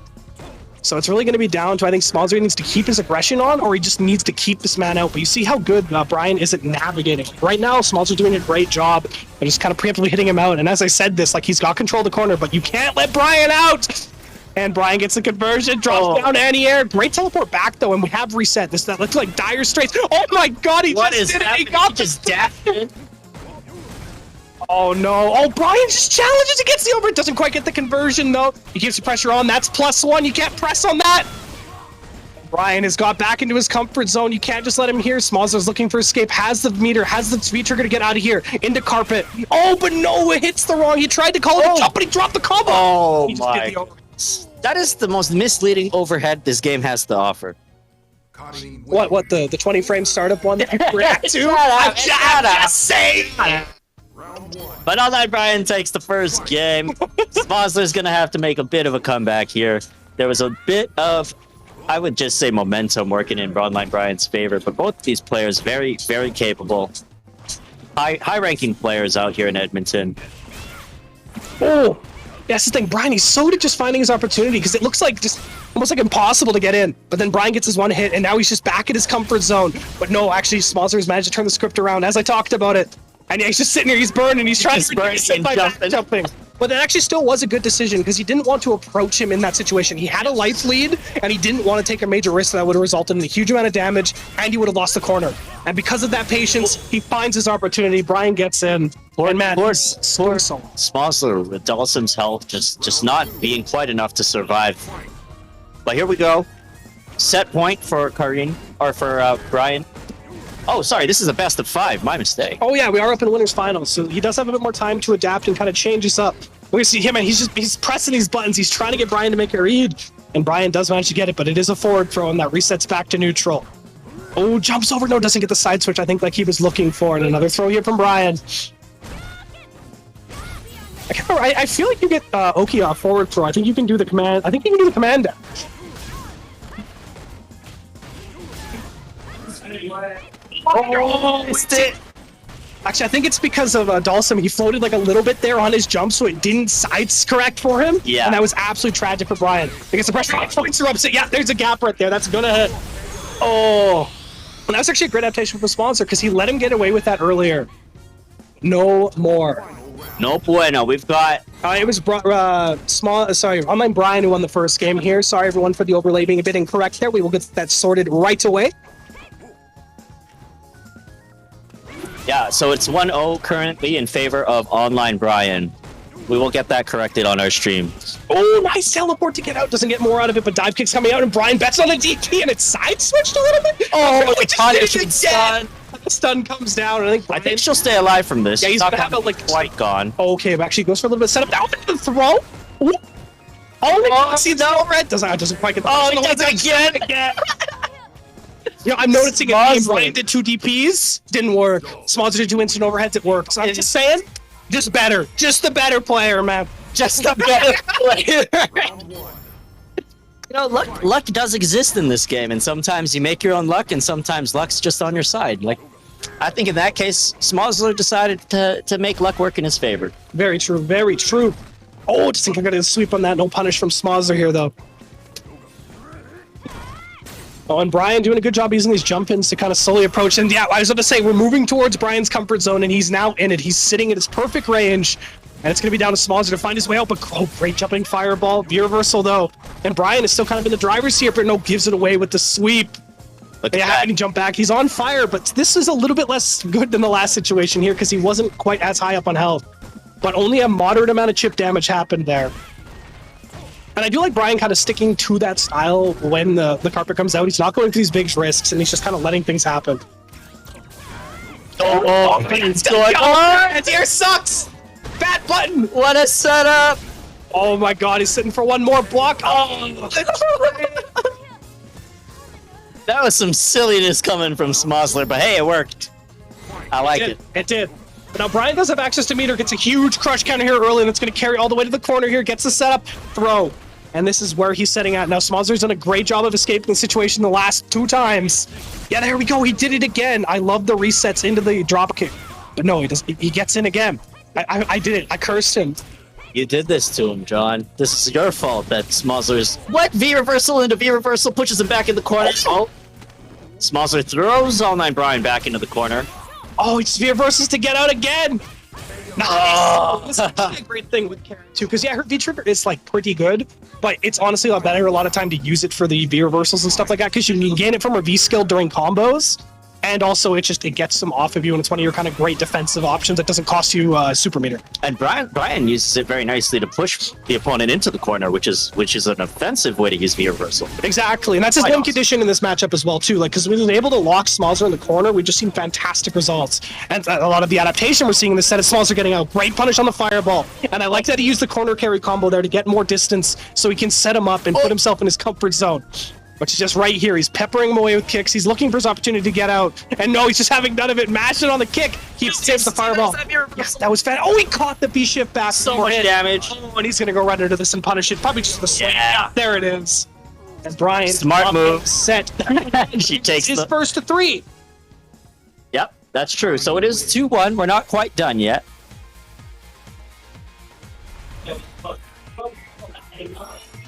Yeah, these two players are no stranger to one another. They've played each other multiple times. I believe for years, in fact. John, you could correct me on that. You've been in this scene much longer than I have here in Edmonton.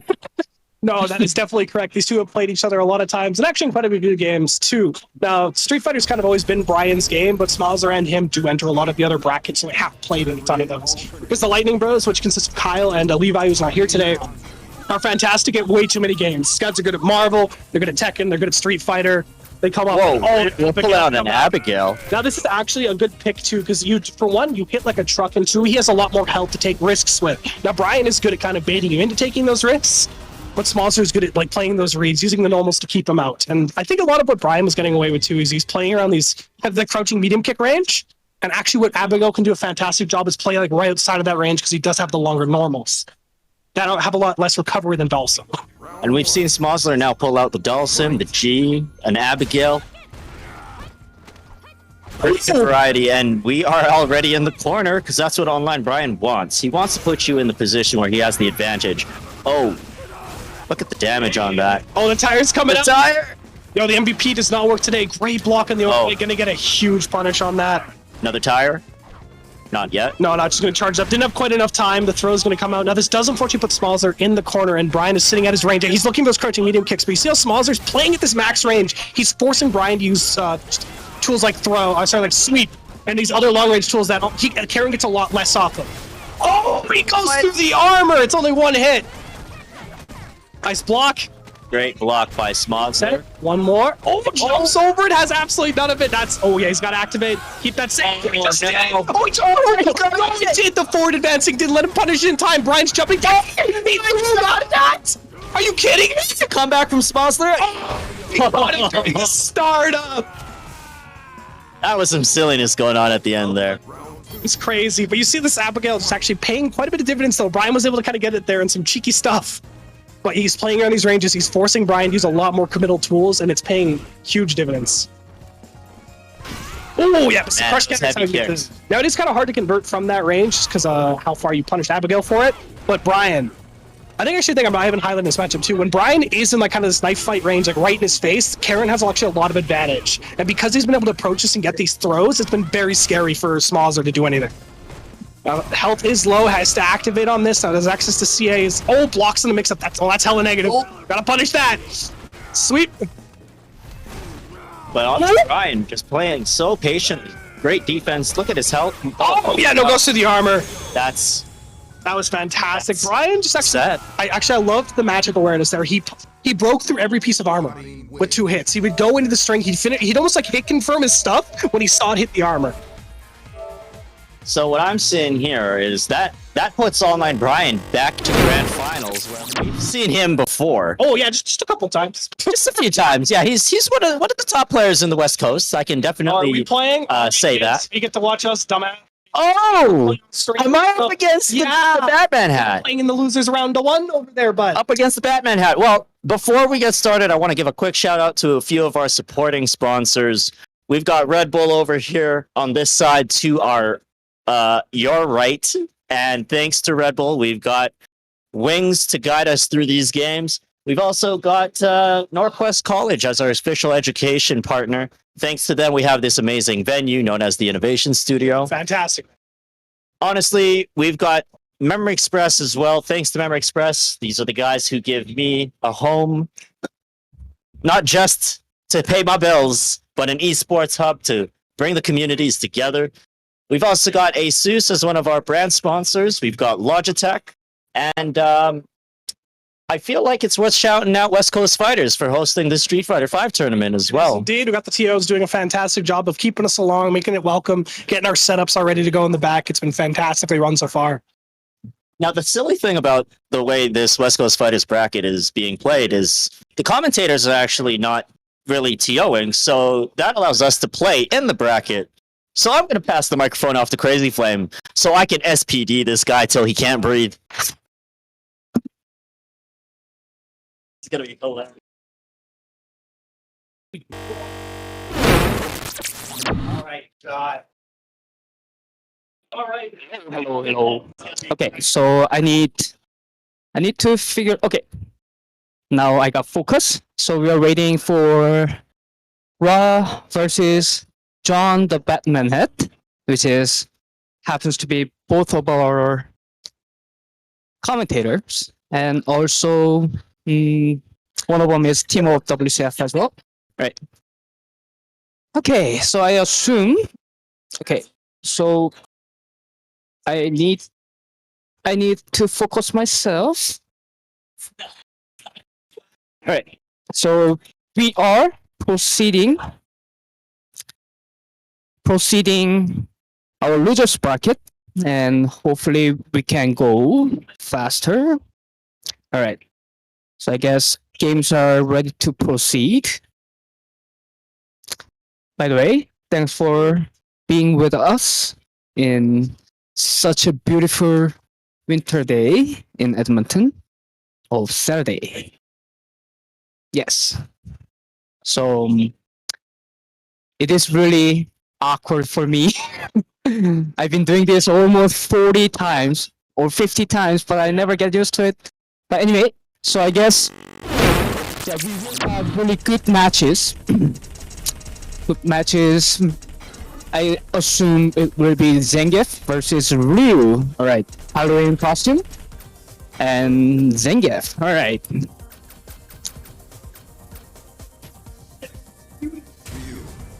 Ooh, evil costume, and of course, Ra will choose mech costume.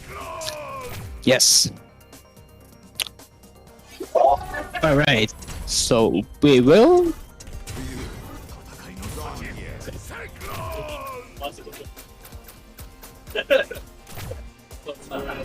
Right, so we will have the losers bracket. The first matches of losers bracket. The John the Batman Head. Our username, Such. Oh yeah, so our username has to be the other way. Can you switch the side of their name, please? Okay.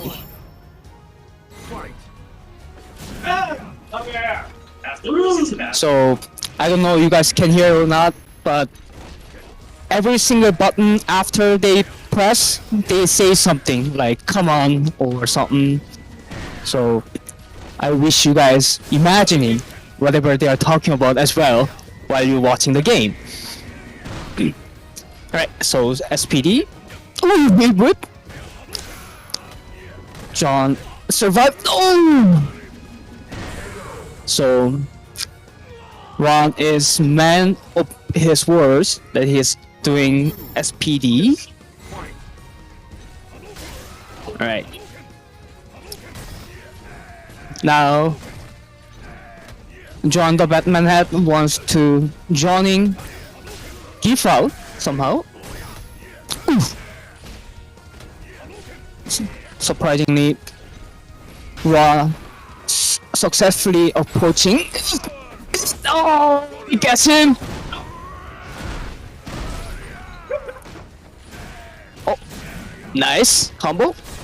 Oh! Nice game by Ra versus John Batman Head, and Ra takes first game. This is the first win for player 2. Round 1. Fight.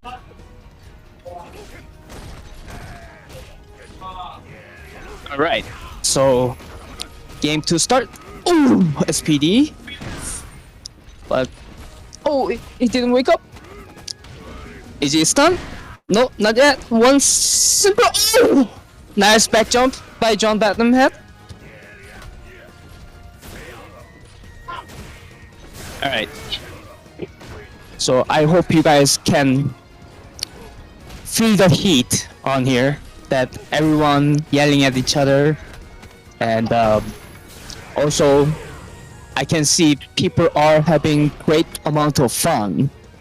So next time, if you're living in Edmonton, it will be in March. That March 11th, I believe. We will have second one. I hope you guys can make here. All right. John he didn't even bother to walk. Oof. Nice EXTP by John. Oof. Okay, Ron is baiting John Batman Head with air SPD. Oh.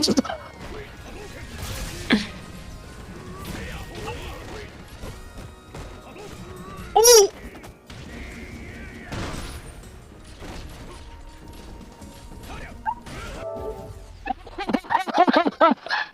Okay.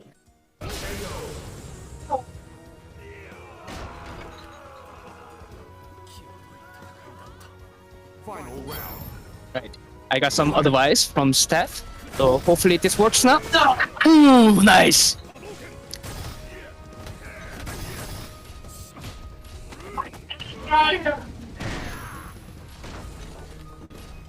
Oh, what a jump by Ron SPD.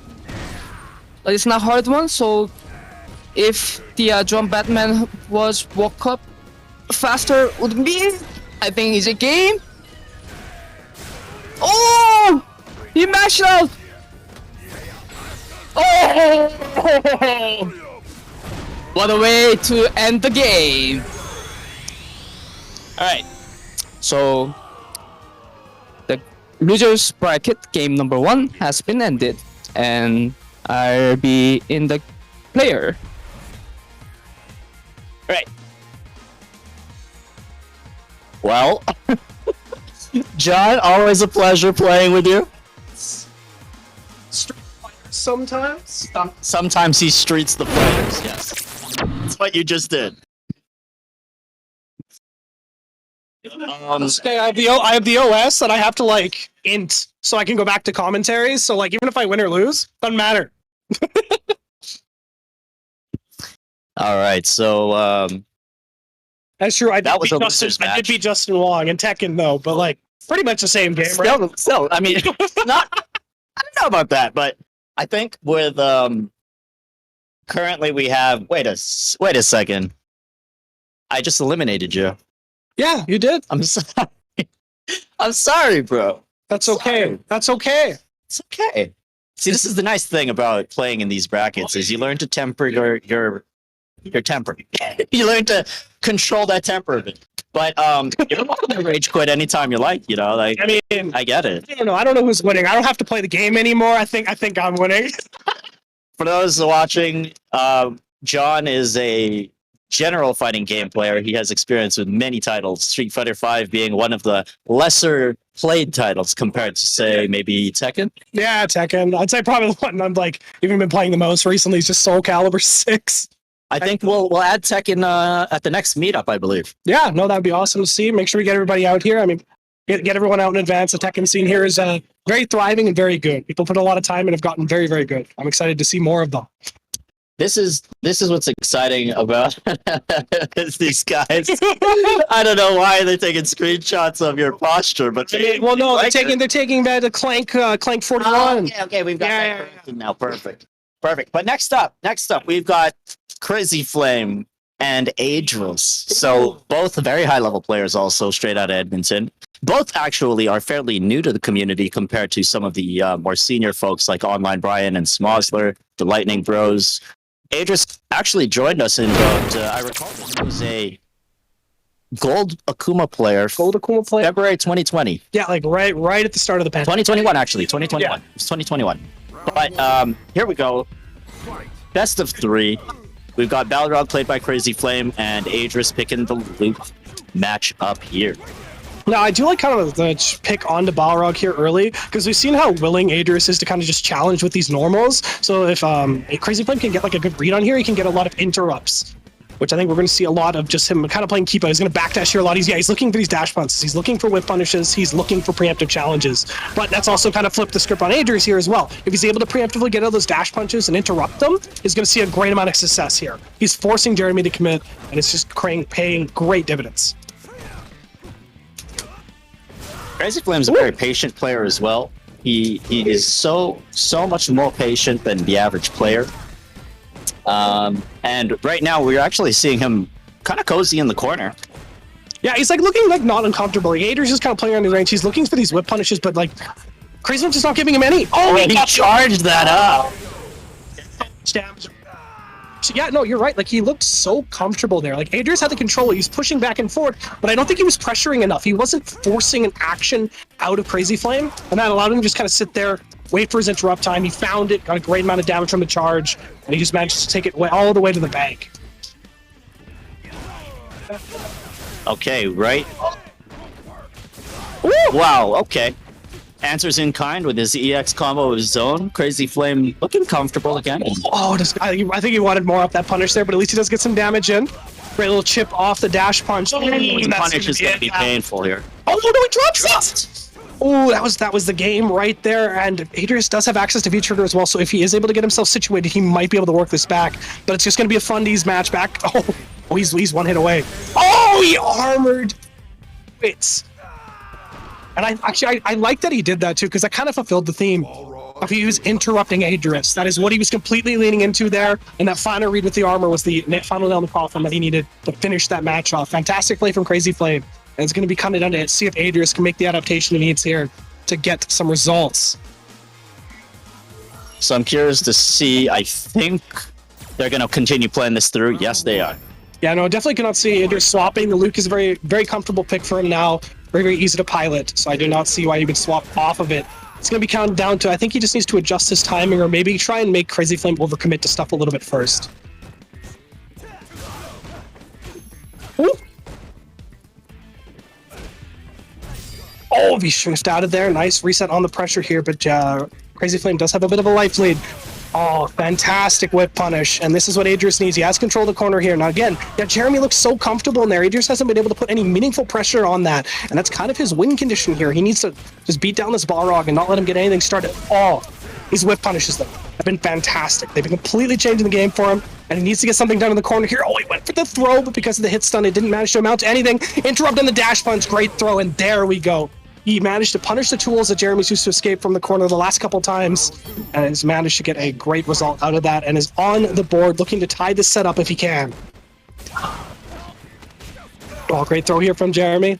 Sorry, I know Jeremy too intimately. I keep calling him that instead of his tag. This guy is my boy. Ooh. Nice little back and forth here. Oh, great preemptive press here. Now, we've seen actually kind of a change out of Jeremy here as well. He's actually just trying to fish for these whip punishes so far. And look at he's going back for dash punch comes out here. Great challenge. And yeah, they're just trading buttons back and forth here. They're kind of just taking turns with each other, but Adrius has gotten the first neck up into the Oki. Great backdash here. Interrupt, but doesn't lead into more. Now Adrius has V-Trigger in the corner. Great jump out, doesn't get more. And Adrius needs to lock him down. He hasn't been able to keep Jeremy in this corner super well in this set. And he went up for the walk-up throw, but Jeremy, great challenges, turns it around with a back throw. And he's looking to just potentially chip him out here if he can. Yeah, no, he has no V-meter. And Jeremy does have access to CA. It would be a great investment. Just plays it standard, gets the uppercut, and is able to tie the sets up 1-1 apiece. But we are going with equal resources. This is still anybody's game. It's going to be down to Adrius. Can he find the timing? Can he stop this preemptive stuff? Just ripping him apart. CA comes out. It's blocked. Oh, what? And he answers with another CA to punish. Look at the health. Just one hit away. You know, you see Jeremy doing a great job of holding this corner. Yeah, he's making him commit. He's interrupting him. He's doing such a good job of switching between the preemptive and the whip punish game. And he just needs one more hit to send us home. Adrius has a huge mountain to climb if he can get over this. Now Luke does hit like a truck though. So if he's able to get these hits, he might be able to see a result, but no. The whip punish game. Jeremy completely turned off the preemptive poke game and was just sitting there letting him make a mistake, and then he finally found it, finished it off. Fantastic play from Crazy Flame there to kind of exploit the tendencies of Adrius a bit and kind of just keep changing the game at a very rapid pace that he couldn't keep up with.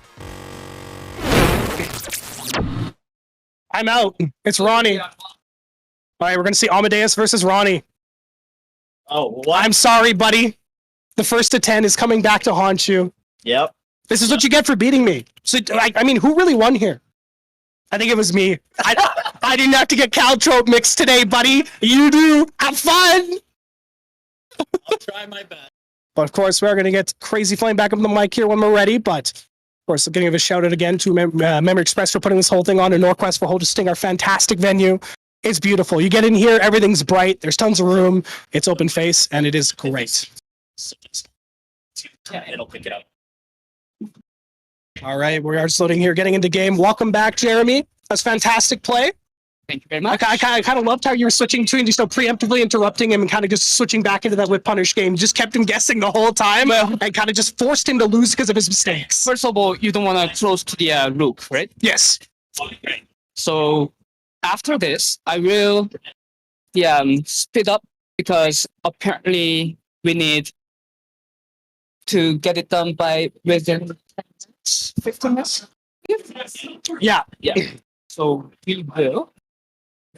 So we're probably just going to burn through the bracket here a little bit. So that is A-okay. Well, I mean, we are moving into, after this match, it will be top 3. So we will just have the rest of it pretty much ready to go. Yeah. So, yes. So after this, we will have Innovation Studio Tour, I think, right? Yeah, that just looks like it goes on our schedule here. And of course, this is the studio, guys, I'm talking about. It looks so fantastic. I'm so excited for you guys to see it. And I'm so excited for what West Coast Fighters and Memory Express are going to start putting on here with NorQuest College to just see these fantastic events. I mean, I walk in here and y'all got jerseys on, man. This thing looks so official. I can't keep up. Not gonna lie, I got the most comments from people because of this. Since I joined the EFTP, okay. Exactly. Well, we are getting away here. Probably going to see the Ibuki versus the Zangief. Again, Ronnie does have PTSD from this. They played a first to 10 back in our shift up thing. We ran for the EFGC, and Amadeus took it.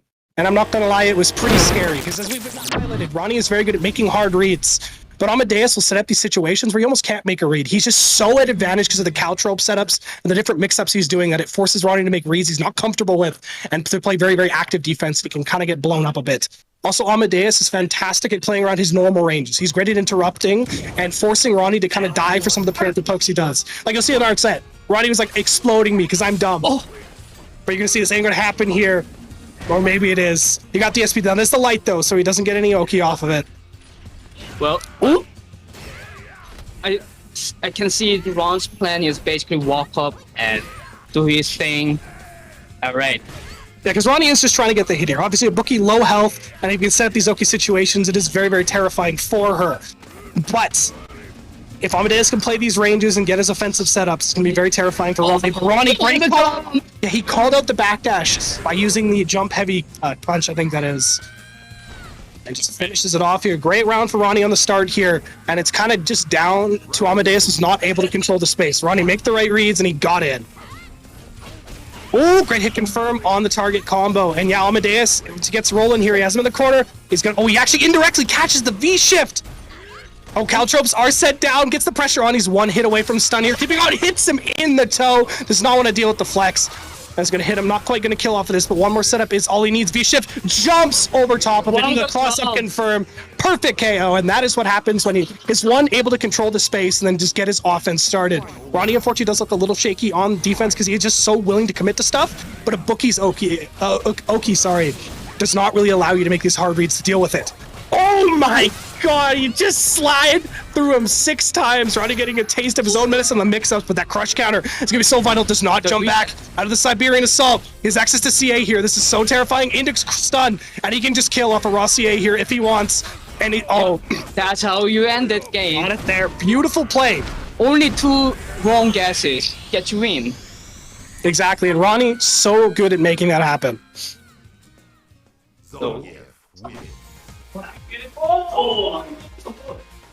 Yeah, no, I'm excited to see here. Can Ronnie keep the pressure on, or will Amadeus be able to kind of just go back and control the space? Because if he is able to utilize the bookie's normals and call this preemptive stuff Ronnie is doing, we've seen how just much great success he can get off of it. See, Ronnie, very, very willing to press these buttons. He's very willing to commit. But it is down to Amadeus to play heads up for it, and oh my god, these reads have just been so immaculate. He's crushing the anti-airs. Got the side switch, great challenge from Ronnie! And he is making all the right reads here, calling out all the challenges he needs to, and that's stun already, and he is dead. That is it. This is how quickly you can die in this matchup. Does not even need to spend meter. And Ronnie is running away with this, getting that revenge for that first attempt from so long ago. Maybe if Ron can take one more round, then I guess the matchup WCF will happen. Yeah, we finally got all the commentators playing each other. We played, so Ronnie is able to play this. He has to play against Jeremy here. Oh, gets the SPD. Then I'm afraid that we can't broadcast more than further than the loser's semifinal. But I guess that's how we work. So no, that is fair. Oh, gets a conversion on it. Okay, this is what he needs. He's got the Oki set up. Doesn't need Caltropes or anything like that. And he's looking for a situation. Ronnie does have access to features, so if you commit to something, it's so scary. Oh, he gets the anti-air this time. Great conversion. B-shift gets out of there, and Ronnie low on health, but he has all the meter. That and back jump. Oh my god! Oh, that was sick, and Ronnie does get huge Oki off this, catches the backdash, and we are looking at one more hit away. All the resources in the favor of Amadeus here. Gets to throw one more hit is all he needs. That massive life total of Zangief is keeping him alive. And this man, he's a machine! He's a machine! He walks him down, commits to the standing heavy punch. And that is all she wrote. And he secured his place in loser semifinals for a matchup of the final matchup of the commentators. Will Jeremy avenge me? Or will Ronnie the Madman continue? You're still up there, buddy. You're playing Jeremy. That unfortunately means you all have to deal with me solo up here for now, but you are going to have a banger of a match here, because this is the epitome of a unstoppable force meets an unmovable object. Particularly if Jeremy commits into the Guile, because Jeremy plays this just complete shutdown style. He zones you out with fireballs. He's so willing to just sit there, turtle. But Ronnie is so good at breaking into people's defenses, making them overcommit, baiting them out with, like, a thing he does a lot of times. He'll actually just jump up with SPD, specifically so he can bait out an anti-air. I know this is losers semifinals, so it will only be first to 2, of course, but we do potentially have losers finals coming up after this. Winner of this goes on to play Smosler, and of course, Online Brian sitting pretty up in grand finals. So, again, thank you all for watching so far. It has been a fantastic stream, and I am so excited for this matchup coming forward. Hello. Just quickly had Ronnie visiting, making sure everything is running A-okay. These two are doing a fantastic job. I don't know if you guys have ever had Ronnie and Jeremy run an event or been a part of it. It is a fantastic experience. Everyone has gone so well. And that has been why I've been here so long, doing so many commentary stuff for Memory Express. They put on a fantastic gig. I just get to show up. I do my job. It's completely effortless. Fantastic shout out to here. Looks like we have a short delay. Ronnie is quickly running to go fix something. and then we will get underway. Well, I guess this gives us a good time to, of course, give us a shout out to our sponsors. Thank you so much, Asus and Logitech, for being our equipment sponsors for today, just being out here, and they're fantastic brands. I've had Asus monitors my whole life. I think every single gaming mouse I've used has been a Logitech. I've never, ever done me wrong. And of course, Memory Express for putting on the MEsports side of it, making this tournament happen, and NorQuest for getting us this fantastic space. So it looks like Ronnie is back, and we will be underway shortly here in what I think will be a very, very exciting match. Maybe a little bit less energy than the last one we've seen because we are going towards different characters. But I guess it really depends if Jeremy goes into the Guile or the Balrog. The Balrog is going to be about playing space, using dash punts to kind of deny Ronnie these approaches that he loves so much. Well, Guile, I think he's just going to go full turtle with a very occasional turn on to offense when he thinks Ronnie is going to do something a bit reckless. Oh, no, the Cody. I forgot Jeremy was learning Cody.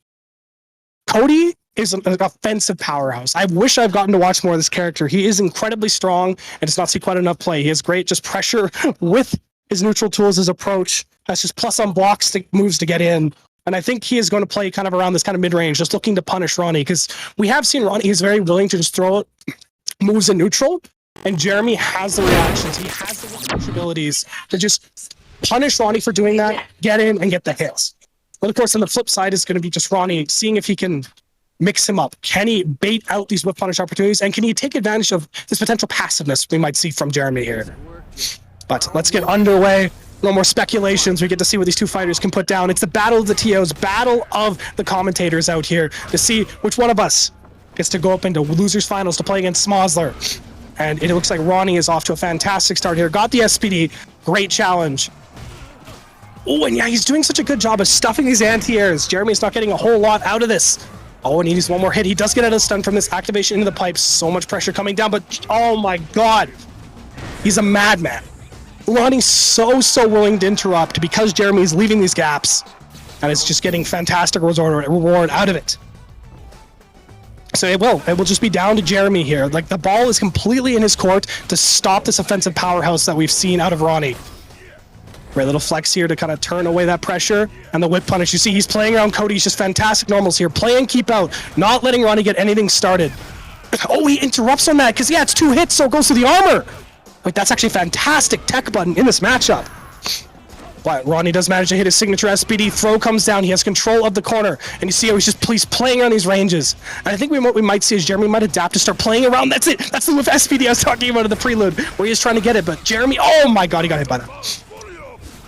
Okay, this is what he needs to get started, but it is such a huge life deficit, but he has access to V-Trigger. He's got the setups, and oh, he hit him on the back walk. He's gotten so much progress out of that throughout the set. V-Trigger activation. Oh, he gets the poke out of it. Jeremy just needs to play around with these normals. He got the pressure. He comes in. Plus, yeah, it is plus on block, baby. It's so cheap. It's so cheap. But that is a fantastic tool in this matchup because Ronnie is so willing to interrupt. That if Jeremy just has this kind of free approach, he's going to see just fantastic success out of it. Oh, he's going for the DP! He's trying to catch that standing medium kick. Ooh! The pullback on that actually avoided the kick. Oh, that is definitely going to whiff. Jeremy does not get a full punish on that. Now, Ronnie actually went for the SPD the last couple times there, but he has swapped it up. The flex coming out, interrupts it. And Jeremy is starting to make some of the adaptations he needs. He's using these long-range buttons, and he is forcing Ronnie into these read situations. Oh, he ducks under that. Doesn't get more. Now, these misconversions are kind of costing him a lot of damage and giving Ronnie more opportunity to come back. And Ronnie is starting to catch these jump backs. He's using a lot less SPD, and it's instead going for frame traps. And he is with CA. Oh, he interrupts him, gets the hit. One more hit. Ronnie might commit to it, but no. Gets hit with the low, and that is Jeremy taking the first game on their fantastic adaptations. We saw that Ronnie is so good at rushing him down, but I think the Cody matchup is actually like a fantastic pick here, because Ronnie really likes using standing heavy punch. Well, Cody just denies that. He's a 2-hitting kick. I think it's a standing heavy kick that just interrupts him, and it just completely negates the armor. It's a great whip punish tool, and negates some of the armor that Ronnie really likes using in neutral, and he's just seeing a great amount of success out of that. The Cody pick is actually really panning out, and I see why he's got into it in this matchup. Crush counter comes down, and we are looking at an early stun potentially. One more setup into the V reversal. He gets out. Oh, man, and actually Ronnie's doing a fantastic job of stopping the jump backs, though. He's not letting Jeremy just get out of these situations for free. But Jeremy, he has a life lead. He doesn't really need to take any risks, and he's just letting Ronnie commit. Just occasionally throwing out his preemptive pokes, trying to knock him out of things. Not even really needing to whiff punish. He's so comfortable, but no, not anymore. Oh, he doesn't jump back out of the Russian assault. Which actually, that's a Tekken move name. My bad, guys. Oh, that killed. Man, the Cody damage adding up here. Jeremy playing a great mid-range game that is just not letting Zangief accomplish anything. Now, Ronnie, of course, does have access to the meters. If he is able to get the heavy SPD, he can transition into so much more. Crush counter comes out. Oh, he's denying these jumps in such a fantastic way. There it is. He's hit his EX SPD. This is his opportunity. He needs to turn this into more. Does not respect that. Gets stunned, and that's going to be Ronnie running away with this round. Double jump just for the hell of it. Perfect KO. And Ronnie is looking to get back into this set, tying it up 1 round apiece. It did not really need to invest too much meter. He almost got his entire EX SPD meter back from that. Oh, he finally hits it. He's been looking for that the whole time in the kick, and he finally gets it. Now, the reward of that move, unfortunately, is not the greatest. But if you do manage to read it, God, it feels good. Oh, he's zoning way. There we go. He's playing around this armor so well. Playing these ranges where even though he might flex through it, he doesn't get a lot out of it. But EX SPD comes down. And we see how good Ronnie is at transitioning this into more. Gets the reset, gets the overhead, and he's using button pressure now. He's really got into Jeremy's head. He needs to be worried about SPD, and it's just not coming out. He's using frame pressure instead. Now, Jeremy, oh my God. Oh, hits him just frame, baby. Ooh. Okay, I got all the meter in the world. Gets the overhead, and he's got the pipe. He's playing just this range perfectly. He's able to match Zangief's normal length with this. Oh! No, he hits it! Oh, he popped off too hard! It's fine, though. It happens. He's dead. He's in the middle of animation. I don't think the pause really affected too much. And that's Ronnie tying it up a 1 round apiece. Sheesh. What a huge whiff, unfortunately, for Jeremy to go under with the advancing normal. Because we've talked about it. It's very good because it is plus some block. It lets him get in for free, but Ronnie made a fantastic read, jumped over it. And that is just the freest CA of the century. Oh, and actually, we might see a character swap here from Jeremy, or just kind of resetting, thinking about the V-triggers he wants. If anything, it is just a good time to take a breather. Because if anybody's going to boom you, it's Ronnie the Extraordinaire.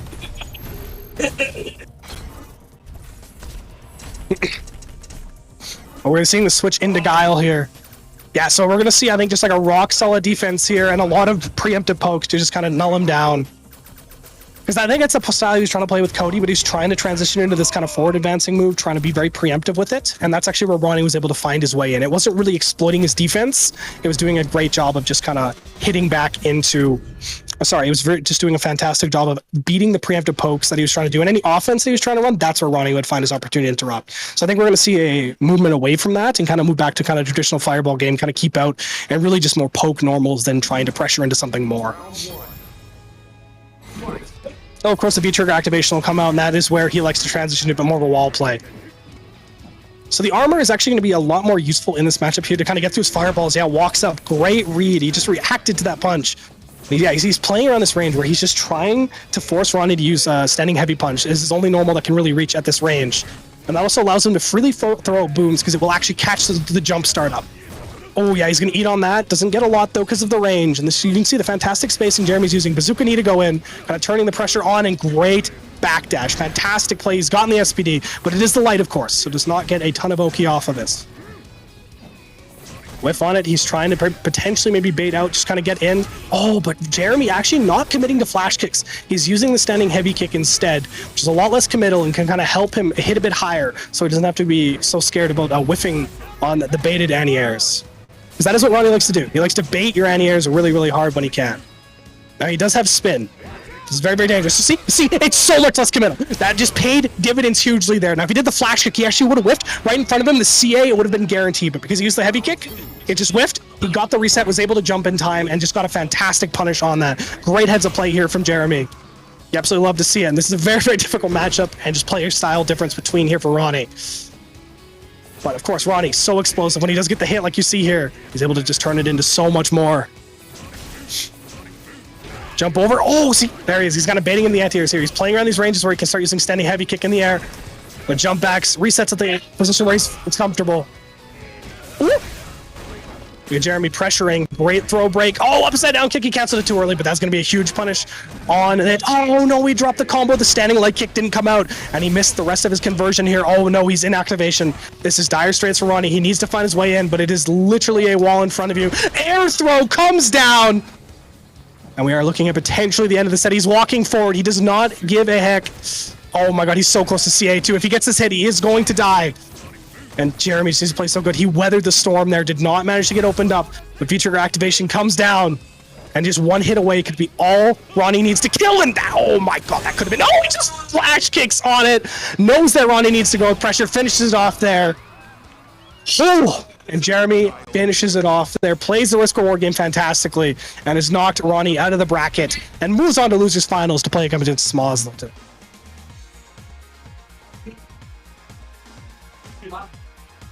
What a banger. What a banger. I love the character switches. I also really like him kind of going back into a more defensive style, realizing that when he's trying to pressure Ronnie, that's when you get his reads. You get in and be good to go. Now, speak of the man, there he is. Welcome back. Welcome back to the Battle of the Commentators. Thank you. Yes, that was a lot of fun. Welcome back to the Lunar Duty. You get to hold this now. Yeah. Congratulations. That was an amazing game set. That was an amazing set with Crazy Flame there. He's actually one of the people who I consider a mentor in this game. Actually, he was the one who broke down all my barriers and helped me get to a higher rank and a better version of myself in this game. So shout outs to Crazy Flame. Which is so cool to see because, yeah, as we've kind of talked about earlier, Jeremy was like the newer player not so long ago. He was the one that we were kind of mentoring, improving.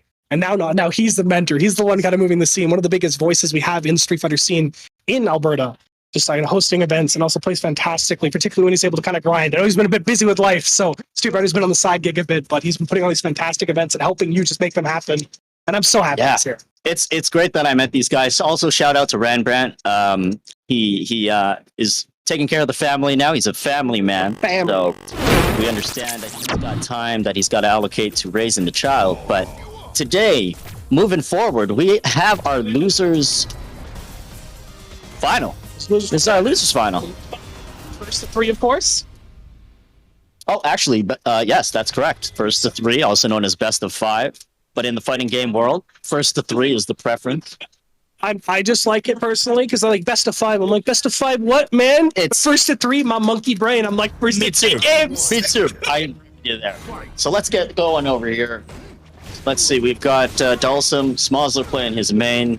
And we've actually got Crazy Flame playing a secondary, Balrog in this case. So I do like the Balrog pick here too, because he can just he can very easily remove the zoning game that Dawson likes to play, and particularly with how patient and how well at reading the situation Jeremy is, he can get in with these dash punches, and he's going to force this more aggressive style we're seeing out of Smosler. Now Smosler is very good at running it, but it's very, very high risk, because he's made of glass, and Balrog hits like a truck. Yeah, that's absolutely right. There is so much damage hiding behind those boxing gloves, but Dawson, he has his own advantages, his own tricks in his bag. I do think though that Balrog can close the distance. Oh, but Dawson, Smosler makes the right moves. That was actually so unfortunate. If Jeremy got the hit there, that was it. He was done. But no, he barely whiffed, and that allowed Smosler to set up that beautiful conversion there to finish off the round. Very, very like a good read on his side, but just did not understand the spacing he was at.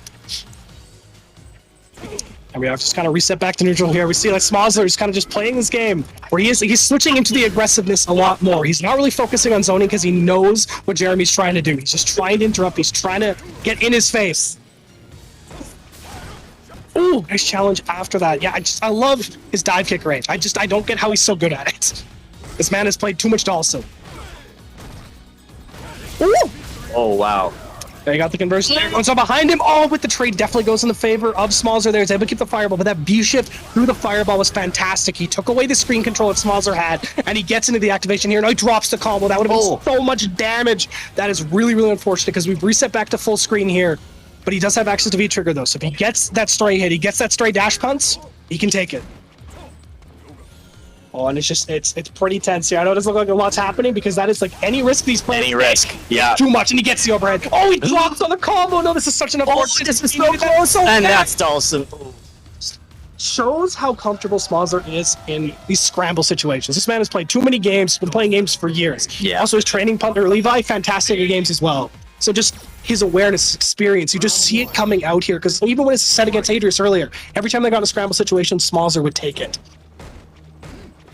Both players are very, very confident and comfortable in heated situations, whether it's the corner, whether it's pressure, whether it's just making a mistake, and they keep their cool. So here's slight advantage right now, or well, overall it is 1-0 for Smosler, but in this round, slight advantage Going to Smozler again. Ooh, Balrog. Crazy Flame got to watch that stun meter, and he does correctly so by doing that V reversal. Oh, he keeps the pressure on here. I love how good he is controlling the corner. He forces that jump out of him, but the trade. The stun. That's actually just so unfortunate. That is so unfortunate for Crazy Flame. He loses it on the trade there, gets stunned out of the resulting situation. And it is just looking like all Smozler here. The Balrog's been able to get in a couple times, but the offense of Smozler has just looked superior. There's really no other way to spin it. Oh. Yeah, Jeremy's looking for a situation. The crazy Flame wants to beat the Yoga Flame today. Oh. Yeah. Ooh.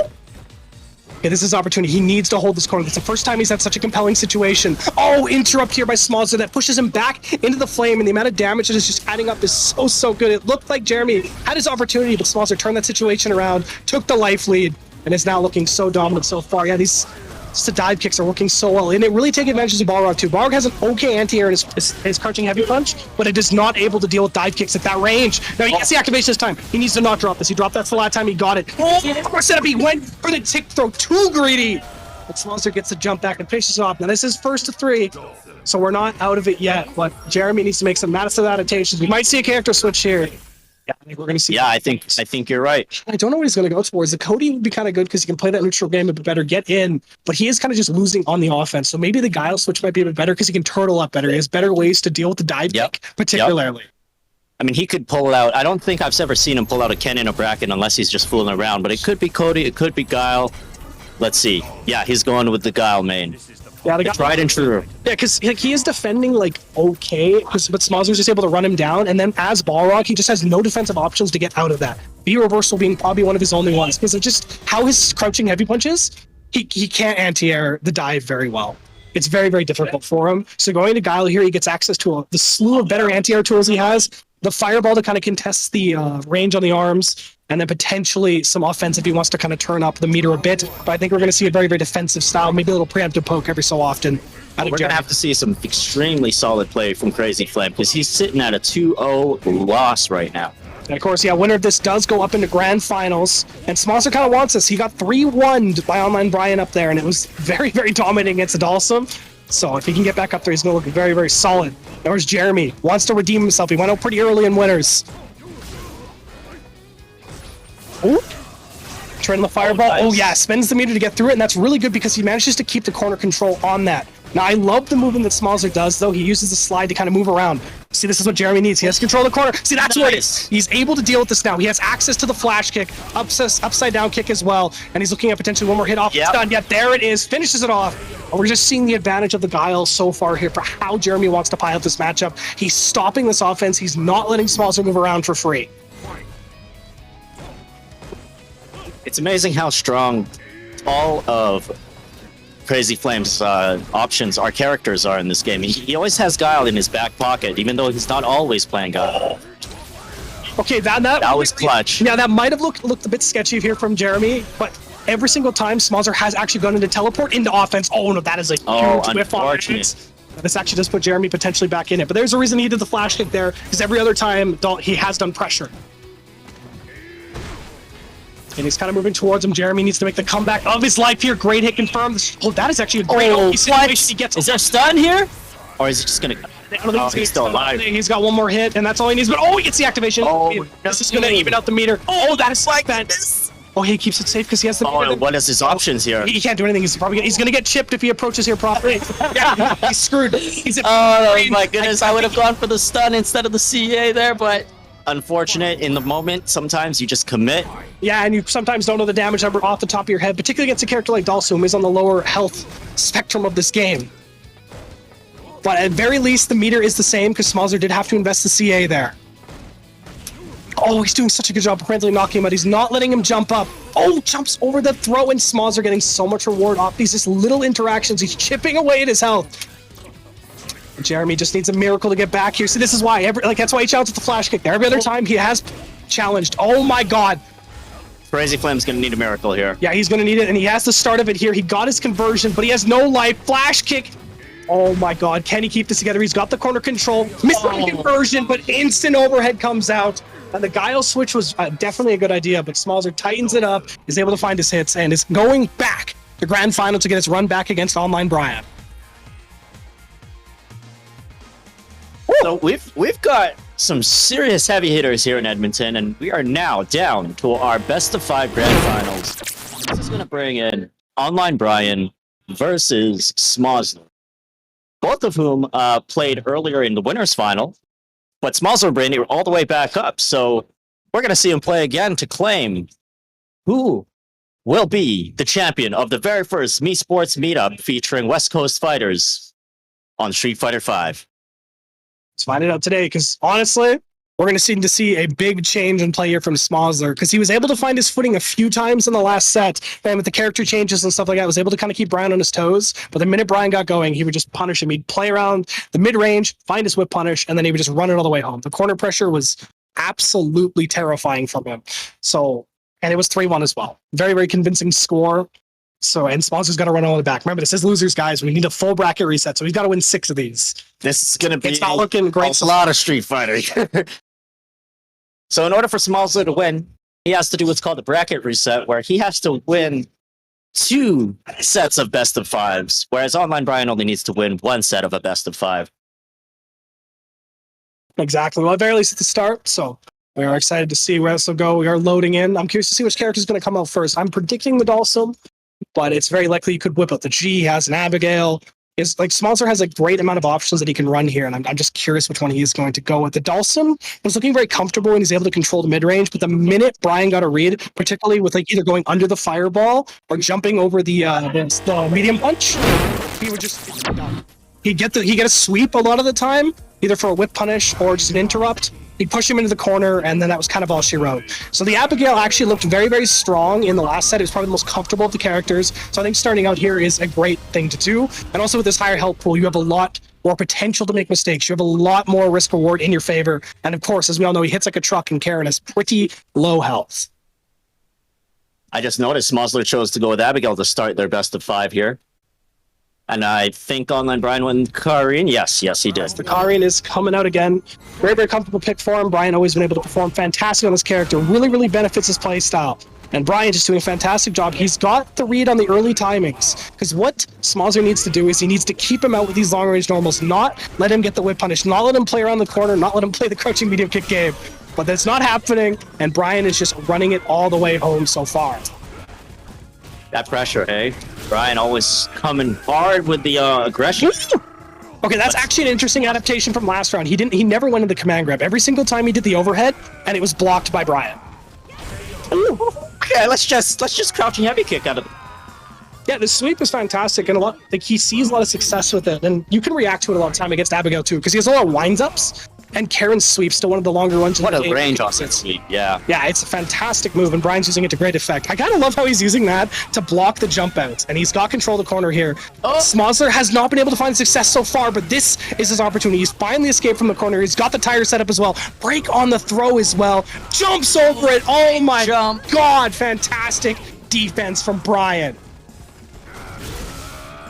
Oh, he's got the activation, block on the overhead. Yeah, he's not managed to find any success with that so far. And Brian using the standing heavy kick into the activation. That's going to not quite finish it off because of the scaling.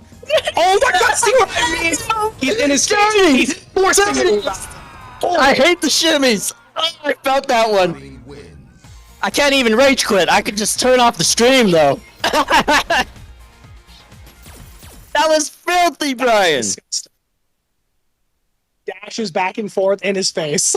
But also, that is a very scary situation for Abigail to press, because like the best thing he probably has is crouching light punch, which is a lot slower than every other character's crouching. Correct. It goes very far. It hits twice. It's a really good move, but it's not a great mash option in that situation where Brian is so able to just put out particular stuff like standing medium kick. Standing medium punch. That move is a killer. It's got a giant hitbox on it, and the hitbox is retracting. So if you do that preemptively, he can knock out almost any Abigail's moves at that particular range. He also obviously uses crouching medium kick. He has a lot of options. So that's why it was so scary for Abigail to do something there. Absolutely amazing commentary, John. I had forgotten you actually play a bit of Karine, so amazing insight here. And now okay, so Smosler is going with Dhalsim here. So let's see how this changes up the momentum on his end. Yeah, I'm curious to see what he's going to go with because he was playing that defensive style earlier, but what would happen is Brian would play his patience, he'd manage to get it, and he'd find a sweep somewhere. Like here, right here. He managed to get it, and then he tried one. Yeah, he tried another one because he wanted to interrupt it, and he's able to get into this range. Look how comfortable he is here because Dalsum has to commit to a lot of different normals in that range. So if I think playing to the zoning style is fine, but it's Brian, he's able to find these sweeps, he's able to find his way in, and I don't think this is the way to Closes that victory. distance pretty quickly. So we might have to see Smalzer go into more aggressive style, maybe using these teleport, using mix-ups, forcing Brian into something, or he has to tighten up the zoning so hard, which is going to be, I'm not going to lie, a huge ask with how well Brian's playing today. That's a lot of gray health lost there by online Brian. Smalzer looking great right now. Oh, yeah, see, I love what he did. That was fantastic to switch into the aggressive style. He's mixing them up. He's using the V trigger, and he's going for the sweep. I mean, sorry, the drills. Just at these ranges. Because Karen has kind of the same problem that Balrog has. Her crouching heavy punch is better, but it still has a very bad spot right on top of her. So if you're able to do the drill right above her, it's very, very difficult for her to anti-air. And even right there, it doesn't advance very far forward, so he actually almost might have been able to duck under it. So Brian dealing with drill is actually very, very difficult in this situation. So if Smalzer can use it to great effect, I think we're going to see a lot of success from it. But there is definitely a shift in the momentum for Smalzer now that he's playing Dalsum.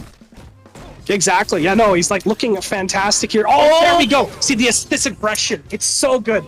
How many rounds has he finished off with this instant overhead? I honestly think it's so good. It's more than 4 rounds he's ended with that instant overhead. I mean, yeah, we did see the classic a few rounds ago where he just did 2 of them. It got blocked once against Jeremy, and Jeremy's like, there's no way he does it again. Did it again. He did it again. Yes.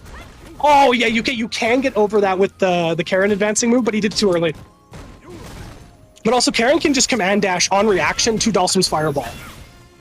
Particularly if you use the that's a really effective way to close the distance. Yeah, so fireball is actually quite risky for him. Now, if he's able to get it out, fantastic reward, but it's very scary against Karen. Oh, and we are in the corner here, and this is where Brian's so scary. This is Brian's first and second home. Oh no, it just killed. It just took him. He's made of glass. He's paper. I would have loved if Capcom gave a different animation if you killed someone at the end of a round and they would have stunned. It deserves something special, I feel. I think that would have been cool. I agree. But we don't see anything like that. Maybe we will in Street Fighter 6, though. And we have seen kind of this switch back in this more defensive style here from Smalzer. I kind of do hope he turns the aggression on a bit because that's where he was getting his reward. That's where he's getting a lot of progress done. But Brian, that was dirty. That was dirty. Because if you hit the standing medium kick there, you get a guaranteed run under. Oh, no. Oh, great side switch mix up there. Now he's going to finish it off there. Great meter optimization. I lied. He has a meter of health. And if Smalzer somehow wins this, fear reversal. What's happening? He waited. I was like, he could have won earlier, but he didn't. He chose not to. He just chose not to. That's okay. Now he is sitting 1 game off. Of course, this is first to 3 and are potentially 3 bracket reset. But Brian it is set point right now for Brian. If he wins this game, he takes it. Ooh! Gets the launch into that, and this is not how you want to get started. Brian, when he's in the corner, I'm not going to lie, it's a very, very one-sided game. 1 set away from stun. Oh, and will he be able to get the meter down? Brian, I love how he's peppering these normal, keeping the stun bar out, but Smalzer is able to escape. Oh, no, sorry, escape from the stun, just because he's able to interrupt him, poke Brian out, and he's escaped from the corner too. That was fantastic play, but he needs to get something started here. He needs to turn up the offensive switch, because if he just plays defensively, I think Brian's going to find his gap. This is not what you want to see. And throw 1 more hit, and he's in the corner as well. V reversal tries to get him out. They're just trading him back and forth. Standing medium kicks in anti-air, guys. You heard it here. And Brian is 1 round away from taking the entire event. Oh, yeah, there it is. Oh, no, he just did it to him twice. The third time. The third time is not a charm, unfortunately. And great. Keep out here. Oh, the fireball works out. And everything is going in Smalzer's favor. He needs to get this corner. He needs to do this with a sweep. Every time Brian fights a sweep this round, it just turns so in his favor. Okay, he gets, there we go. Did not get away with it that time. Oh no, he landed weird. This standing medium kick conversion all the way to the corner. Beautiful optimization by Brian. And he has access to V-Trigger here as well, but V-Reversal gets him out, and Smalzer needs a miracle. He needs to get a hit, but he is in the scariest part against the screen against Brian. Oh, nice. That's good on Smalzer's end. Oh, no. Oh, I think he thought he had... I think he thought he would build CA. Oh, that is unfortunate. Beautiful adaptations on the fly, only going down in that 1 set. and he's just able to always find his gap. I think what he's trying to do in that final combo there, I think he was going to build CA during it, because you can activate into CA after the back send off. Or sorry, not send the, I think I can't remember what the back kick's called. Physical back kick. But anyways, absolutely fantastic bracket. I'm so happy you all could watch it. I don't know, Ronnie, do you have any outro words for everybody? It's your event, man. I'd love to hear you. I would have loved to see Online Brian win. He deserved that win. You know, I will put my history with Online Brian aside, and he earned that. So congratulations, Online Brian. Congratulations, Smosler, for making it all the way back to Grand Finals. And thank you, Crazy Flame. Thank you, John, the Batman hat. Thank you. Thank you, West Coast Fighters, for organizing the Street Fighter V bracket here at the MEsports Meetup. Up next, we have an interview with Carlo, the esports manager here at NorQuest College. But first, we're just going to run a few sponsored messages from none other than ASUS. Catch us in a bit.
All right. Just adjusting some camera settings here. Well,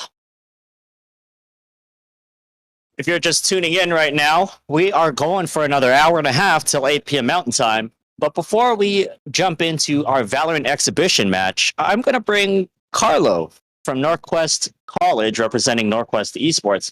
Carlo, how has your afternoon into the evening been today? It has been a lot. We have 4 titles going on at the same time. I think Smash Brothers had what 8 different 8 different brackets. It has been one amazing experience, and we're looking forward to doing more. And it's just the beginning. So make sure if you are able to come next time, March 11 is our next meetup. Yes, today has been our, I guess we can call this our inaugural event. This is our first of many. Yep. And March 11th being the next one in about a month's time. But right after that, we skip right into a new schedule in April, which we'll be announcing very soon. But we'll be ramping right up into a bi-weekly frequency. So I'm just going to double check here. Yeah, everything's looking great on our end. So yeah. So Carlo, I got a few questions I want to run by you. I'm actually going to adjust this so you don't have to hold the mic. You can just keep it. Yeah. Let's do that. So right now, it's been the pandemic has kind of come to a bit of a. Not saying COVID is gone. It's something we've all learned we have to live with for the next while. And we're happy that we're able to come together again. Yes. We've done many events. Actually, NorQuest Esports has done many online events, online tournaments. Yes. It's also the humble beginnings of MEsports and our efforts at Memory Express to unite these communities. So what I've noticed though is there is a special energy coming out of NorQuest Esports. We're seeing a lot of love being given to Valorant. We've got a lot of PCs on site here, all thanks to Carlo's team, pulling together some amazing computer hardware, amazing peripherals, headsets. Where is this coming from? Is this really the college as a whole? Like, where's this support coming from right now? So the whole thing started in 2020, and it was an idea coming from the staff that's like, in tune with the whole esports scene. And our executive team thought it was a great idea, so we gave it a shot. Couple of experimental years. That's our during the pandemic, so we did a lot of online tournaments, and the viability was really there. So all of this success really isn't just from the esports team itself, but really from the college altogether. Coming from the top all the way to the bottom, everybody is aware of what esports is and what it'll bring to the college. And it's about time, right? Like esports, video games, it's all been part of our childhood. Even now, I'm still playing video games. And there's a special place for it in collegiate space, especially because we have that opportunity to come together, compete, and share the skills, share the experiences. And NorQuest is at this very special stage wherein we're bringing it to Edmonton. We're the college that's gonna say, "Hey, Edmonton, we're ready." I like that. I like that because earlier we were talking. I think it might have been with Sahil earlier today when we did the walkthrough of the innovation studio, and one of the questions I had was who is the innovation studio open to? So during operating hours, Monday to Friday, it's open to students. But what was the intention behind opening it up to the general public? Because I heard we have students from outside of NorQuest College. Yeah. So what's the incentive there? Why open it up? Because you have over 15,000 students here, but you're opening up the meetups here to anyone. It's because why not? Right? Like there's already so many barriers in gaming itself. As again, I mentioned earlier in our tour, like one of it is cost, and we are at a privilege. So why not share it? And also the great talent and learning that we get from the other clubs and the other schools that come and participate for just to have fun is amazing. There's a lot to come from all these collaborations that we've had. Obviously, I can't announce so many things, but I know the U of A Esports Club is thinking of planning some things around the space for their students and for the community. But yeah, it's just a big part of esports at NorQuest is welcoming everybody. It's that inclusive gaming community. And it's just there's no space for people to gatekeep anything. So for us, we have the opportunity to share. So we're sharing. Simple as that. I really appreciate that because most of the clubs, I'm not just talking about esports, but clubs in general on campus, they focus a lot on students internally that are attending the school. But there's something very distinct and different about what's happening here at NorQuest. I work a lot with schools across Canada, and with Memory Express's support, we're able to host esports events across the country, mostly online because of the pandemic. But I did notice there is no esports club here. When I first met you, there was no esports club because there wasn't a community at all at this time that was sanctioned or supported by the school and the admin team. So most of the time it's the other way around where there's a club and the school is just noticing what the club is doing. So you being part of the admin staff, part of the school staff as an esports manager, you did it the other way around. Yeah. So how did you start getting the school excited about esports, and how did you do it without an esports club? With other schools in the West Coast, they have esports clubs with literally hundreds of students coming together to organize different events on campus. And I've been to a few, but they're run by the clubs. So how did you do this without having the community pre-existing clubs, and instead you kind of just did it as part of the staff here at the school? Yeah. So again, notice recognizing that our staff was fully aware of what esports is at that stage back in 2020. We did propose it. We did our market research. We did, we did comparisons. Our friends out in the East, they're doing stuff. So we asked the question, why isn't there something like this in Edmonton?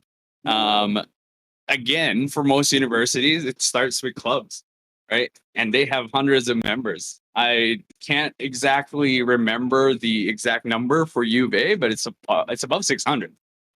That's what I mean. Like Right? So the it's just- support you're providing is why I get to be part of what's happening here at NorQuest College. Yeah. Like it's not just the students coming together. There's got to be support from some sort of leadership or staff at the school. So That is the challenge, right? Like Yeah. it's the biggest challenge to get your administration, your staff, your school, even the professors, like to fully embrace the idea that there is a home for competitive spectator video games at the college. And it's the same idea as us having a basketball team, as us having a hockey team. But this way, we're not trying to buy a whole arena or a whole basketball court or a hockey rink. We're buying PCs. Yeah. We're buying Xboxes. We're buying PlayStations and screens. And we're enabling the students that are, it's the passion is there. So Kind of meant it's staff. time. Like as you said, it's time to see esports. Especially the challenge I've come into that I have to face every day is the lack of infrastructure in Canada for esports. Yeah. It makes it difficult for parents and older folks to understand that there are viable career paths in this industry. We just don't see it enough here on the Canadian side of the border. No. It's all Really, the we US, really don't. in Asia, in Europe. It's a different game out there. So what sort of games do you find? What are the most popular titles right now here at NorQuest College? Like I'm curious to we hear. started with FIFA. Our demographic really likes sports games. We've had NHL online tournaments before too, but for our in-person stuff, FIFA really kicked it off back in April last year. That's when we had our first in-person event. So that was April 2022. Yeah, April 2022, first in-person event right out the gate of slowing down the lockdowns, the restrictions. We were able to have 100 people come by, 26-person tournament, and we were like, there's appetite for FIFA. Yeah. So we just continue on to our success, and it's kind of been the mantra for esports here at NorQuest, like NorQuest Esports, is that whatever we do last, it has to be better. It has to be better. It has to be better. And that's honestly, I think, the biggest reason why our executive team, our administration fully believes that it's here. Yeah. It's time. And the academic side of things is also coming.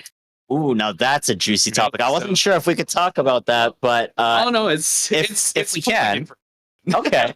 Okay, so yes, let's dive into that. So a lot of post-secondary schools, they're starting to put together esports programs. Most of them are like esports management programs, and they cover a wide range of topics. What does that look like for you here? Yeah. Again, we've done NorQuest Esports based on always doing our research and proving things work. We're of the comment, or the side we're in.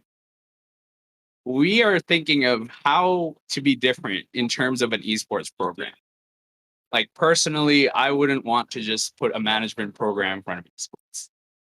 Okay. Yeah. Because I feel like a management program on its own is just applicable to esports no matter what. So for us, the question is how do NorQuest change that? We're difference makers, right? That's our thing. So I mean, we're in the innovation studio. It's kind of a fitting place for all of us here. As our motto goes, difference makers.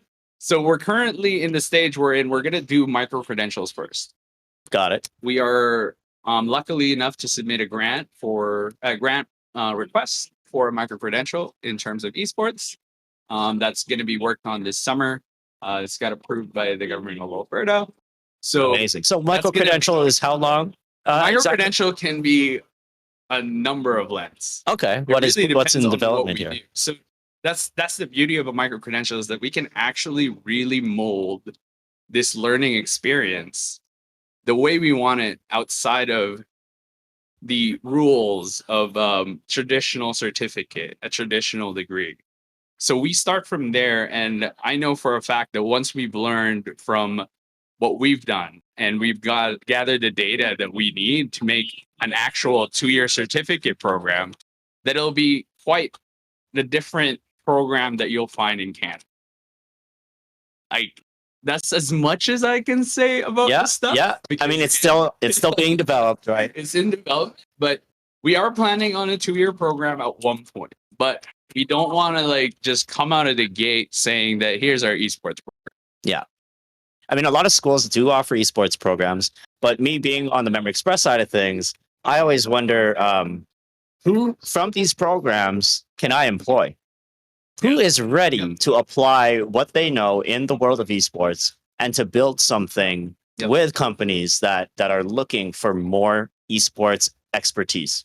And one of the things that I talked to some schools about is let's assume and empathize with parents for a moment.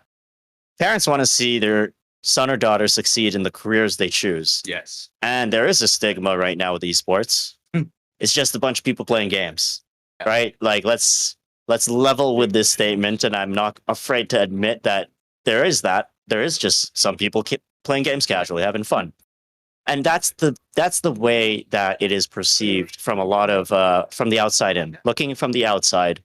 So the challenge that I have that I want to share and get your thoughts on is how do you tackle and offset that stigma? Because a lot of these students, their parents are going to say, "Why would you do esports?" Mm-hmm. So how does NorQuest plan to be different in that way? Because if you're a student and I'm an employer, I want to hire people who can push things forward, who have the ability to be part of a larger corporate entity and really drive things forward with as much speed. And of course, we want the enthusiasm and the passion and energy, but there's actually a lot of that. Yeah. What it comes down to for me is I need people who are change makers. And how do you plan to be different at NorQuest College without going into details about the program itself? Is there a way you could share how you plan to approach that challenge? Well, okay, let me ask you this. Out of the hundreds of ACAC athletes, hockey, basketball, volleyball, cross-country skiing, whatever. Yeah. How many of them actually become pro athletes? Wow. This is a beefy statement because as much as I would love to say a lot, it's probably a very tiny percentage that actually become professional career path and maybe make it into, I mean, there's the spotlight you might see in majors. The majority of people in an athletic program don't go to pro. Yeah. But they find other careers. But majority of them stay in the same area. Yep. Now, we've done this for how many years as human beings? Ever since sports was made. Hundreds to thousands, Maybe. depends how far you want to take that definition. Now we're just beginning. This whole movement for esports is just the beginning. We take education, we take time, we take the patience to give the people the proper information. It'll be like that for us too. So right now, yeah, there's a lot of like hesitation. Like, why am I sending my kid, my son, my daughter to like play video games at school? That's the wrong question. It's not that they're going to school to play video games. They're going to school here at NorQuest as a management program, as nurses, as therapy assistants. And they play esports just like the hockey player that went to U of A. Yeah. That takes management program. Yeah. That takes nursing. The parallels are there. It's the same thing. Yeah. It's just that we're focusing on this one aspect of video games and the stigma and the what we've used video games. Yeah. And it's always the highlight, right? Like we always like highlighting this part of video games wherein it's the bad side. Now, how many people do we know that BioWare came from the medicine side? I didn't know. I didn't even know that. Why do you think it's called Bio? That is an interesting detail. So like before we knock it, right? Like, the try it before you knock it. It's not like we're asking people to take the majority of their day to play video games. Yeah. You don't ask that from your athletes either. There's practice time. Yep. There's strength training. Yep. For us, it's skill training. But also, once we actually have a little bit more of the varsity teams, we currently have 3 or 4 varsity teams. I'm gonna actually start requesting people to use the gym. So yeah, you still want to encourage a healthy lifestyle. Yeah. It's not like you go all in on one thing. And there's still need that balance. Like as a varsity program, you have GPA requirements. Everything's the same. I know athletes work so hard. They go to school just as much as a normal student is, and then they spend their extra time and energy to go and create like this experience for themselves wherein they're an athlete and a student at the same time. It's the same principle that we're applying here. And we're not requiring you to take an esports program for 2 years. We're requiring you to get an education. And almost all of our programs have proven track records of employment. See, that's the parent side, right? Yeah. Like that's what the parent wants to see. That's what the family wants to know. They need that sense of security. And like, I mean, one of these days we'll put one of my students here.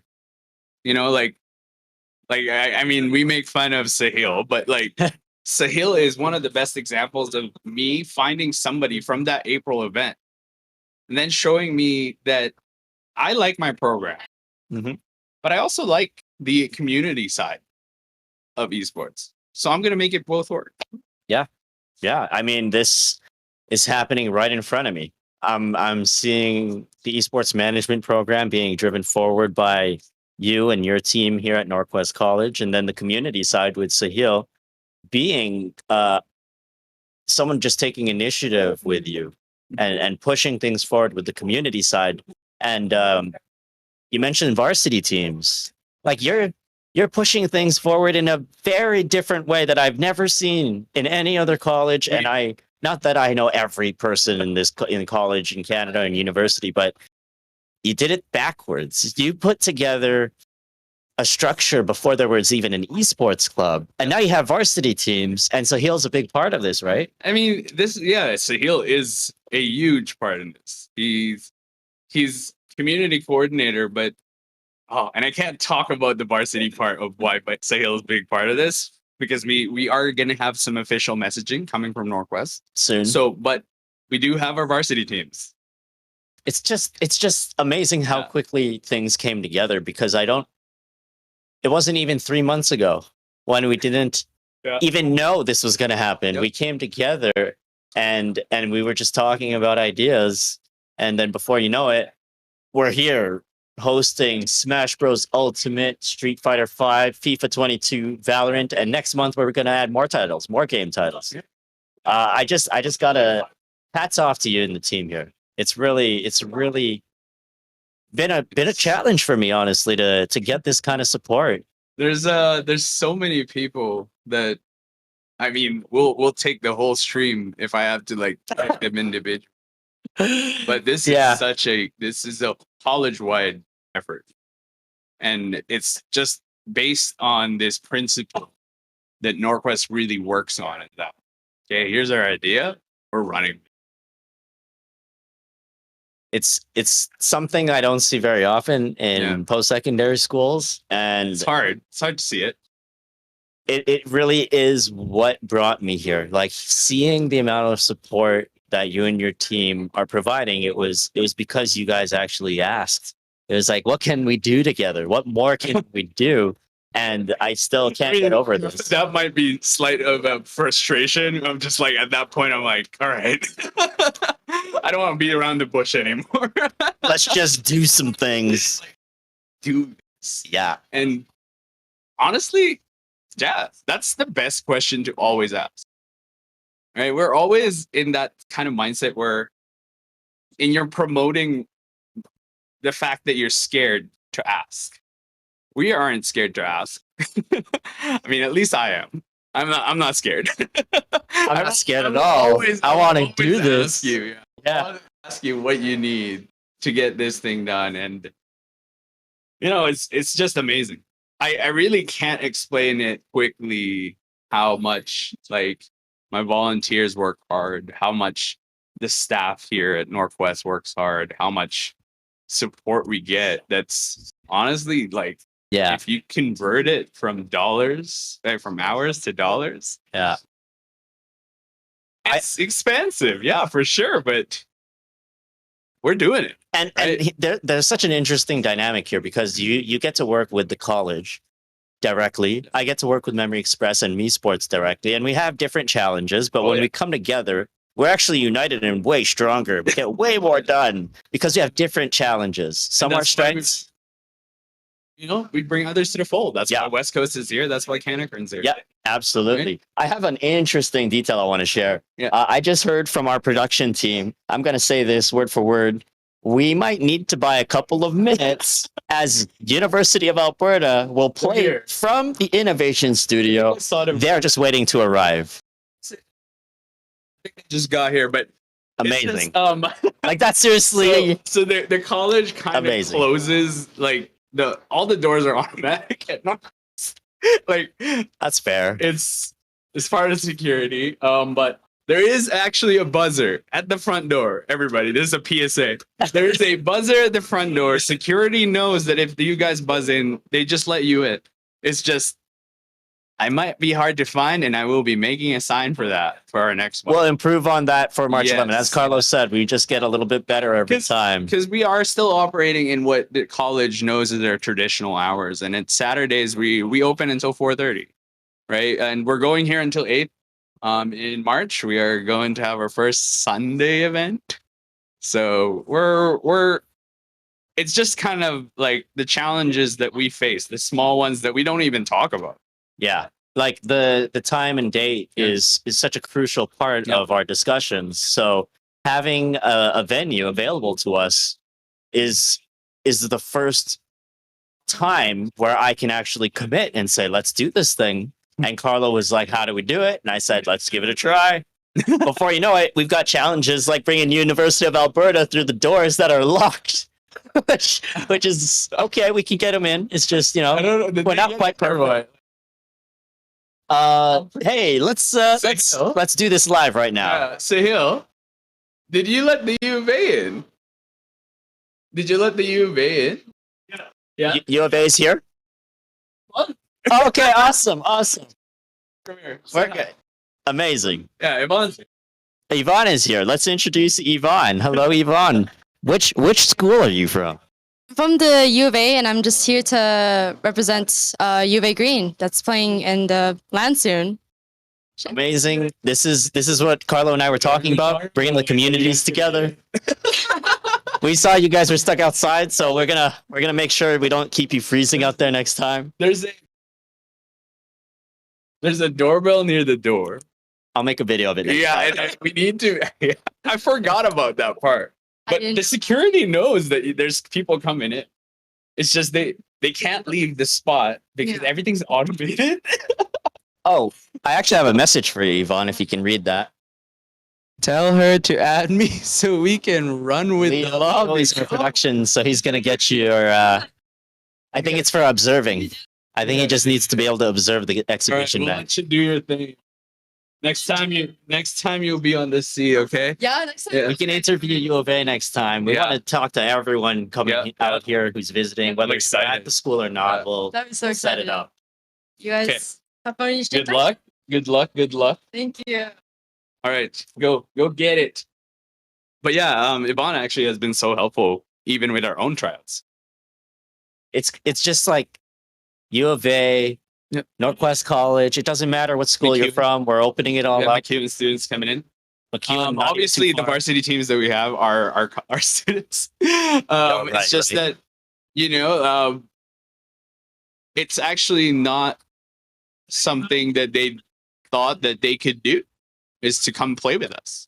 And why not? Right? What's the difference between you playing with them at your home and over here? It's like the same logic it's more exciting. with what I said earlier is like you'd think it would be limited to NorQuest students because it's all kind of in-house. Actually, I think and I don't know if Sahil can correct me on this, but I think his brother found out of our FIFA event back then and not Sahil himself. And then Sahil was like, I'll go there. I go to this school. Yeah, so like I don't know. Sahil, were you the one that brought your brother here, or did your brother bring you here for the FIFA event? Okay, so it was you, so you were attentive. It's just yeah, Sahil has a brother that really plays well with FIFA as well. So yeah, but Edmonton itself has crazy FIFA players. I didn't know until I was here for the other event back in November. I think it was Wednesday, November 23rd, if I'm not mistaken. Another FIFA event hosted at the Atrium, which is another amazing space at the college here. Yeah. The Singmar Center for Learning Atrium it's just this behemoth size. You'll hear it more from here. we'll have that space featured in the future, maybe. Yeah. Hint, hint, nudge, nudge. Eh? Yeah. Shout outs to Canna Kern. Yeah. We'll talk about that another time. Anthony has to talk about that. Yeah, we got to catch up. We're not going to steal his thunder on that one because that is a very exciting event for him. It is interesting. So we've talked a lot about what's going on here at the college. I want to actually ask you a few questions relating to Carlo. Oh, the man in the seat here. Like personally? Yeah, I just wanted to get an idea of who Carlo is, and I'm gonna start with your earlier days as a child. Okay, it's a lightning round situation here.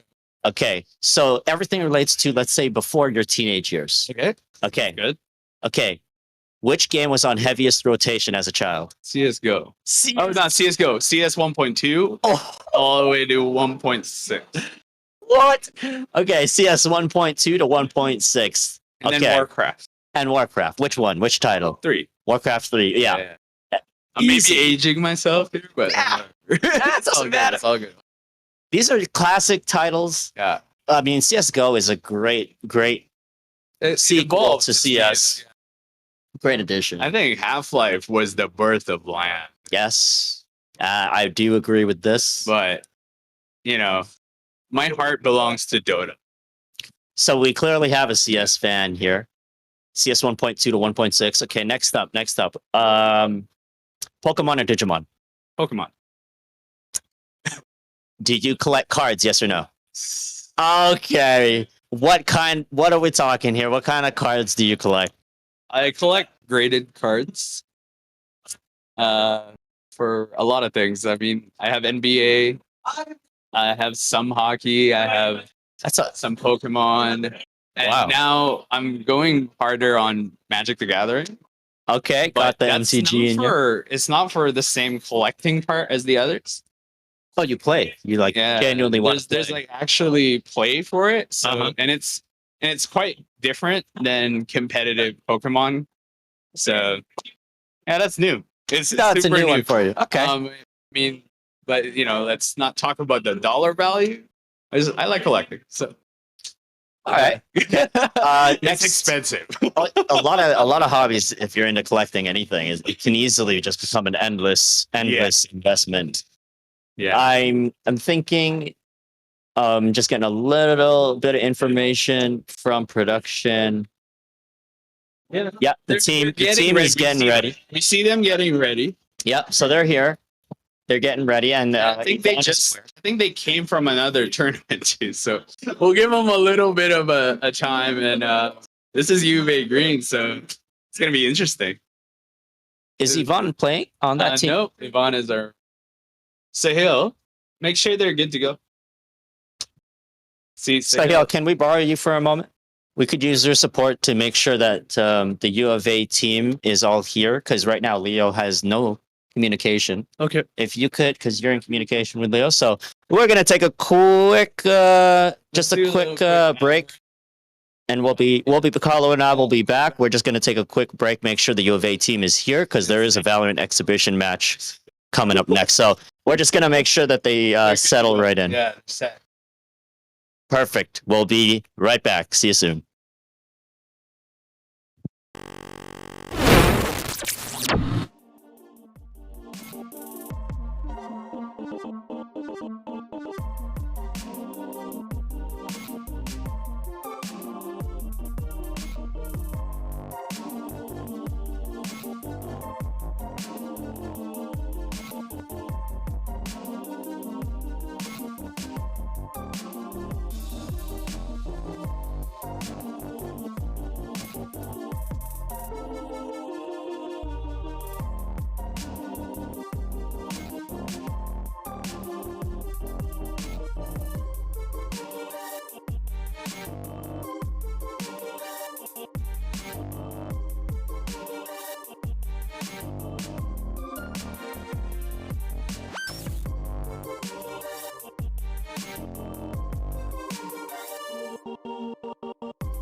So we were given a wonderful surprise by the University of Alberta.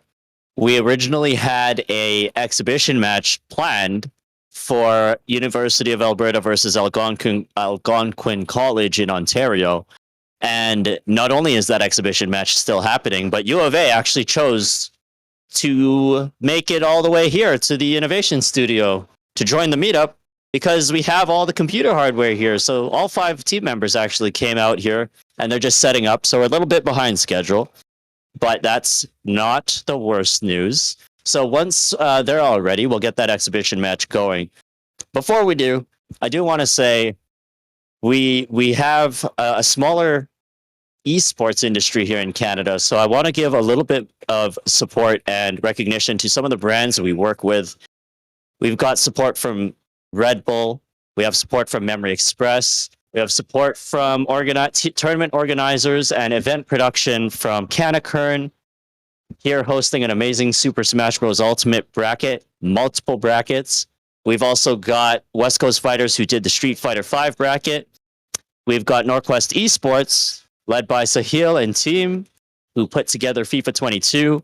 And then Memory Express here supporting the production side of things, as well as the Valorant exhibition match. And I can't forget about our sponsors, ASUS and Logitech.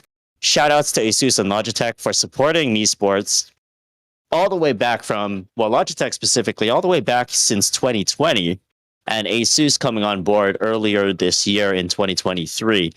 So none of this would really be possible without having a little bit of support from these brands.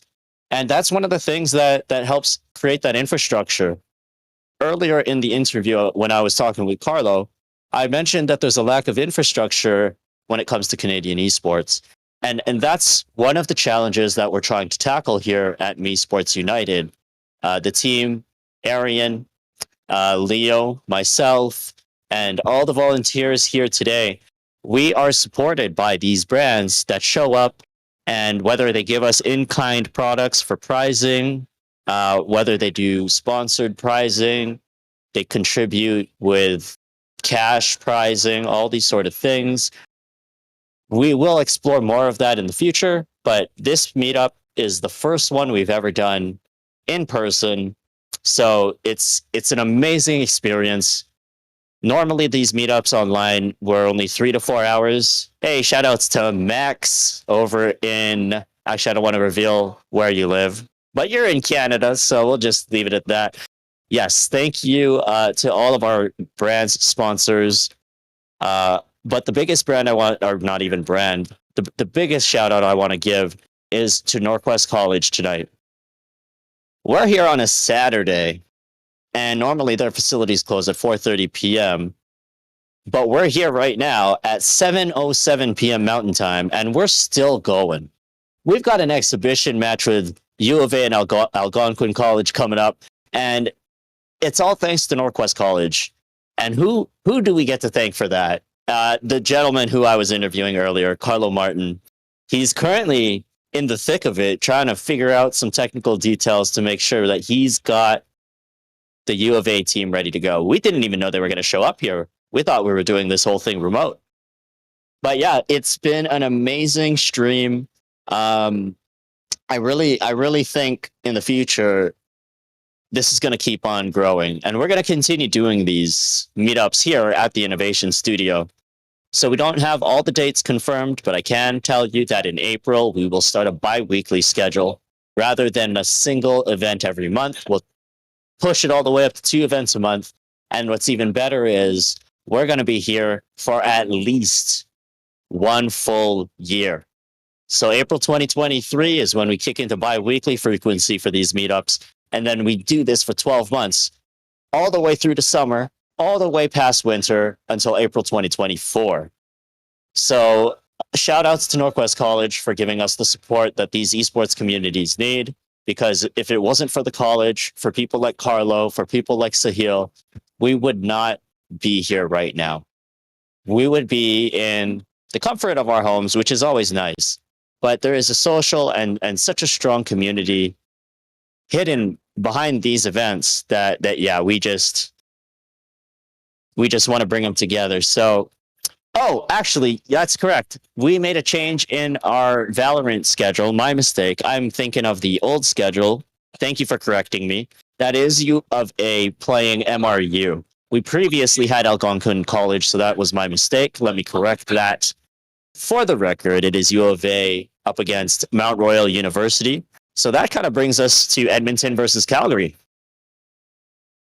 That sounds like a normal rivalry.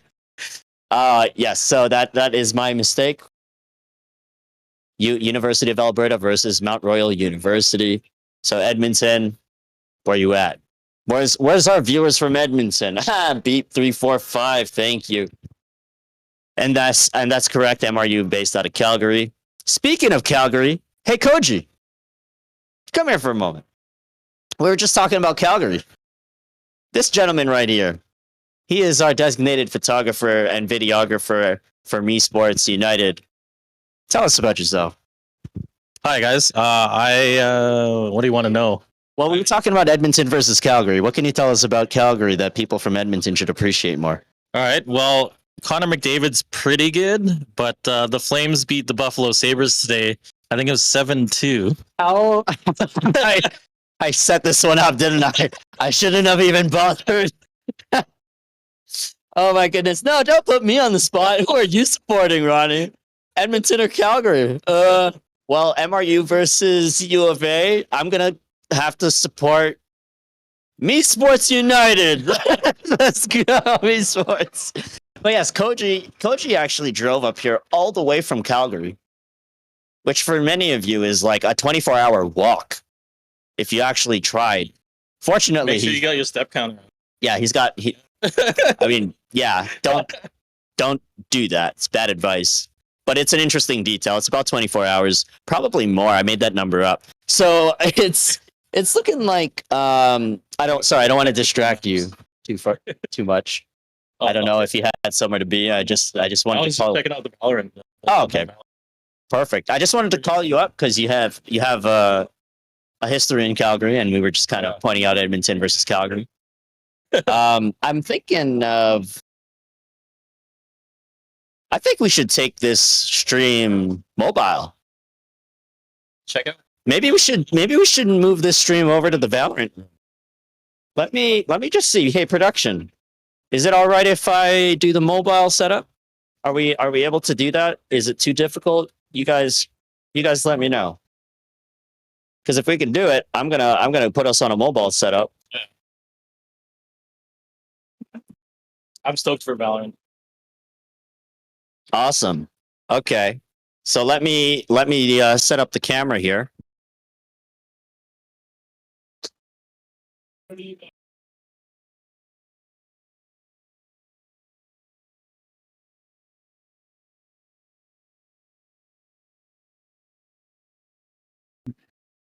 Awesome. So I'm gonna get us on the mobile rig here. So now we're here touring the entire innovation studio, and right now I'm gonna take us over to the Valorant space. Oh, we got some guys playing FIFA back here, and I'm gonna enter our Valorant room where University of Alberta is behind me. So to correct myself earlier, they are playing MRU. So this is your classic Edmonton versus Calgary situation. Okay, I just I just don't know what else to say. We've got a casual player here representing NorQuest, and we've also got more Edmonton fans, of course. So while they're setting up, let's go take a look at what else is happening over here. Because we've also got none other than Kanakern. I'm going to walk backwards. Hopefully I don't hurt anyone.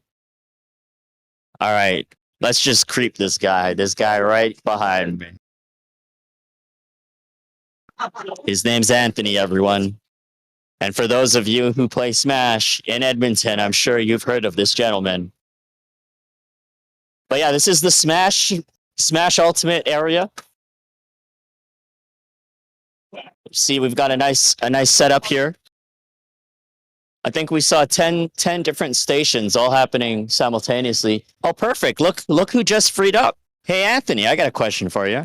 We're live on stream again. Nice. Hello, everyone. Yeah, I'm just introducing people to the space here as University of Alberta prepares for their Valorant match. But yeah, how'd everything go tonight? Oh, pretty good. We had 5 of our top 10 Alberta power ranking players in attendance. So very stacked tournament. You guys would have watched them on stream this afternoon. But yeah, went. What exactly does that mean when you say power ranking? So we have a curated rankings list, and so we have a panel of people. You can say judges, for example, right? For lack of a better term. And basically, we look at all the results that we've had here in Alberta from the Smash community, and we rank. It's like a seeding. Yeah, it's a seeding, basically. Everyone out. And we basically rank it from how they've done from all throughout the season. So we do usually like a 3-month span, and we see who performed the best. And so that's how we come up with the top 10 players. That's some competitive stuff. Yeah, now you're up against your best Smash players in all of it. It's a lot of notoriety too, because you know who the best of the best is. So your name will become recognizable. So I love it. I didn't know you guys had a dedicated seat for this. Oh yeah, absolutely. Smash community here in Edmonton is big, so you guys should come check it out. We have more than enough setups too. So earlier, Carlo and I were talking about an upcoming event happening at the end of March, but we didn't want to go into too much detail. Right. Am I able to ask you about it right now? Sure. I'm just gonna say right now that it's probably gonna be one of the biggest events here in Alberta. We're trying to put them on the map, but it's for a good cause. It's going to be raising money for the children's stollery. Oh yeah, so not only, and we're going to have some outside players. I'm not going to leak too much, but let's just say we're going to be having the best of the best, not only in Alberta but in other provinces. So you're gonna have them. You're gonna fly them out here. They're gonna make a long trip. That's all I'm gonna say. I'm just gonna say we're gonna have more of a presence than just Alberta themselves. So stay tuned.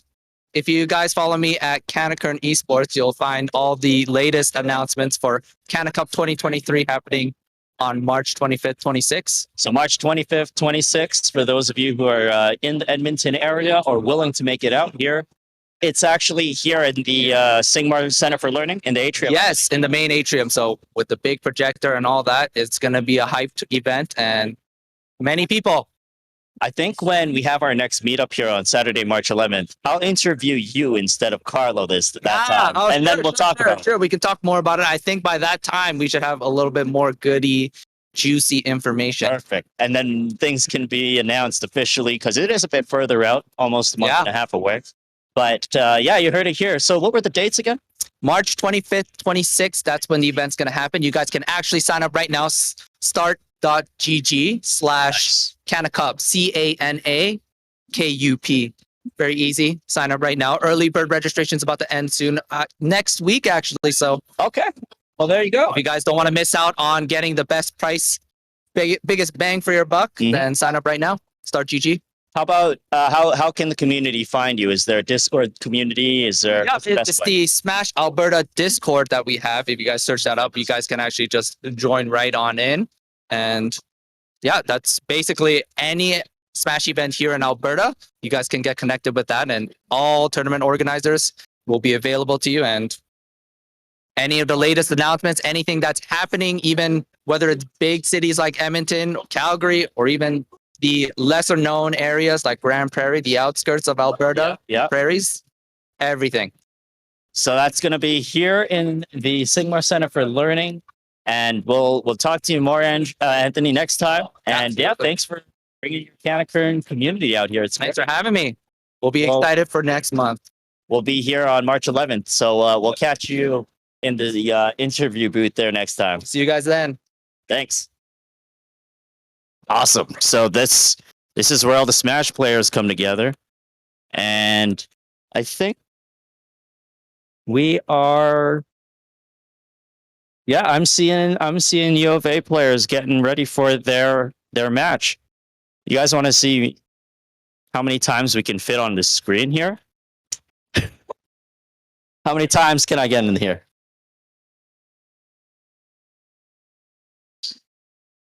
There we go. I see 3 of me.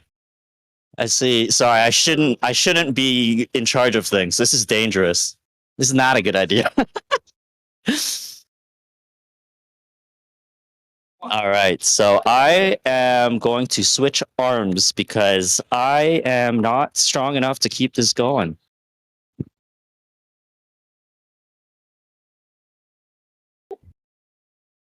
All right. So I am being told by production that we are ready for our Valorant exhibition match, which is going to feature U of A on site here at NorQuest College. And that'll be U of A versus Mount Royal University. So thanks for tuning in. This is me signing off. We're going to end the stream with the MEsports team streaming with Brodania and Leo. But that's it for me here. Thanks for tuning in. Yeah, I'm switching. And we are live. We're back. I missed you. Missed you too, my friend. It's been a very long day, but a great day. And thank you, Ronnie, for signing us off here. And thank you, Carlo, Canacurn, Crazy Flame, John the Batman Head, and of course all the volunteers who have been helping us. And we are almost ready to get Valorant going, with U of A surprisingly going to the meetup live. And I was not expecting that. Oh no, me neither. But it's cool. It's well, you and I will most likely be at one of those in the future ourselves. But it's cool that one of the teams are able to make it.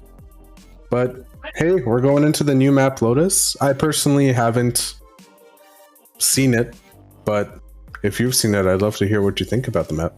I played once, and that was enough trauma for the rest of my life. That answers everything.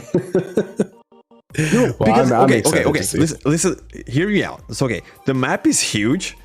You have so many entries, and also like many of like blocks that you have to go for different levels. It's not like you have a wall, you have a box, so you know where it is. you're like, it's like a roller coaster on a straight line. Oh, okay. So just a lot going on. Mm-hmm. Oh, Max says it sounds like a skill issue, Leo. Would you agree with him, or would you give him more probation on our server? That's a hard call. I'm gonna say it's a skill issue, and I'm gonna give him more probation. That Nice. fixes. So the answer is yes. Nice. Good. That's what I like to hear.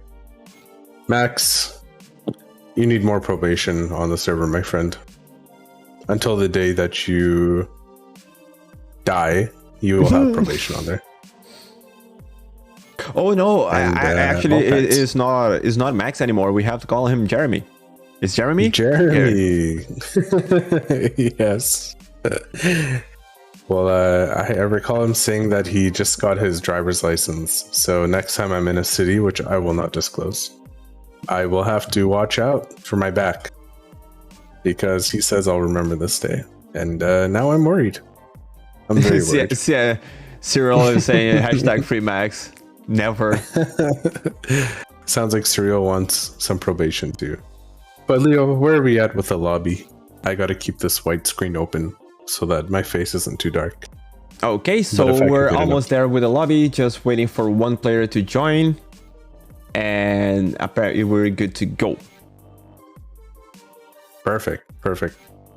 We have some pretty good teams here. I don't know about you, but I can't remember seeing MRU play. Were they at our previous tournament in the qualifiers? Not on the qualifiers. They were on the last meetup. That's correct, but not in the qualifiers. Okay. But this will be the first time they're playing U of A on my end, because I don't remember seeing them previously playing U of A. It's the first time they're gonna play against U of A, and it's the first time that U of A is gonna play with us at a meetup. Yeah.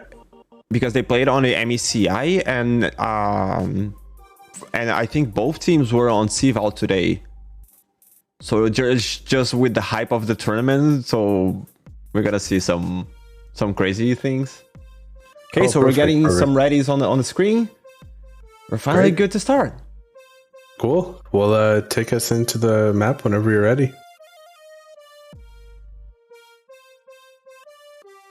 But okay, Sova on this map, I think it's like the best thing you can ever ask, at least for a silver player, because you you get some good angles to get some information. Okay. But Smokes, it's completely broken. I'm excited because we have two very skilled teams playing on what you're describing is a map with lots of utility usage. And see, Sova, and they have Smokes. Yeah, perfect. Hey, why don't we full screen it now that they're in the character select? Okay. Thank you. All right. I want you to let me know if anyone roasts me in chat, because I'll be observing, so I won't be looking at the chat. Specifically, Max. I only care if Max roasts me. Everyone else is okay. Oh, this is going to be good, though. This is going to be good. This is going to be fun. Exactly. For any of the UFC fans, there's a huge event going on tonight.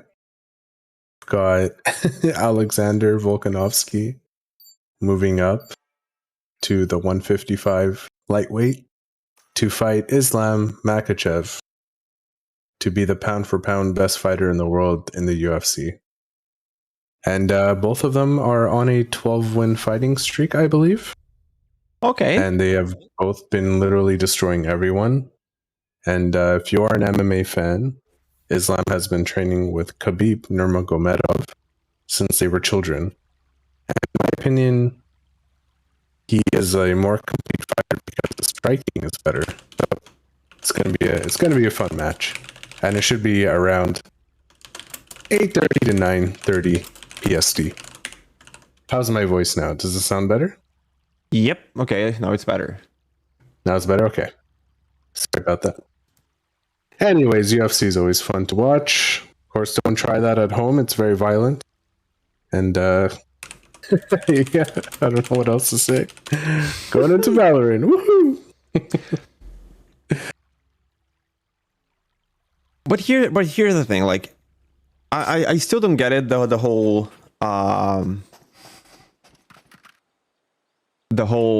anime thing, because wasn't there another guy who was just like striking Rocket League poses on it from Naruto? Yes. So that is Israel Adesanya. Okay. He's a previous champ who just got destroyed by the Stone Man from Brazil. But before that, he had defended his title 5 or 6 times, I believe. And yeah, in his words, he grew up being bullied a lot. And then when he went into MMA, he was always watching anime a lot. So yeah, he got to fight the guy that he's wanted to fight his whole career and did an anime pose from Rock Lee, as you were saying. And here we are in the game.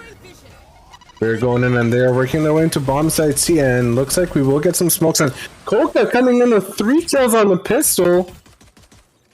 And Wider's gonna be wondering where it all went wrong as the Velocity takes out Kamui. And I just want to give a shout out because like everyone was blinded. He just like shot in to nothing and got 3 kills.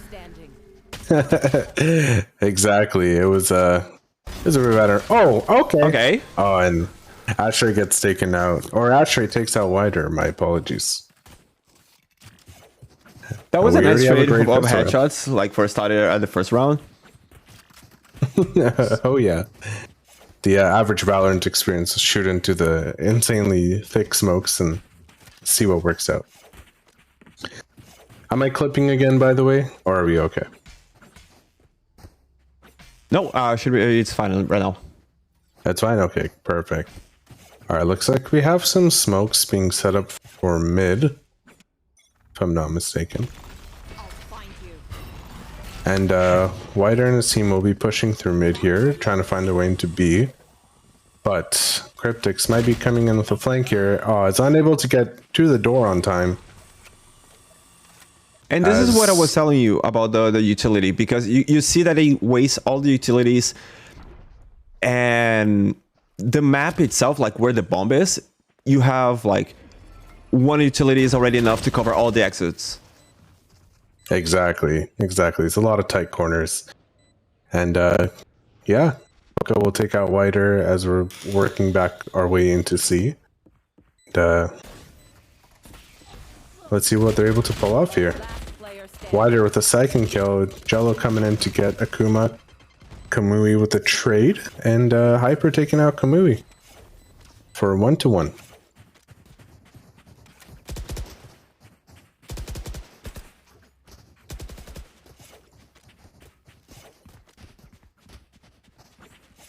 But and one thing we'll see some rifles. One thing I was gonna say is, like, since it's been a while since we last saw the teams, it's good to see how the progress that they're making. Oh yeah, absolutely. Did you get to hear if they won their CVAL match? So I'm not sure about Mount Royal Ghost, but I heard that Alberta Green, they went against Simon Fraser University from BC, and Simon Fraser actually won the match. Oh wow. Gotcha. Well, they were our 3rd place finalists, but they'll be working their way into A here, and Kamui's going to have a bit of a challenge. Gets taken out by Wider, and now they have the full on side. Akuma coming in with the auto shotgun. I love this and weapon. Gets a second kill onto Wider as he falls to Jello, and Asher coming in with a classic kill. 1 enemy remaining. And Coca with another trade onto Jello here, and now it's Shimmy in a 1v2, Okay. takes out the first, but Coca comes in and gets a kill and gets a defuse. Great round for them, actually. And we should see a full buy round coming up here soon. A little rough for 2 of the players on the attack side, but they will make do with what they have. I think if I were to pull this round as an attacker, I would save the money just to have a little bit more for the next one, and at least play for picks and try to get a weapon from the other side. I think that would be the best way to, because since the corners are tight on this map, it's easy for you to have a good angle, and it doesn't matter the weapon that you have, you can go for a good damage. Yeah, exactly. Exactly. And yeah, we're just going to see a little bit of direction going towards A here. We are going to get an ult from Raze, but not sure much is going to happen. And Kamui's going to see two of them, unfortunately, does get taken out. And now it's up to Kuma, Asher, and Koka to get the bomb site back, but Wider will get that close range kill with the Stinger, and it's going to be tough here. I believe Silva's about to get Ashtray. Gets a nice headshot onto them, and now it's up to 1v3, but Akuma will get taken out. When you see just the tip of the weapon peeking out of the box. No! Oh yeah. That's always rough. Like when you use a silenced M4 in Counter-Strike. Gotta be very careful where you're aiming your gun out. Or the op. But yeah, looks good. 2-2 on both sides, and the attackers are going to be having a much better economy here at U Alberta Green. But let's see what's going to happen here. It's like a 2-1-2 split across the map. You can see that Sova tried to drone to get some information, but nothing happens.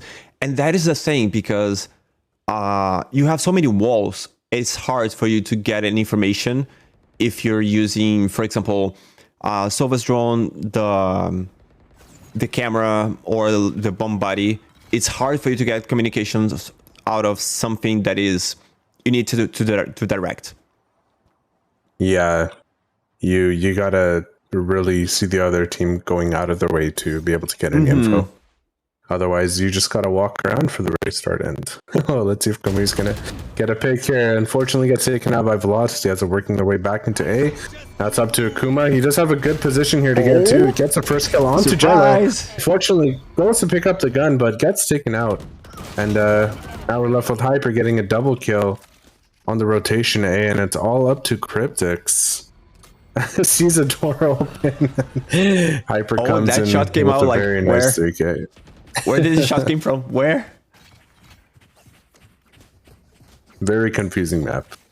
Very confusing map. But it's all good. 3-2 lead for you of Alberta.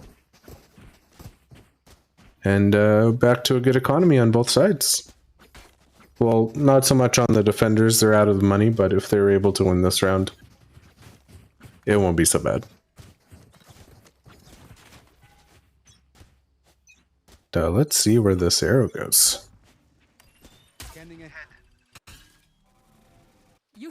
Okay, no information. Yeah. Oh, it looks like a mid push for the first time. I don't think they've attempted B at this game. But we'll see if Cypher is able to get any information coming. He will definitely hear them. As Ashtray will try to get some info. Doesn't want to get too hectic, but Cryptix is going to pick out Jawa. Doesn't get any information. Gets a second kill onto Velocity. He's able to get his ult out, but Hyper's going to go for the trade. Gets a beautiful headshot onto Cryptix. And here's two more. Fortunately gets taken out, and now it's all up to Raze. As Raze will get taken out. And beautiful round. That was a beautiful retake from them. Absolutely. It looked like somebody on the U of A side did not give information. And when they heard the person come in from the left side, because they were able to get pretty much 2 picks. But it's all good. I mean, honestly, it's better than my communication. They're like, I died. Where? I don't know. Yeah. We just are hearing some fist fights in the background. Hopefully not. But looks like they're going to be going towards A this round, putting in a lot of utility. I'm assuming they're going to go in for a rush.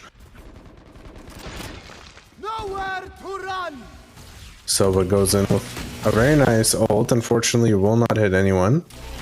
Tries to line it up. Oh, almost gets one. That of the was players. close. And Kamui again is behind the door. Oh! Okay. Beautiful kill.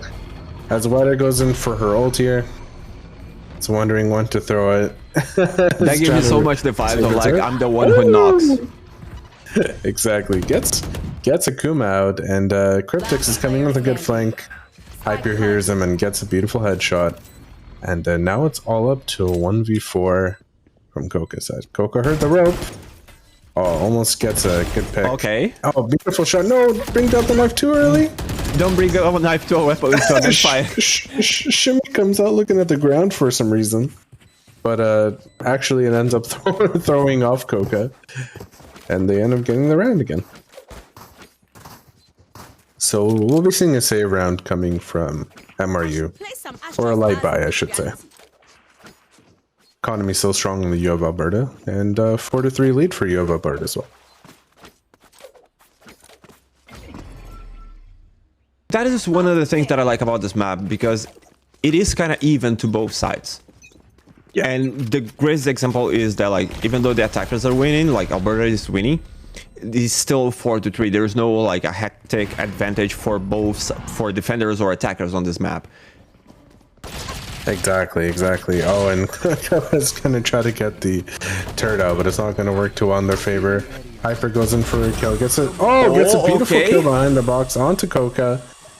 And just like that, it's down to a 5v3 with 2 stingers and a pistol on the other side. And we'll see Ray's going in with the ult. Unfortunately, gets taken out by Hyper. Hyper gets taken out by Ashtray in a nice trade-off.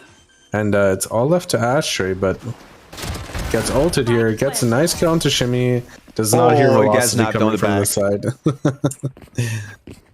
And a nice knife. Okay, so here's a question.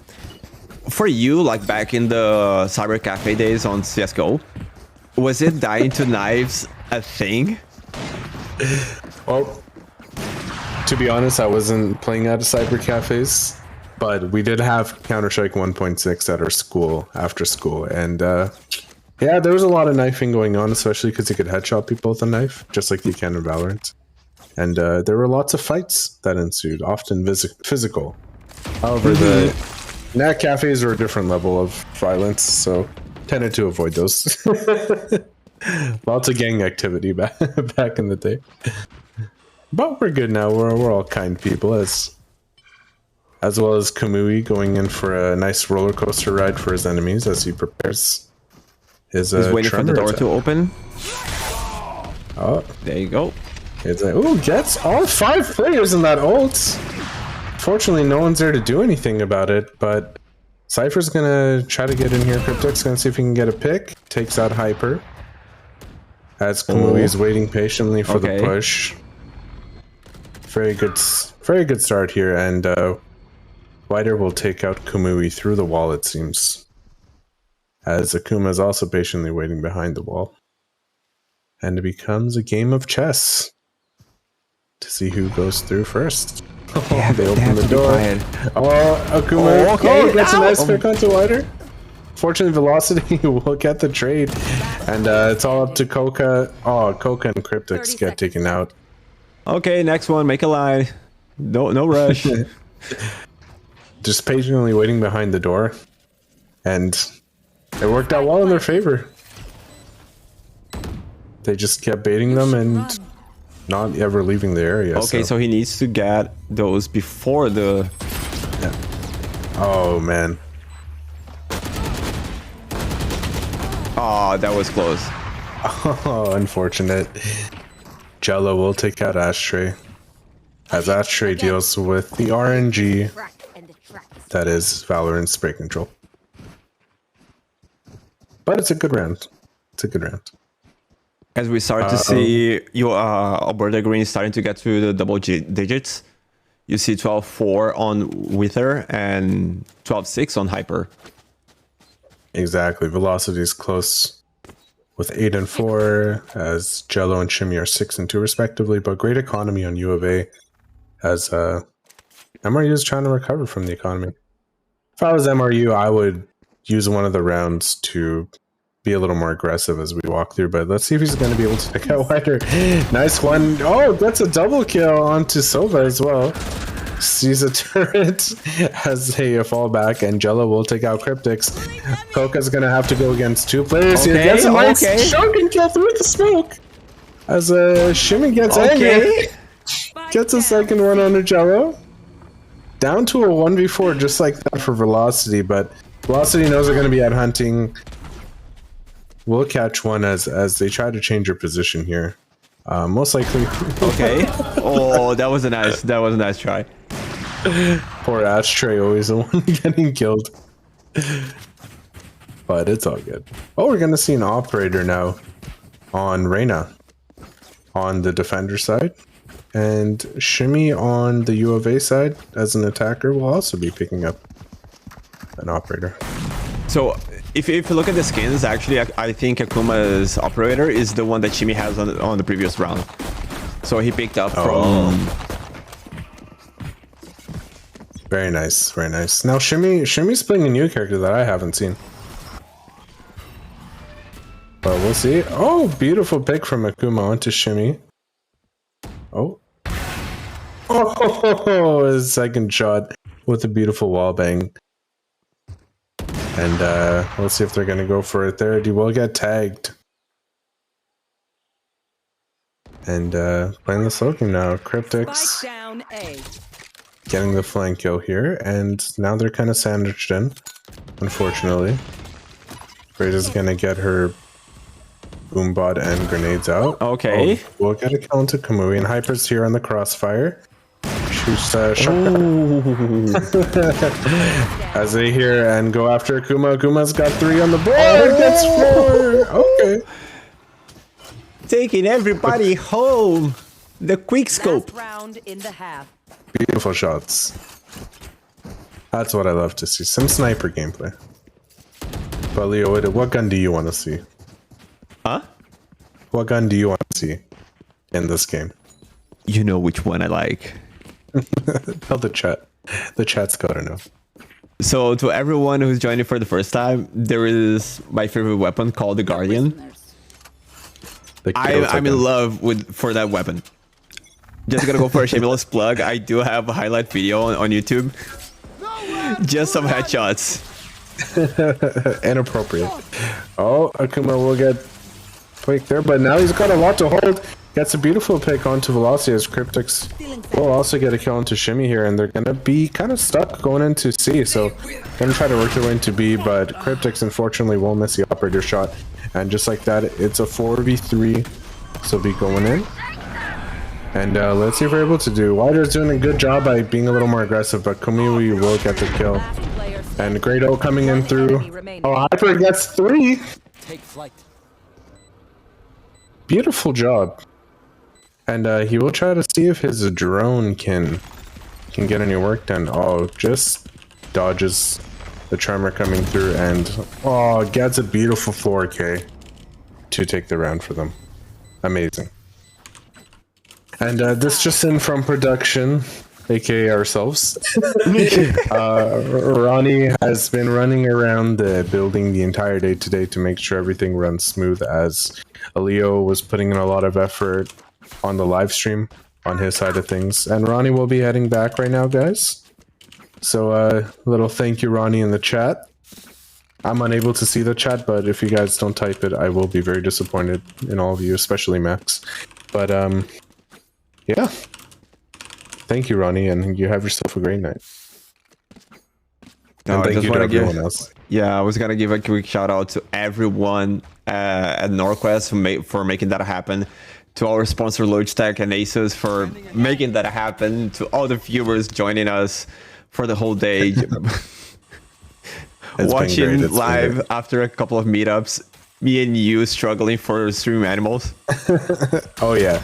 Oh man, they're gonna go into the spawn and just like that, Kuma and Kumu are gonna get 2 kills, but we're gonna see Bourbon going with a flash here. Not too much is gonna come out of it. Shimmy will get a nice 1-tap onto the enemies. We'll ping the spike for his team.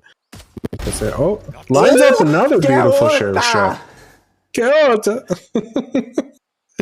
And it's down to a 2v2. Jimmy only has about 10 HP here, and he'll be trying to go for a third kill. Can almost sign it up. And since they don't have the spike, they're kind of forced into a position here. As they're going to be trying to get their way in.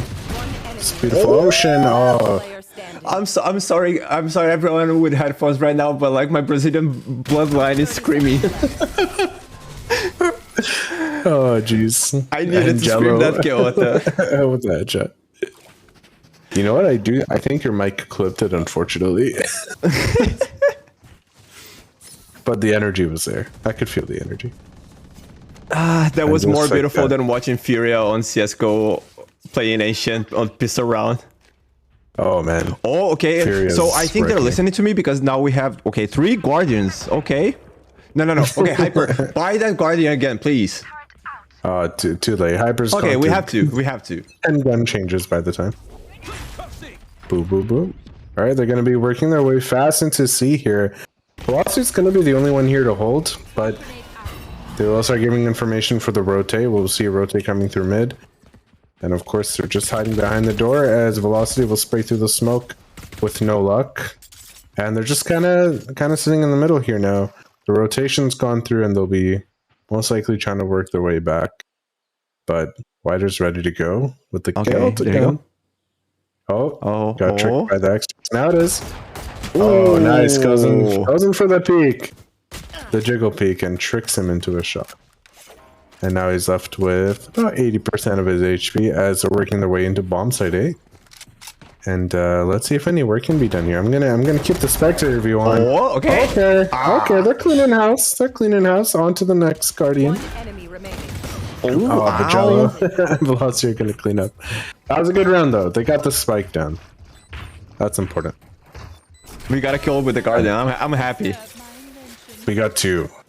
So you're double happy now. That's double the kill. Okay, as we're reaching 9-5 for you, Alberta Green. Okay, so like if you look at the KDA for both teams, they're actually really good. Like they're kind of balanced, even though for the difference of rounds.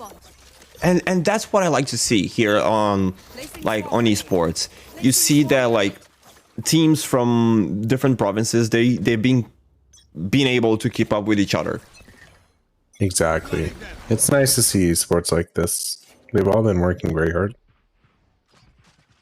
And we're going to see Cypher here. Hearing a few footsteps towards his way.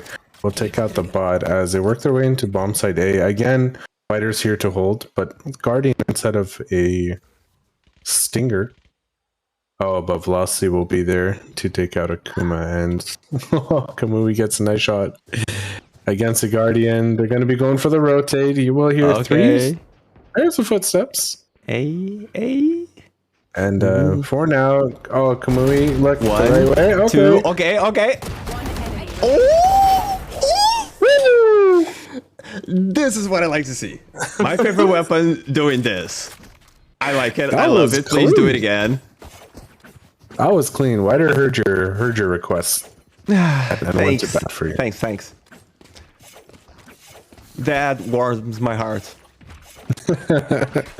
Mine as well. And we are at a 10-5 for U of Alberta Green. U of A Green. I don't know why I keep saying the full name. I have a smile on my face because of that round. Sorry. That's okay. You have a beautiful smile. That's good. Oh, shit was gonna go in. Oh, all right. Still able to pick one. His friend Leo gets a nice headshot, and they're gonna be working their way into B. They're gonna be steamrolling, and Velocity's here in a great spot. We'll get the spike down from Cryptos. Shoots with the smoke. That's the second. Actually, the Rider's going in. Oh my god. I don't even know how to cast this anymore. Velocity is picking up. Pun intended. Velocity increasing his speed into the round. But I don't know. No, and the best thing is like now if you look on the scoreboard, it's Hyper in second and Velocity on third. So like Hyper Velocity, I like it. Please keep it that way. Sounds good. Sounds good. We'll do. Water's 22-9, Hyper is 69, Velocity is 13-9, and they're all performing really well here. And we'll see if Sova's gonna sneak up behind with the Vandal. It's a very cool skin, actually. I like it quite a lot. I like the red's a buddy. beautiful color. Oh yeah, the right buddy looks very clean. Right. Oh, it does a great job with their gun designs. Mm-hmm. Especially the animations. Great work. Oh, got some beautiful headshot onto Cryptix here. Oh, scans all 4 players with a shock dart. Or 3, my correction. Nice. Second kill onto Coca here, and now they're taking down 2. They're going to start to wrap their way around into spawn. Velocity's in a good position here. As they all push. The boomball coming out. Ashtray in the corner. Oh, unfortunately gets dazed. Can't see what's going on. Oh, gets 2 with the stinger though. Great play. Great play. But unfortunately, U Alberta takes the round, and now we're to a 12-5 lead for U Alberta Green. One more round, and they take the victory home. Absolutely. And I think they're really going for it. We got an Odin coming from Velocity, and we got 2 operators as well from Hyper and Shimmy. So okay, so here's the question. Yes. For you, what is the most unnecessary weapon for Valorant? Unnecessary? Oh man, dude, playing against the Odin is painful. Oh, Hyper gets a nice shot. Jello with the second, and Coca there to trade it off from Jello. Oh, Shimmy comes in with another beautiful pick from Spawn. Seems that Akuma was AFK, but I'm unsure. And just like that, it's left on a 2v4. They do not have the spike. It's down in Spawn. Though they have 2 Vandals if they're able to get some nice kills. Velocity is letting him know that, hey, I know you guys are there. Don't even try. And gets a nice kill into Coca. This is the weapon that I say, like, but why though? Exactly, and it's all up to Ashtray. Gets a nice gets a headshot into Hyper, turns around. They're gonna try to knife him. Gets 2 out of 3. Oh, does not get that third end. That knife pass, and that is a GG and a wrap for you, Alberta. Oh.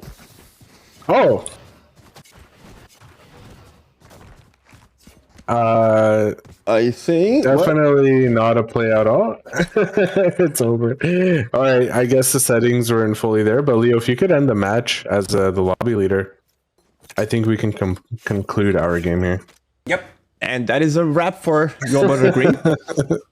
Yeah, that's right. U Alberta Green will take this win. Huge thank you to MRU for coming out as well, and U Alberta for physically. Yeah, and U of Alberta for physically joining on the stream here, and we are about to conclude our event, my friend. It's been a very long, eventful day. It's been a great day, and you know what? I'm very grateful for how smooth our first live meetup went.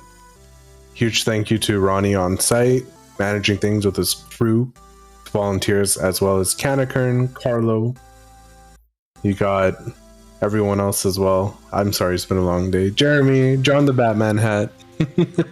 I also want to thank Clank41 for joining us for the interview. Honestly, what an amazing guy. Yeah, Clank's amazing, and you know what? I feel like there's a lot more amazing people within Memory Express that we'll be happy to get to meet and to give them a platform to share their stuff. This person and here. A huge thank you to Leo. He's been controlling the live stream today. It's his first time controlling a live stream with a live component to it. So you've done a great job today, my friend. I appreciate the effort, and thanks for like keeping the communication and being an amazing right wing.